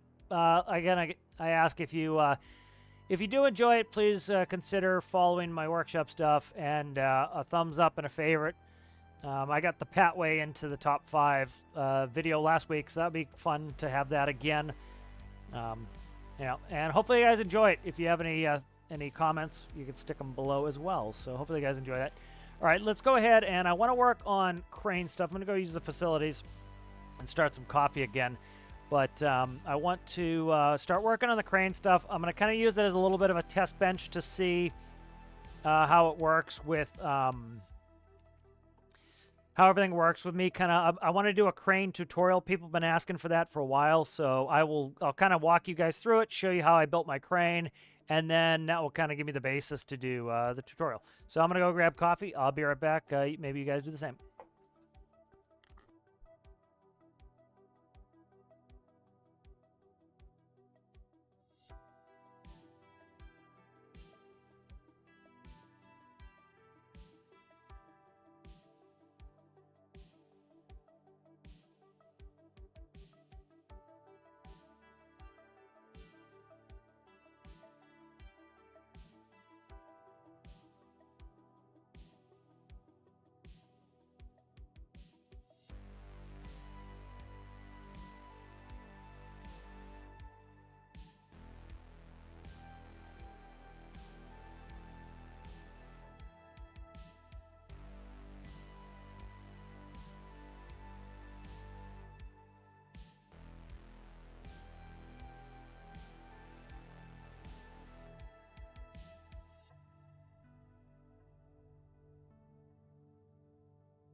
Alrighty, I've returned. I gave Sooty some treats and said it was from you guys, so he appreciates that. All right, so that's good. We got this done. I'm really happy with the way this turned out. I've been wanting to make a chimney for a long time, and I'm finally happy with the way this turned out. This actually, despite this being a pretty tiny little jotty, it's got a lot of space, man. It had a good amount of space for parts, which was helpful. Like, this has a 4-cylinder in it. That's not bad. Like, I think somebody's talking about the paint. This has to be this color. Unfortunately, the devs have yet to make it where we can color each face of this, so it has to be the same color. But I like how this turned out. It, you know, it turned into a pretty cool build. You know, this, like, ideally what I probably could do here is XML this window so that it was, you know, a 1 block stretched and then put a block across the top. But, like, I'm not crying about it. It's pretty damn good, and it, I like the way it turned out. So it's pretty good, and I enjoy it. So hope you guys enjoy that. If you do, please give it a thumbs up. That helps other people find it. It helps get it in the ratings. All right, so that is done. Let's go ahead back to, it's just an add-on, so let's close the add-on, and then we'll head back, and I'll start working on crane stuff. So, you know, Phil was asking, like, some stuff about the crane. Bunch of people have been asking for tutorials, so we'll quickly go through that and kind of show you some tricks for craneage.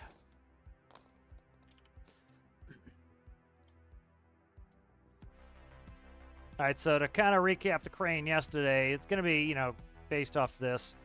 So this was the, I'm just going to do the arm and the mechanism. I'm not going to dress it up. I'm not going to do a ton of stuff. Just going to show you this, and then I'm going for 4.5 hours, so we'll probably call it after that. But so anyways, this is the crane. Crane's working well. I added some things. I added these cameras. So we have 2 cameras front, and that's essentially our like our rear views here. And then these here are on the back, and they face forward. And so the benefit of that is when I'm driving, I cannot see over to the right. So I had put a monitor on the arm and then a camera, but it looked funky. I didn't like it. So now if you look at the bottom 2 cameras, those are forward facing. So like I can't see over there, but if I look on my camera, I can. So like right here is what I can't see.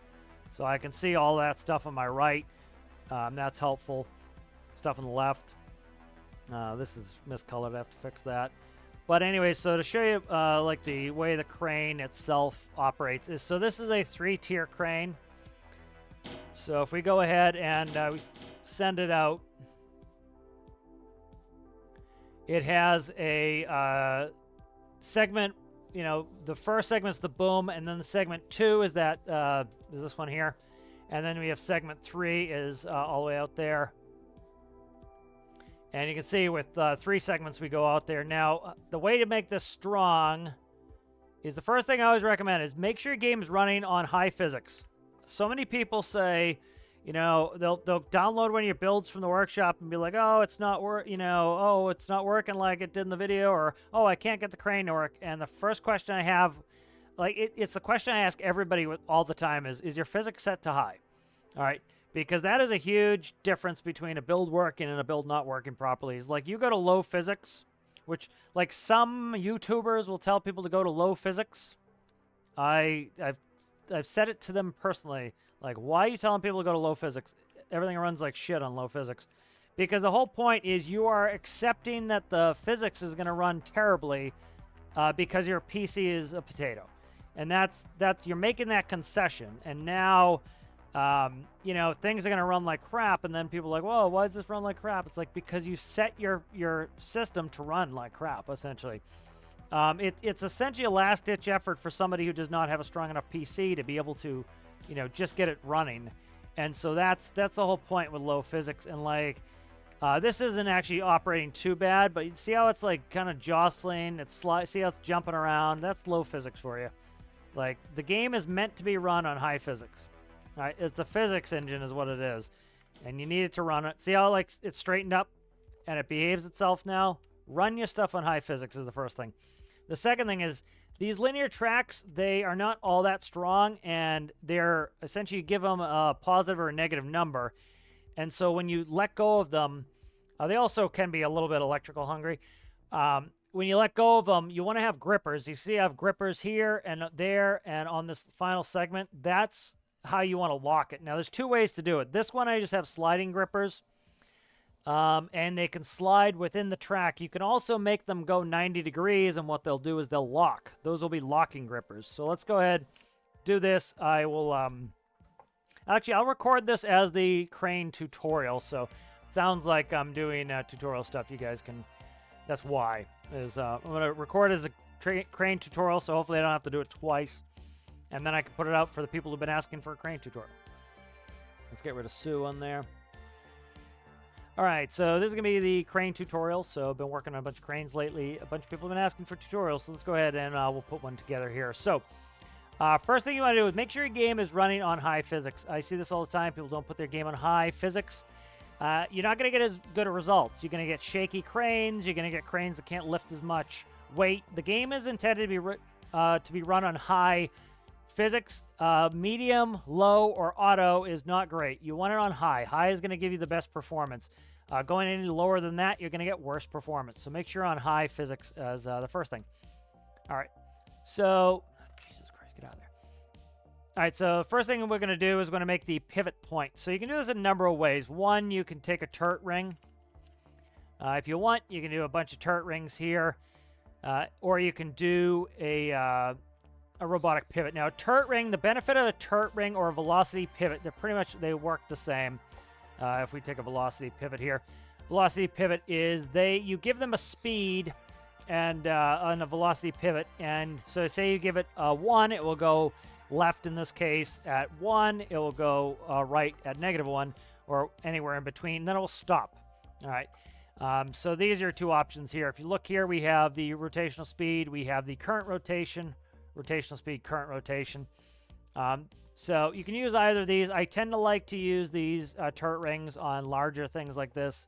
They just tend to be a little bit flatter, and they take the weight a little bit better. So real quick, we'll grab a seat, stick that on there as well.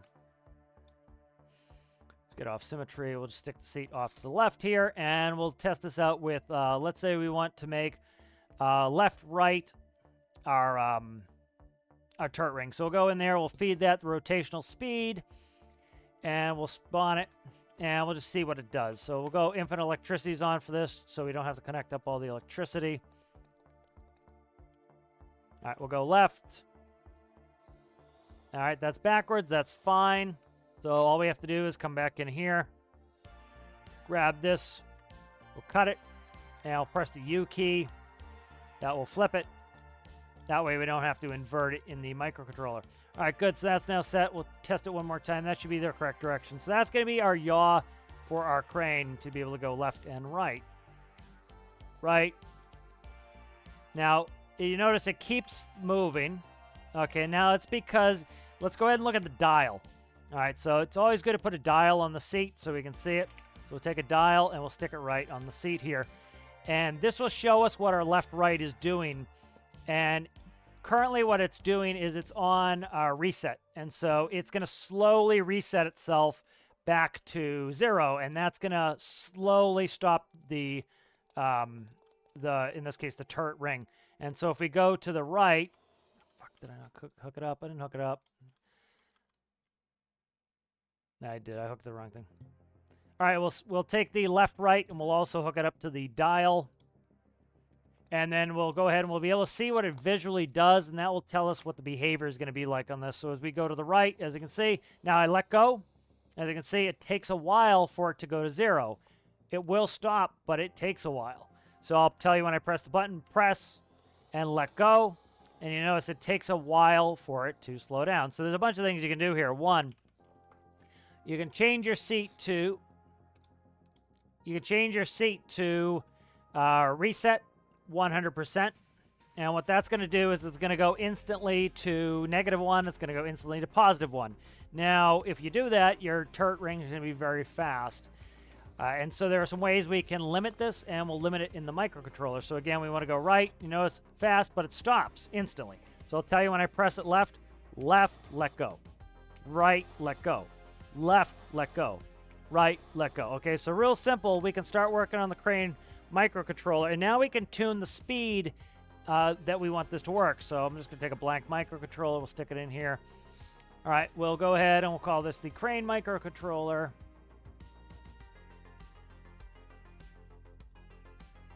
All right, crane micro, let's just make it big. We know we're going to have a bunch of nodes on there. We'll add a seat on there, composite input seat.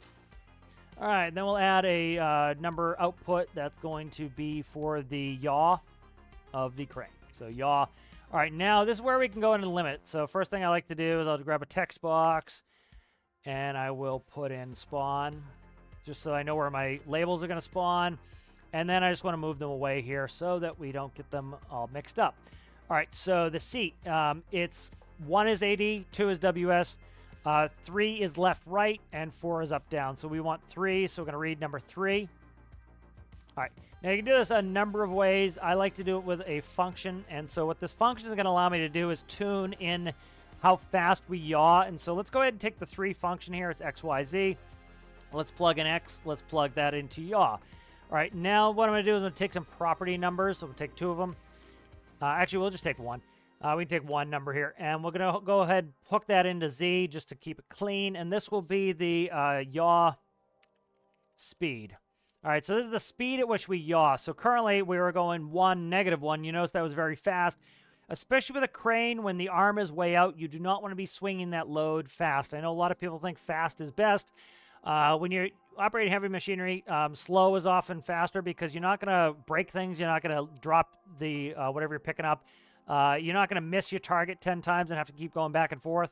So try with some slow speed. So what we'll do here is we're going to go 0.1. That's 1/10 of the speed we were going before. And then let's go in here and we'll put a formula in. So we'll do clamp. We're going to clamp this. We're going to do parentheses. We'll do X, comma, and then Z is going to be this. So it'll be -Z, comma, Z. So what this is going to do is whatever we set as our maximum speed here, it's going to make our minimum speed -0.1. It's going to make our maximum speed 0.1. And we can change this property number without having to go back in the micro. So that's really convenient. So we'll go ahead and update that. We'll spawn that in, and let's go see how it moves now. So you'll notice in the dial, it is now should be limited to -1, +1. So press left. The fuck did I do? This. Oh, I didn't hook it back in. All right. So next thing we have to do. Sorry, guys. Cut here. Next thing I have to do is we have to hook this in. All right, and then we want to take this, and now we want to go there, and we also want to go to the dial so we can read it. All right, let's go over there. All right, so now it's limited. So when I go this, it should go only to either a -0.1, let go. Maximum is 0.1, let go. All right, so you can go faster or slower. Now, the reason I like to use those property numbers is instead of having to go in the micro and find it, it's right here, yaw speed. So I literally, if I wanted to double the speed, I could go 2. Currently, I like that 0.1. So I can change it right there, and now it changes. So you can quickly go in there. You can do a test. If you say, okay, my yaw is fast, my pitch is slow, you can go in there independently and change it. All right. So one thing you want to consider here is balancing. So balancing is very important. Think of a seesaw, right? You have a seesaw. You have your pivot point. If you have a really long arm on this one, it's going to add a lot of torque and bending motion. It's going to try to twist this part down. And so if you counterweight it with a small amount of blocks there, you notice we only have 3 blocks counterweighting all this. It's going to lean down, and the crane is going to want to lean down, and you're not going to be able to pick up as much. So you want to be able to counterweight off of the rear of the arm. The longer the arm, the more torque, the more counterweight you're going to need. So keep that in mind. All right, so next thing we're going to do is we're going to start setting up the vertical of our crane here. And so we'll start putting these in. I can actually go symmetry on this. All right, and next thing we'll do here is I'm going to grab a couple power pivots. All right, now they don't have to be power pivots. You could use any pivot you really want. I like using these power. They can pass RPS through. We don't need to. If you wanted to pass a liquid through, say you're going to use a crane arm for pumping liquids, you could use a liquid one. I just like using the power pivots. We want to check our rotation angle here. So what we'll do is we'll quickly just merge these. The fewer of these sub-bodies you have, the better performance. So what you can do is you can put them across like this, and then you can merge them like that. Now that is one unit, and they're going to work together. So you can do that. All right, so what we'll do here is I'm just going to put a quick test arm on here, and we'll test out, you know, the pitch on this. So again, same thing here. We'll do on pitch, we're going to do up, down. So there's up, down. We'll hook it in, and I'm just checking direction on this one. So again, this is still reset, and it's going to slowly stop the pitch. So we'll check it, and I'm going to go up, and it goes down. It's backwards, and you see it's resetting. So we know it's backwards, so we're going to fix that. All right, so we're going to grab these two, and we're going to cut them. And in this case, I believe it's O, O. And O is going to flip it, and you notice the arrows went the other way. That is good. We're going to merge that back up. We're going to add a little donger there and merge that back up. Now this should be good. All right, now let's quickly kind of consider the weight. Each of these blocks here, all right, let's look at a regular standard block, weighs 1. We can measure it. So this here is going to weigh about 21, all right? Now, if I counterweight it with 1, it's going to put a lot of torque and force on there. So if I put 21 mass on the back here, that's going to make it very, the arm essentially has no weight because the counterweight is countering the weight of the arm. You don't always have to do this, but it is a good idea. It does make it more stable. All right, so now we have inverted the pitch. That's correct. Now we're going to go in and we're going to pretty much do the same treatment here. You also don't want to be pitching too quickly, so we can copy this, Control-CV. And then it's going to be channel 4 is for up, down. So that goes right like that. All right. And then we're going to add on pitch. So that's going to be number, output, pitch. Okay. And so we're going to add that. So it goes right in our spawn area. Bingo, pitch. All right. So now it has the same limitation that it has yaw there of 0.1. All right. So we still need to configure our seat. Our seat is not configured, so let's click on that. We're going to do the same thing that we did with left-right here. Reset 100%. Reset 100%. All right, and that's going to limit it out at 0.1. So that's instantly going to go from max back to 0, back to the min. All right, now we're going to hook it up. So we're going to grab this pitch node, and we'll hook it right there. We don't need to see it on the dial. All right, so we'll go ahead, and we'll quickly play with the pitch. All right, good. So now we should be able to pitch up. All right, so now see it is resetting it there. Why the get in there and see what the fuck. All right, I got to redo that section. I wasn't thinking correctly because it's not a velocity. So I got to backtrack, guys. Sorry about that. Let's fix that. This is my life trying to do tutorials is I forget something and then I have to go back and fix it. All right, cut here. All right, so next we're going to add a node for pitch. So it's going to be number, output, pitch. All right, so what we want to do is do that. All right, we're going to update that. I want to go to my seat, and I want to also make up, down. I want to be reset 100%, just like left, right. All right, let's go back. Actually, I don't necessarily need to do that. There's two ways to do it. Try to think of the best way to do it. Let's not do that. Let's do this. A couple ways to do it. I'll put another cut in. Up, down. What were you starting at? 10s? 10s. I screwed that up, so let's do 10s. 10%. All right. Should be reset. Yep. All right, so next cut here. Next thing we're going to do is we're going to set up the pitch. So we're going to click on our seat. We're going to go to up, down. We're going to go to sticky, and then we set the percentage here. So we could do this in the microcontroller, or we can just use the seat's innate characteristic to do that. So we'll do sticky 10%. If that's too fast, we can decrease this. 10's probably going to be too fast. We'll see. So what we can look here is we can actually hook the seat directly up. We can do up, down. I will still put it through the microcontroller. That gives me more control. So doing up, down right here. And let's check its behavior. So now it's sticky. It's going to stay in its position. So we go up. We go down. Up. Sticks. Down. Sticks. All right. Now, I do want to put it through the microcontroller. I recommend this. Direct. It's not terrible going directly, but the issues become if you're going to hit something, for example, it can go down too far. It might hit the base of your crane or the vehicle or whatever you're pulling. So it's nice. You can easily put in clamps to set the maximum and minimum values. All right, so let's just copy this real quick. And we'll stick it right here.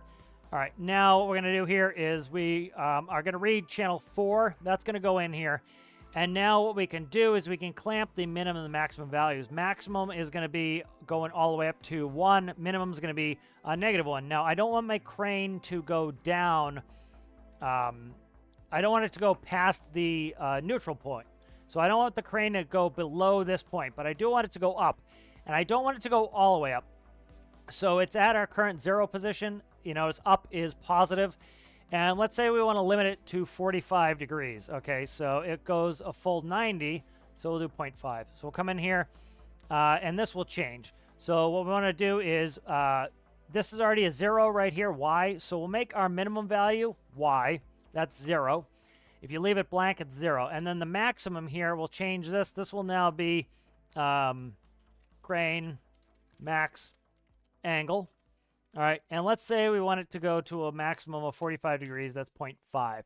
So we'll put that in. So that's going to limit us out so that the crane will only go up to a 45-degree angle. So you can set it wherever you want. There's a bunch of reasons you do this. If you are going to hit something, for example, I don't want to hit the base. So now if I push... The fuck? How did that get fucked up, man? Oh! It's annoying me. I shouldn't have been doing this at the end of the fucking video here. Let's see, what am I doing here? Z.5. Why am I doing it this way? This doesn't make any sense to me. All right, I'm going to do it the other way. I don't like doing it this way. Yeah, I don't like doing it this way. All right. All right, so cut here. Next thing we want to do is we want to set the up-down to... reset 100% just like we did the other one. This allows us to then go in and we're going to utilize an up-down counter to get this going. I like this better. It lets me have more configurability. I can set everything right where I want it. So let's set that to pitch. Let's go to 4. So copy that. Channel 4. All right. And then what we're going to do is we're going to use thresholds. So maximum value is going to be 1. Minimum value is going to be -1. All right, and so we can then take some thresholds here. Max value of 1. Min value -1, -1. So when it's when we have the button pressed down, when we have the S key, I'm sorry, the down key, it's going to be -1. When we have the up key pressed, it's going to be a +1. That's going to run those two thresholds there. And we can go into the up-down counter there, and then we have up and down.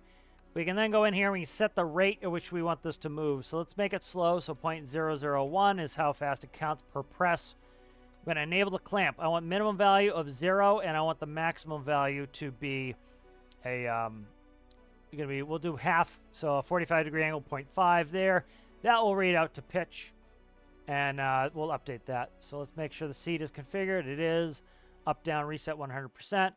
We're going to go ahead and... we'll grab the node here, and we'll click those two right there. All right, so let's go ahead and test it out.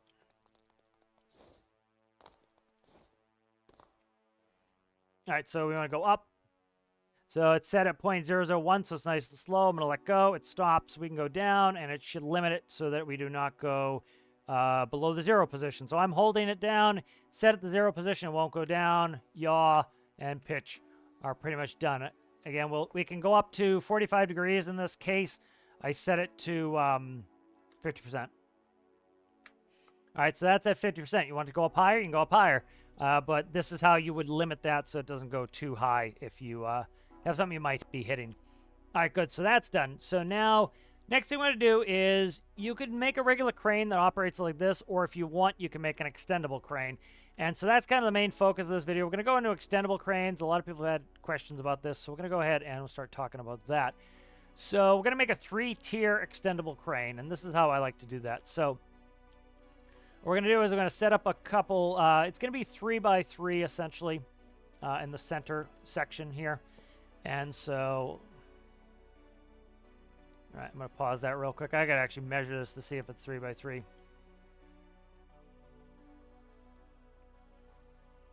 All right, let's go look at the crane. I forget the dimensions, so I want to see. It should be 5, I believe. Let me count it. Count it off. It's not 3x3.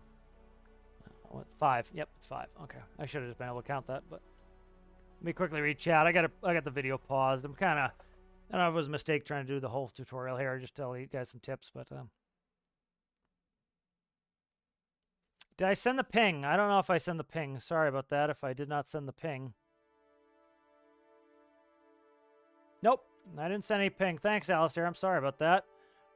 I'm trying to get good at making sure I send that ping, but yeah, doing it a whole new way now with Restream is kind of a pain in the ass because I end up, before it was kind of, I built the video in YouTube and now I have to build it separately and I often forget. So thank you for the reminder there. Usually Citrus reminds me right when I forget it. But thank you, I appreciate that, Alistair. Apologies for that. All right, so that is fixed now. All right. All right, so now let's make this crane extendable. And so we need enough space for all the mechanisms. This is going to be a 3-tier crane, so it's going to have essentially extend multiple times. So it has the main segments, stage 1.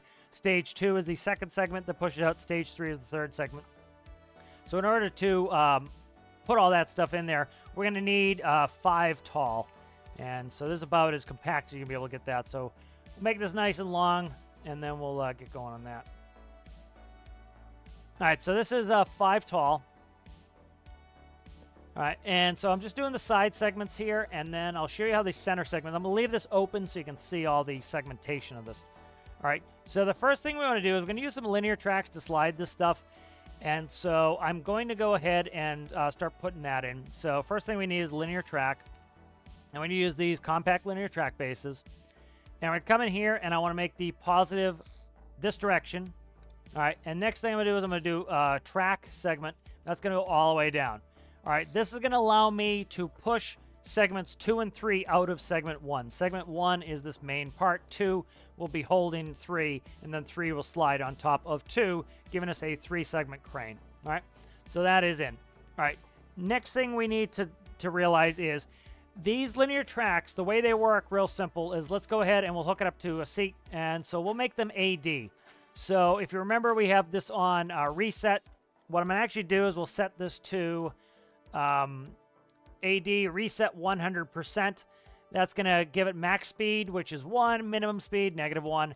And let's go ahead and we'll watch the motion of this. As I press the A key or the D key, so I'm pressing D, it slides out. I let go of it, it stops.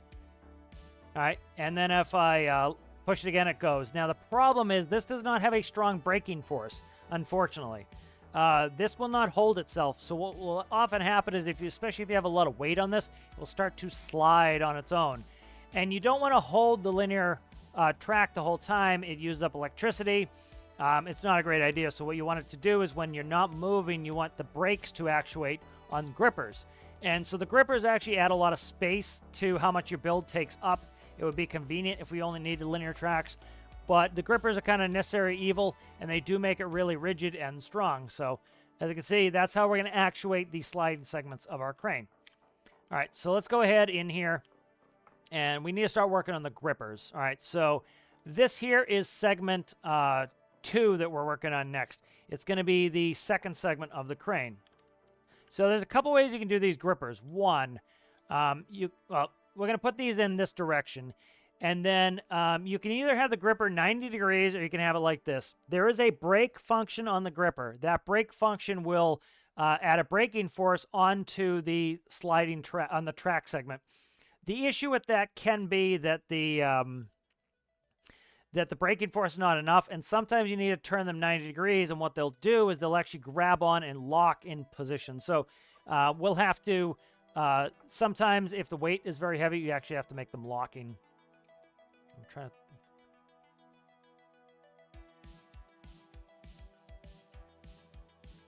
to... pausing it again, guys. I got to see what I need to check. I want to try to go off of my crane, and so I'm trying to check exactly what I have for segmentation on this.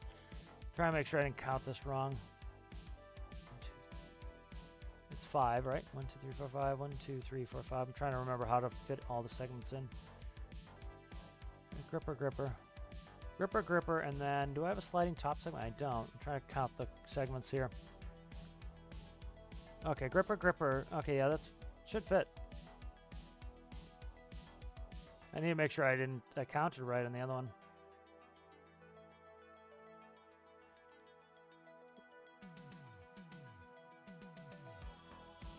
All right, so I made an error on this. This should be 5. It's currently 4, so it's 2, 3, 4. This needs to be 5 segments, or 5 blocks tall. So let's go ahead and do that. I'm missing a block, which is going to make it so that we don't have enough space. All right, good. So that's now fixed. Blue segment is stage 1, and then the next segment will be stage 2. All right, so it needs to be 5. I had 5 was the correct number. I just measured wrong. All right, let's go ahead and grab the gripper. And we'll go ahead and stick some grippers in here. Now, these grippers are going to slide, and they'll grab onto a track. So you can either add them like this, or you can grab the whole segment like that, and you copy it. And we'll slide. All right, and we'll just go ahead and we'll merge that up like so. So this is segment 2. All right, so segment 2 is in there. Now we need to do segment 3. So there's actually kind of a cool way you can do this. So what you want to do is you want to go and you want to grab the last one and we'll delete it. And if you look here, you can see the different colors. So segment 1's blue, segment 2 is yellow. All right, so what you're going to do here is on this last segment, now if you try doing grippers again, you're going to run into a problem where you don't have the space. So what we're going to actually do is we can put linear tracks upside down. So we'll grab a linear track and we'll stick it upside down. All right, so I'm just going to put a little helper block right here. Something for me to attach to. All right, now this is going to be backwards. So we want the direction of travel to be opposite of where it needs to go. So it's going to be like that. All right, so that's going to be backwards, and then we're going to go ahead and we're going to delete this. I'll go ahead and we'll cut that like that. We'll take the linear track, paste it. All right, now what we're going to do is going to merge this new cyan color to the yellow, and pink is going to be segment 3. So pink is segment 3. I'm just going to put a block here so it doesn't look funky. And so now we have the yellow is segment 2, pink is going to be segment 3. Now, we need segment 3 to be able to lock as well.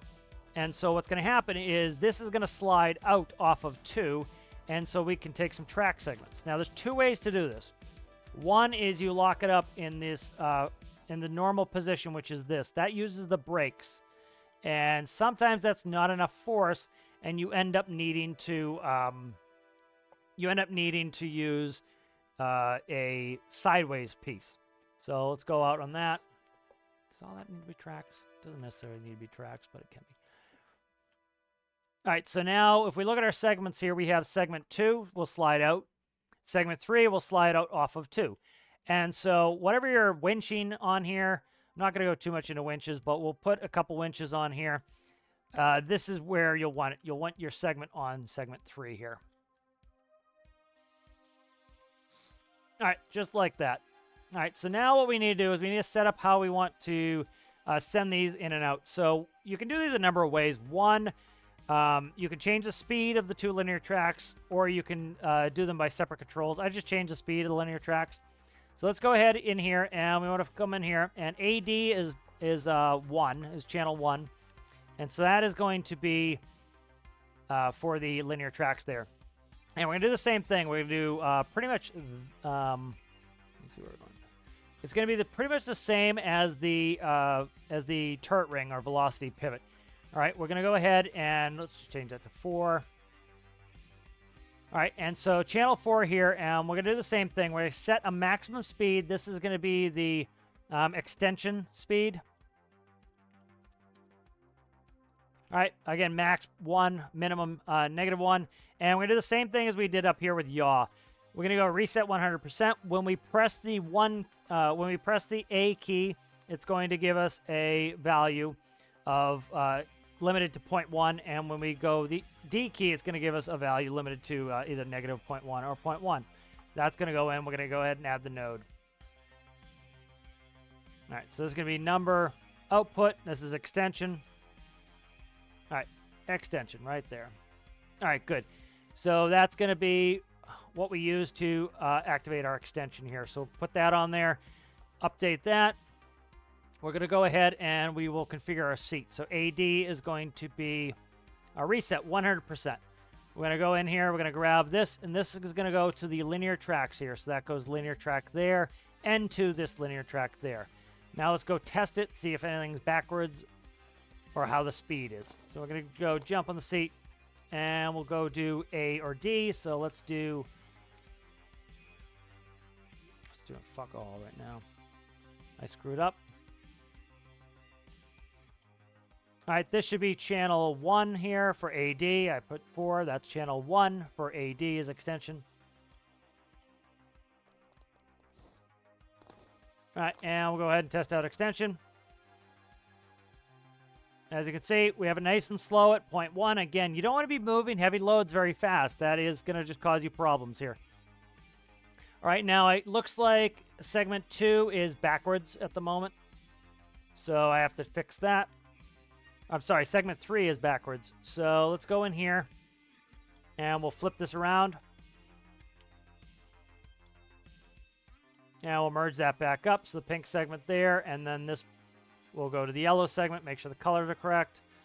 And now we'll go in here and we'll send this out.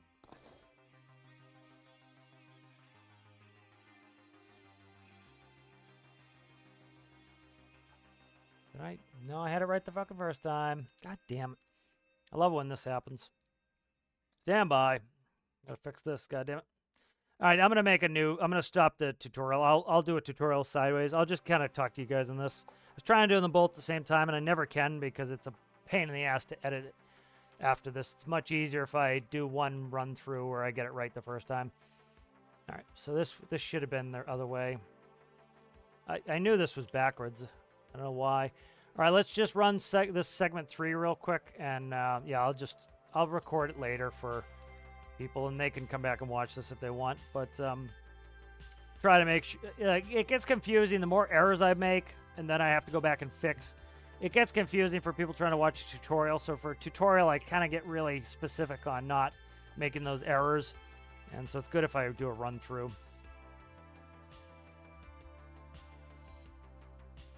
Why is this now fucking doing nothing? Let's see what's up. Oh, I have it limited too. So this one. Why is that not working? Why are you not working there, guy? That is extension on there. Let me make sure all the colors are right. Yep, that's all pink. That should work. Why are you not sliding here? You should be sliding. All right, if I give this a positive number, it should move opposite. So it should move there. All right, let me check it, guys. So this is how I set up the crane to be 3 sections.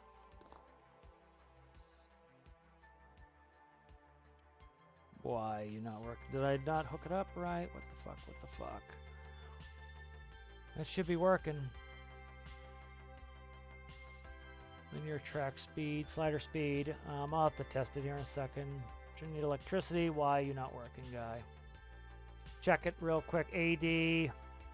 Reset 100%. Yep. Okay. Let me check this really quick. So, -1, +1. 1 goes in as X. Clamp X, ZZ, extension. Okay, why are you not working? What the fuck is up with this now? Also, this isn't great to be doing this the end of my, kind of end of my day, too. My brain starts farting. What is it doing? I shouldn't have unpaused it here. Let's quickly just test it. I'm going to put on the sticky it, and let's go and make sure it's reading. I'm going to make sure it's not a read issue.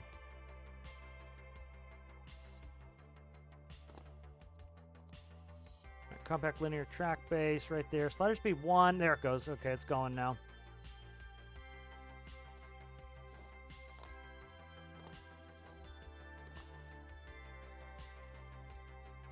See.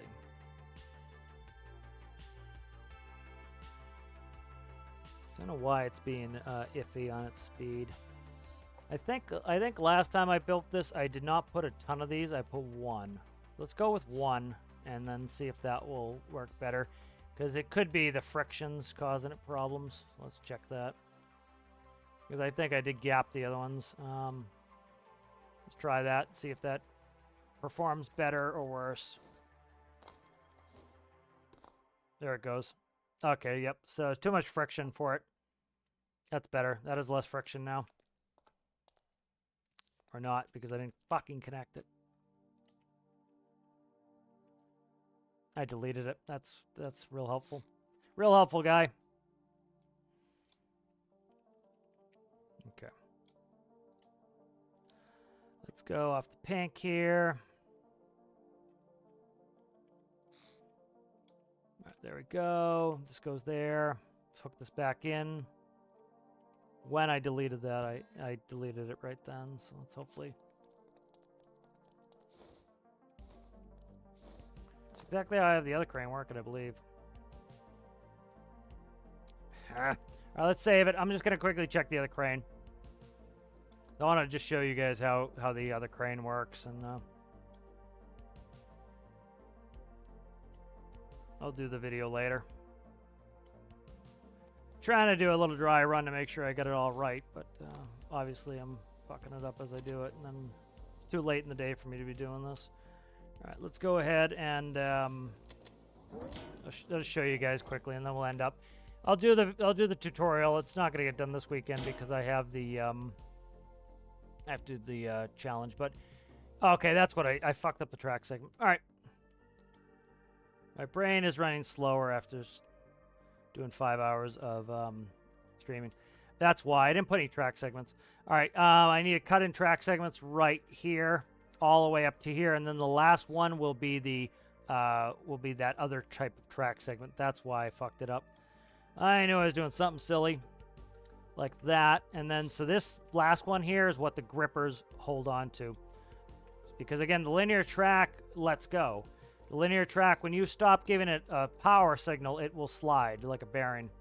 So there we go. All right, so there's segment 3 going, and now the brakes would activate to hold it in place. So now let's go ahead and hook up this segment here, and then we're cooking with gas. This is why I usually have to do a trial run. Like, the tutorials take me like 4 times what the video takes. So it's like 4 hours to do a 1 hour video because I have to do trial and error, cuts and edits. So all right, so notice, see how that last segment slides? So the last segment, this gripper is what's actually going to hold that in position. All right, and then this one here is also going to have a gripper to hold it in position. So I'll show you that in a second, but this gripper here is going to hold this segment 3 in place, and then this gripper section here will hold this top section here. So let's go ahead and get in there. I'll show you what I want to do. So if we go to the back here, we need to hold segment 2. So we want to grab a gripper. Now there's 2 ways to do it. Again, we can do it. I'll show you this way first, and then I'll show you kind of the foolproof way that always works to make sure it holds it really solid. And I might still have to do that with my crane. So you flip this upside down. This track goes all the way along the top. And this is why we need it 5 tall, is this gripper on the back is what's actually going to hold segment 2 in position. Segment 3 is held by where is it? Is going to be held by all of these gripper tracks are just for segment 3. So I'll show you in a second here. I don't have any brakes actuated yet, but I'll show you that. All right, so there they go. And now the last gripper there is holding on the roof. That is what's going to hold this from sliding back and forth.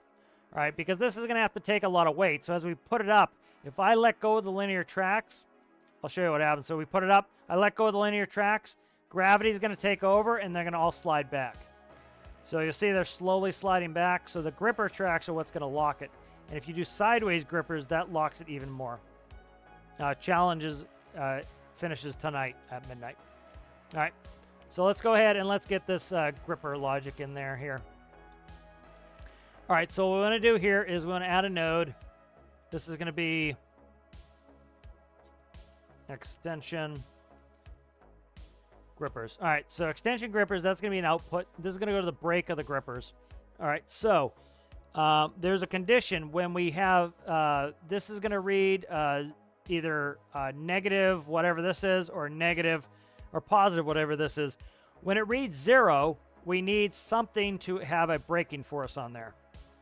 And so what we do is pretty simple. We come off of this, and we take a threshold, and we go there, and this is 0, 0, 0, 0, and this will actuate the brake on the grippers. So we'll update that.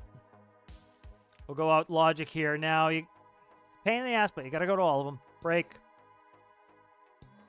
Not release. Make sure you're getting break. Break, break, break, break, break.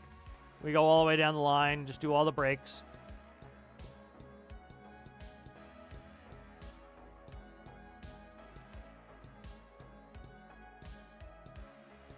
All right, so that's all the breaks. And so when we don't want to actuate it, it's going to use the gripper brakes to actually stop it. So now we'll go up. And we'll go out. And then when we let go, the gripper brakes should hold it in position. All right. All right, you notice brakes are true. Now, if you put a bunch of weight on this, they can slide. And the way you fix that is you flip the grippers sideways. By flipping the grippers sideways, that will fix that so you don't have that issue. It will then lock. It will lock in position. And so that is locked now, but if you put too much weight, you will get sag. So like if I pick up a heavy trailer with my crane, it can start to slide backwards. That's, if you notice that, I'll show you in the forklift. The forklift's already built. I can show you that. It's easy. But so that's the 3-segment crane there, all the segments. Now, you notice this one has the greatest likelihood of sliding because it has that one track segment is all that's holding it. So, for example, if you want to make that stronger, all right, you're going to lose a little bit of distance, but you can make up for the strength. So we'll cut 2 track segments out there, and what we'll that's the wrong spot. Now let's do that. That's fine. Let's cut all these, and then I can do it. So right here, if you look right here, this here is the track segment. Actually, I didn't need to do the top. Let's do it from the side. So if you look here, we have this track segment. This is what locks segment 3. There's only one track segment. So there's one gripper and one track segment. That's all that's locking that when I ask it to lock.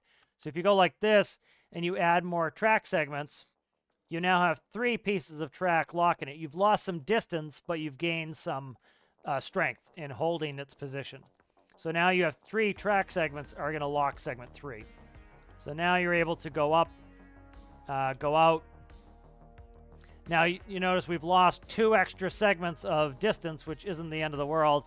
But now we have 3 of those track segments are now locking segment 3 in position. All right. And now notice that's sliding on segment 2. All right, so let's check it, see if it's locking. Again, we only have 1 gripper there, so I'll show you how we strengthen that up even more. Come on, get where I can read you, you donkey. I can't grab it. Let's see. All right, so see how it says brake true? All right, so even though the brake's on, we have 1 gripper trying to hold all that weight, all right? And so it's, let me make sure physics is still set to high here. I played with it for a little while. Auto. See how we're having problems? Auto. I had a feeling once I saw that arm undulating, made me think that I screwed up the physics. Physics should be set to high. Save it. Now let's watch the performance. So, as much as that was unintentional, that's a good thing. Notice it's not sliding anymore. The arm is not oscillating anymore. Again, people have that complaint all the time. They blame the game. It's not the game. It's their options. The game set the way it should be set will operate properly with physics. There still are physics issues, absolutely. But that is one of people's main problems. I usually ask them, is your physics set to high? They say, no, it's on auto. I tell them, set it to high, and I never hear from them again because it fixed their problem. So you notice we only have 1 gripper segment locking that section. Now, right now, it's fine, but the problem will become, if we put a lot of weight on that, that could come undone. So the thing you can do, I did this on the forklift.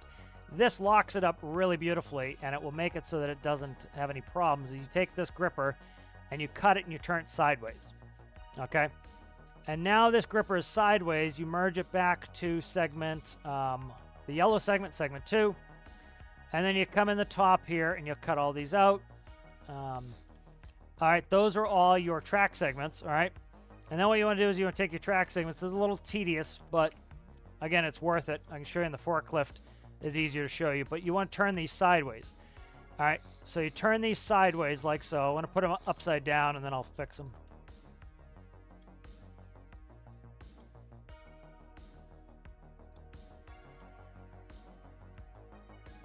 All right, so this is how you actually functionally lock this in position, is you do this. So if you want to lock them in position, because remember, the linear tracks are going to shut off. They're not going to give you any holding force. They're going to act like bearings. They'll give you a little bit, but not enough to hold a heavy weight like if you're doing cranes. So what you do is you take all this, we're going to cut that, and we're going to rotate it, and now they're facing down. So when this gripper grabs, one gripper should be enough to hold immense amounts of weight. That's how I do it on the forklifts. And so you do that now.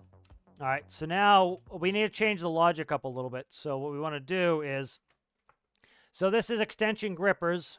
All right, extension grippers. Let's do grippers, segment 3.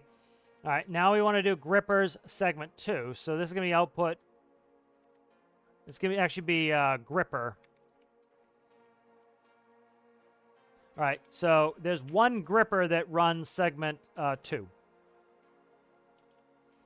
That's it. And now the reason why we need a whole new node is it's backwards. When we want to move, it releases. When we want to not move, it does not release. It holds it.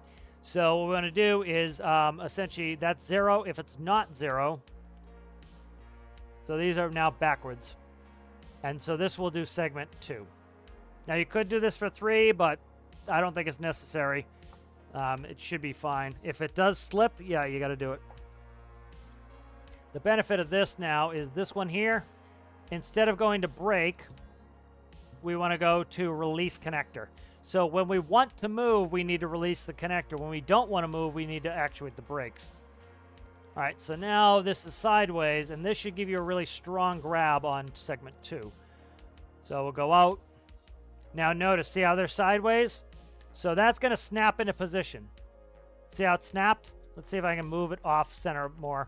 All right, so see it's between 2 blocks. When I let go of it, it's going to grab, it's going to snap into position. If it's close enough. Let's get it to snap. I'm trying to get, there you go. See how it snapped into position? That is now locked into position. That is very hard to come undone. You can do it, but that's very hard to come undone. So now you can hold a lot of weight. As you go up and you have a heavy weight on there, it's going to try to push all that extension back. And that is now locked into position. So when you need to, that's the best way to lock an arm, is use sideways grippers. And so now that is, if you remember, segment 2 was sliding out before. Now segment 2 should be rock solid. As soon as it locks, it might go back 1 segment, but it can only move 1 block before it will lock. So now that's locked in position. You notice it's not moving at all. That won't move. You can put absolutely huge amounts of weight on that. It's not going to move. So that's how I do that, so it does not actively do it. I wonder what it's set to by default when you first start the game. Auto. It's always set to auto, I believe.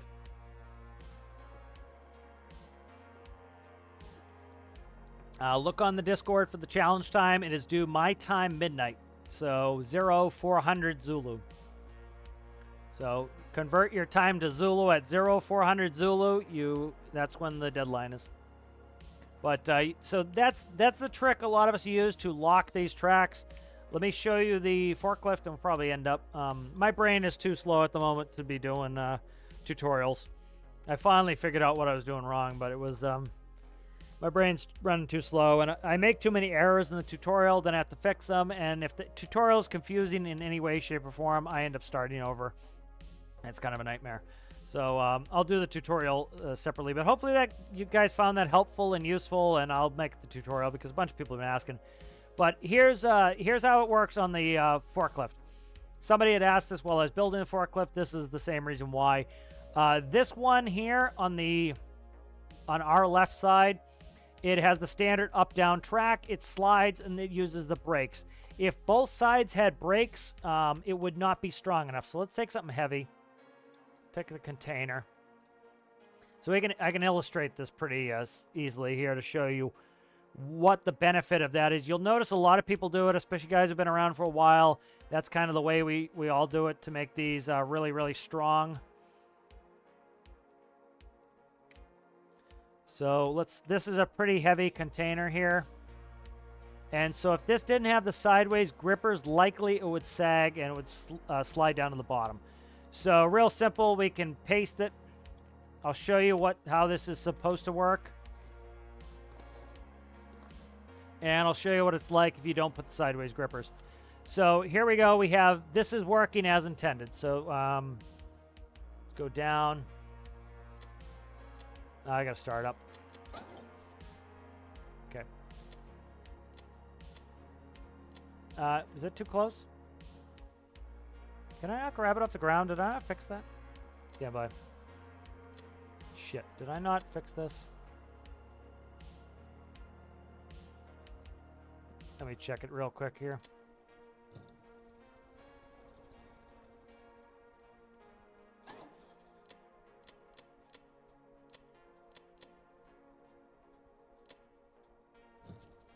I know giraffe's working. Oh, you know what it is? This is built for containers. Let's get giraffe. This is built for containers. I'll just grab a container. Screw it. Container's fine.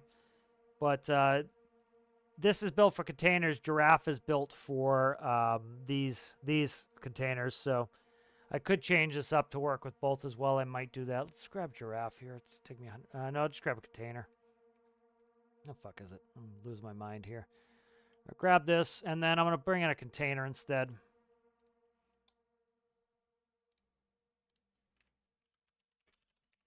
All right, there's a container. Yeah, I see that these are much taller, so this will reach the container. All right. So this is as designed, so that the track on this side, if you notice, I actually have two. We have that, and then on segment 2 here, the second segment, I can't really see it. It's buried in here. There are the other locks, so there are 2 sets of locks. You can't really see it. You can't really see it. But there's 2 sets there. See the locks here? They're on the inside there. But let's go in here and grab this. I will grab this container here. And I'll quickly show you like how it would sag if it didn't have that. Okay. All right, so this is grab now. So this is intended behavior. It goes up. And watch what happens with the locking track here. If I go between the locking tracks, see where the 2 gray nubs are close? So that's between. Watch it slide down. So my fingers are off the linear tracks now. The brakes on the other side, on this case, are strong enough. The brakes are enough here. You notice it's probably still sagging a little bit. But now watch what happens when I get closer. Shit. Get closer to the section here. See it grab? Now it's grabbed solid. That's not going to slide anywhere because it has that locking track locked in. That's why you go sideways on those. I know some people were asking that before. But that's the reason is that's the whole reason why you do that is it makes it much, much stronger by going side tracks on there. This one does not have dual segments. So that's why I was looking for dual segments. I was thinking of giraffe. But like this one, especially you'll notice it might sag on the top one. So if I let go, see it sag down? And then it grabbed. So it sagged a little bit. If I didn't have the locking grippers, it would not be able to grab all the way at the top. It would sag a little bit. And so like I can show you that. So like if we go in here, and right here is the gripper release connector here.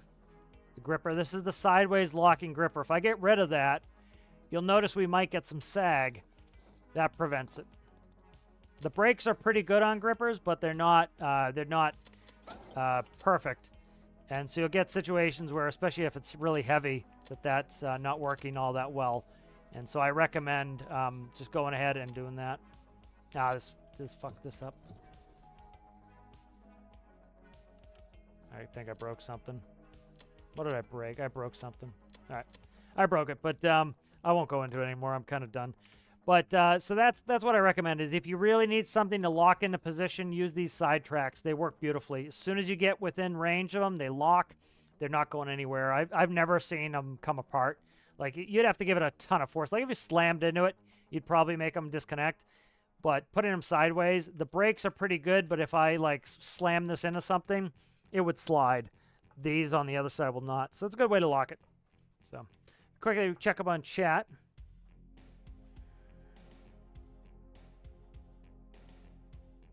Yeah, sorry about that, Alistair. I forgot the stream ping. I gotta work on my my method so I don't forget this stuff.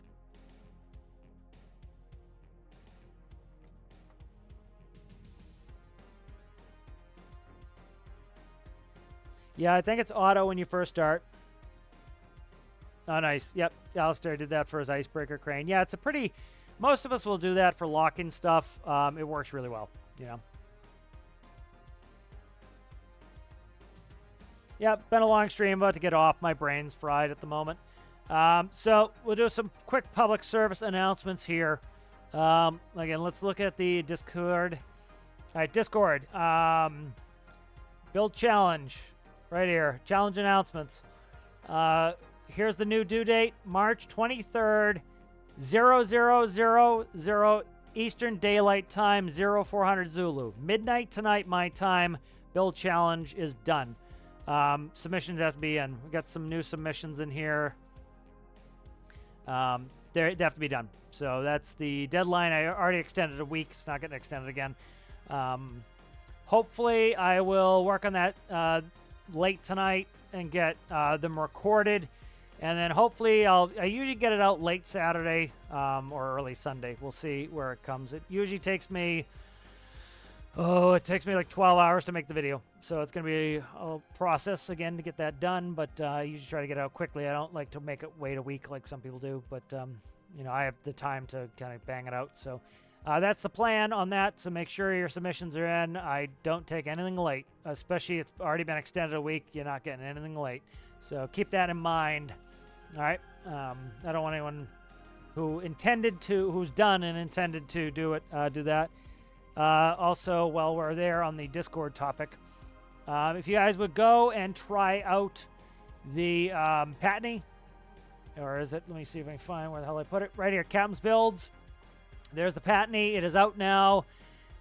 If you guys like it, please give it a thumbs up if you would favorite all that stuff. If you do like it, we already got 4 good positive ratings in there. 7 people have already subscribed.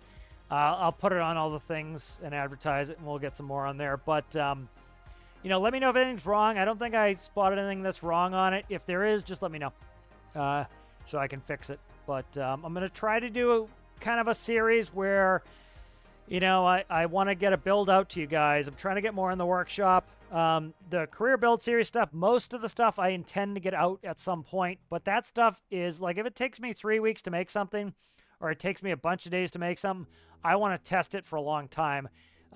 If I do this like little workshop series, it's going to be so that something that doesn't take that much time, like it takes 1 episode for me to build and test and get it out. I don't want it to take me a month to get that out, you know. So some of the stuff in the career build series, I can't guarantee is getting out because it takes me so much time to test. Like, you see how long Tethies takes to make, and then it takes me forever to test it. So... I don't like putting stuff in the workshop that's not tested. So if you guys would go try out the Patney, and if you do like it, give it a like. I appreciate that. That helps people find it.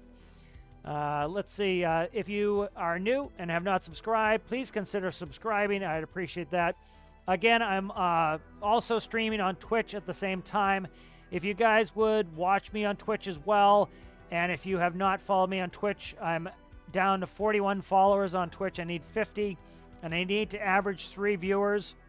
I'm only getting like 2 or 3 viewers at a time on Twitch. I need the average to be 3, and I need 51 followers or 50 followers to get to be able to get affiliate on that, which will help me out. I appreciate that, guys. Let's see. Any other? I just want to make sure because we get the build challenge going on. I think that's about it. I can't think of anything else for that. Just please, if you intend to submit, please get that in on time. I don't take anything that's late. But great work on that, guys. If you liked the video, I'd appreciate that. Thank you to all the subs and members and patrons. And we'll roll the credits, and I'll see you guys later.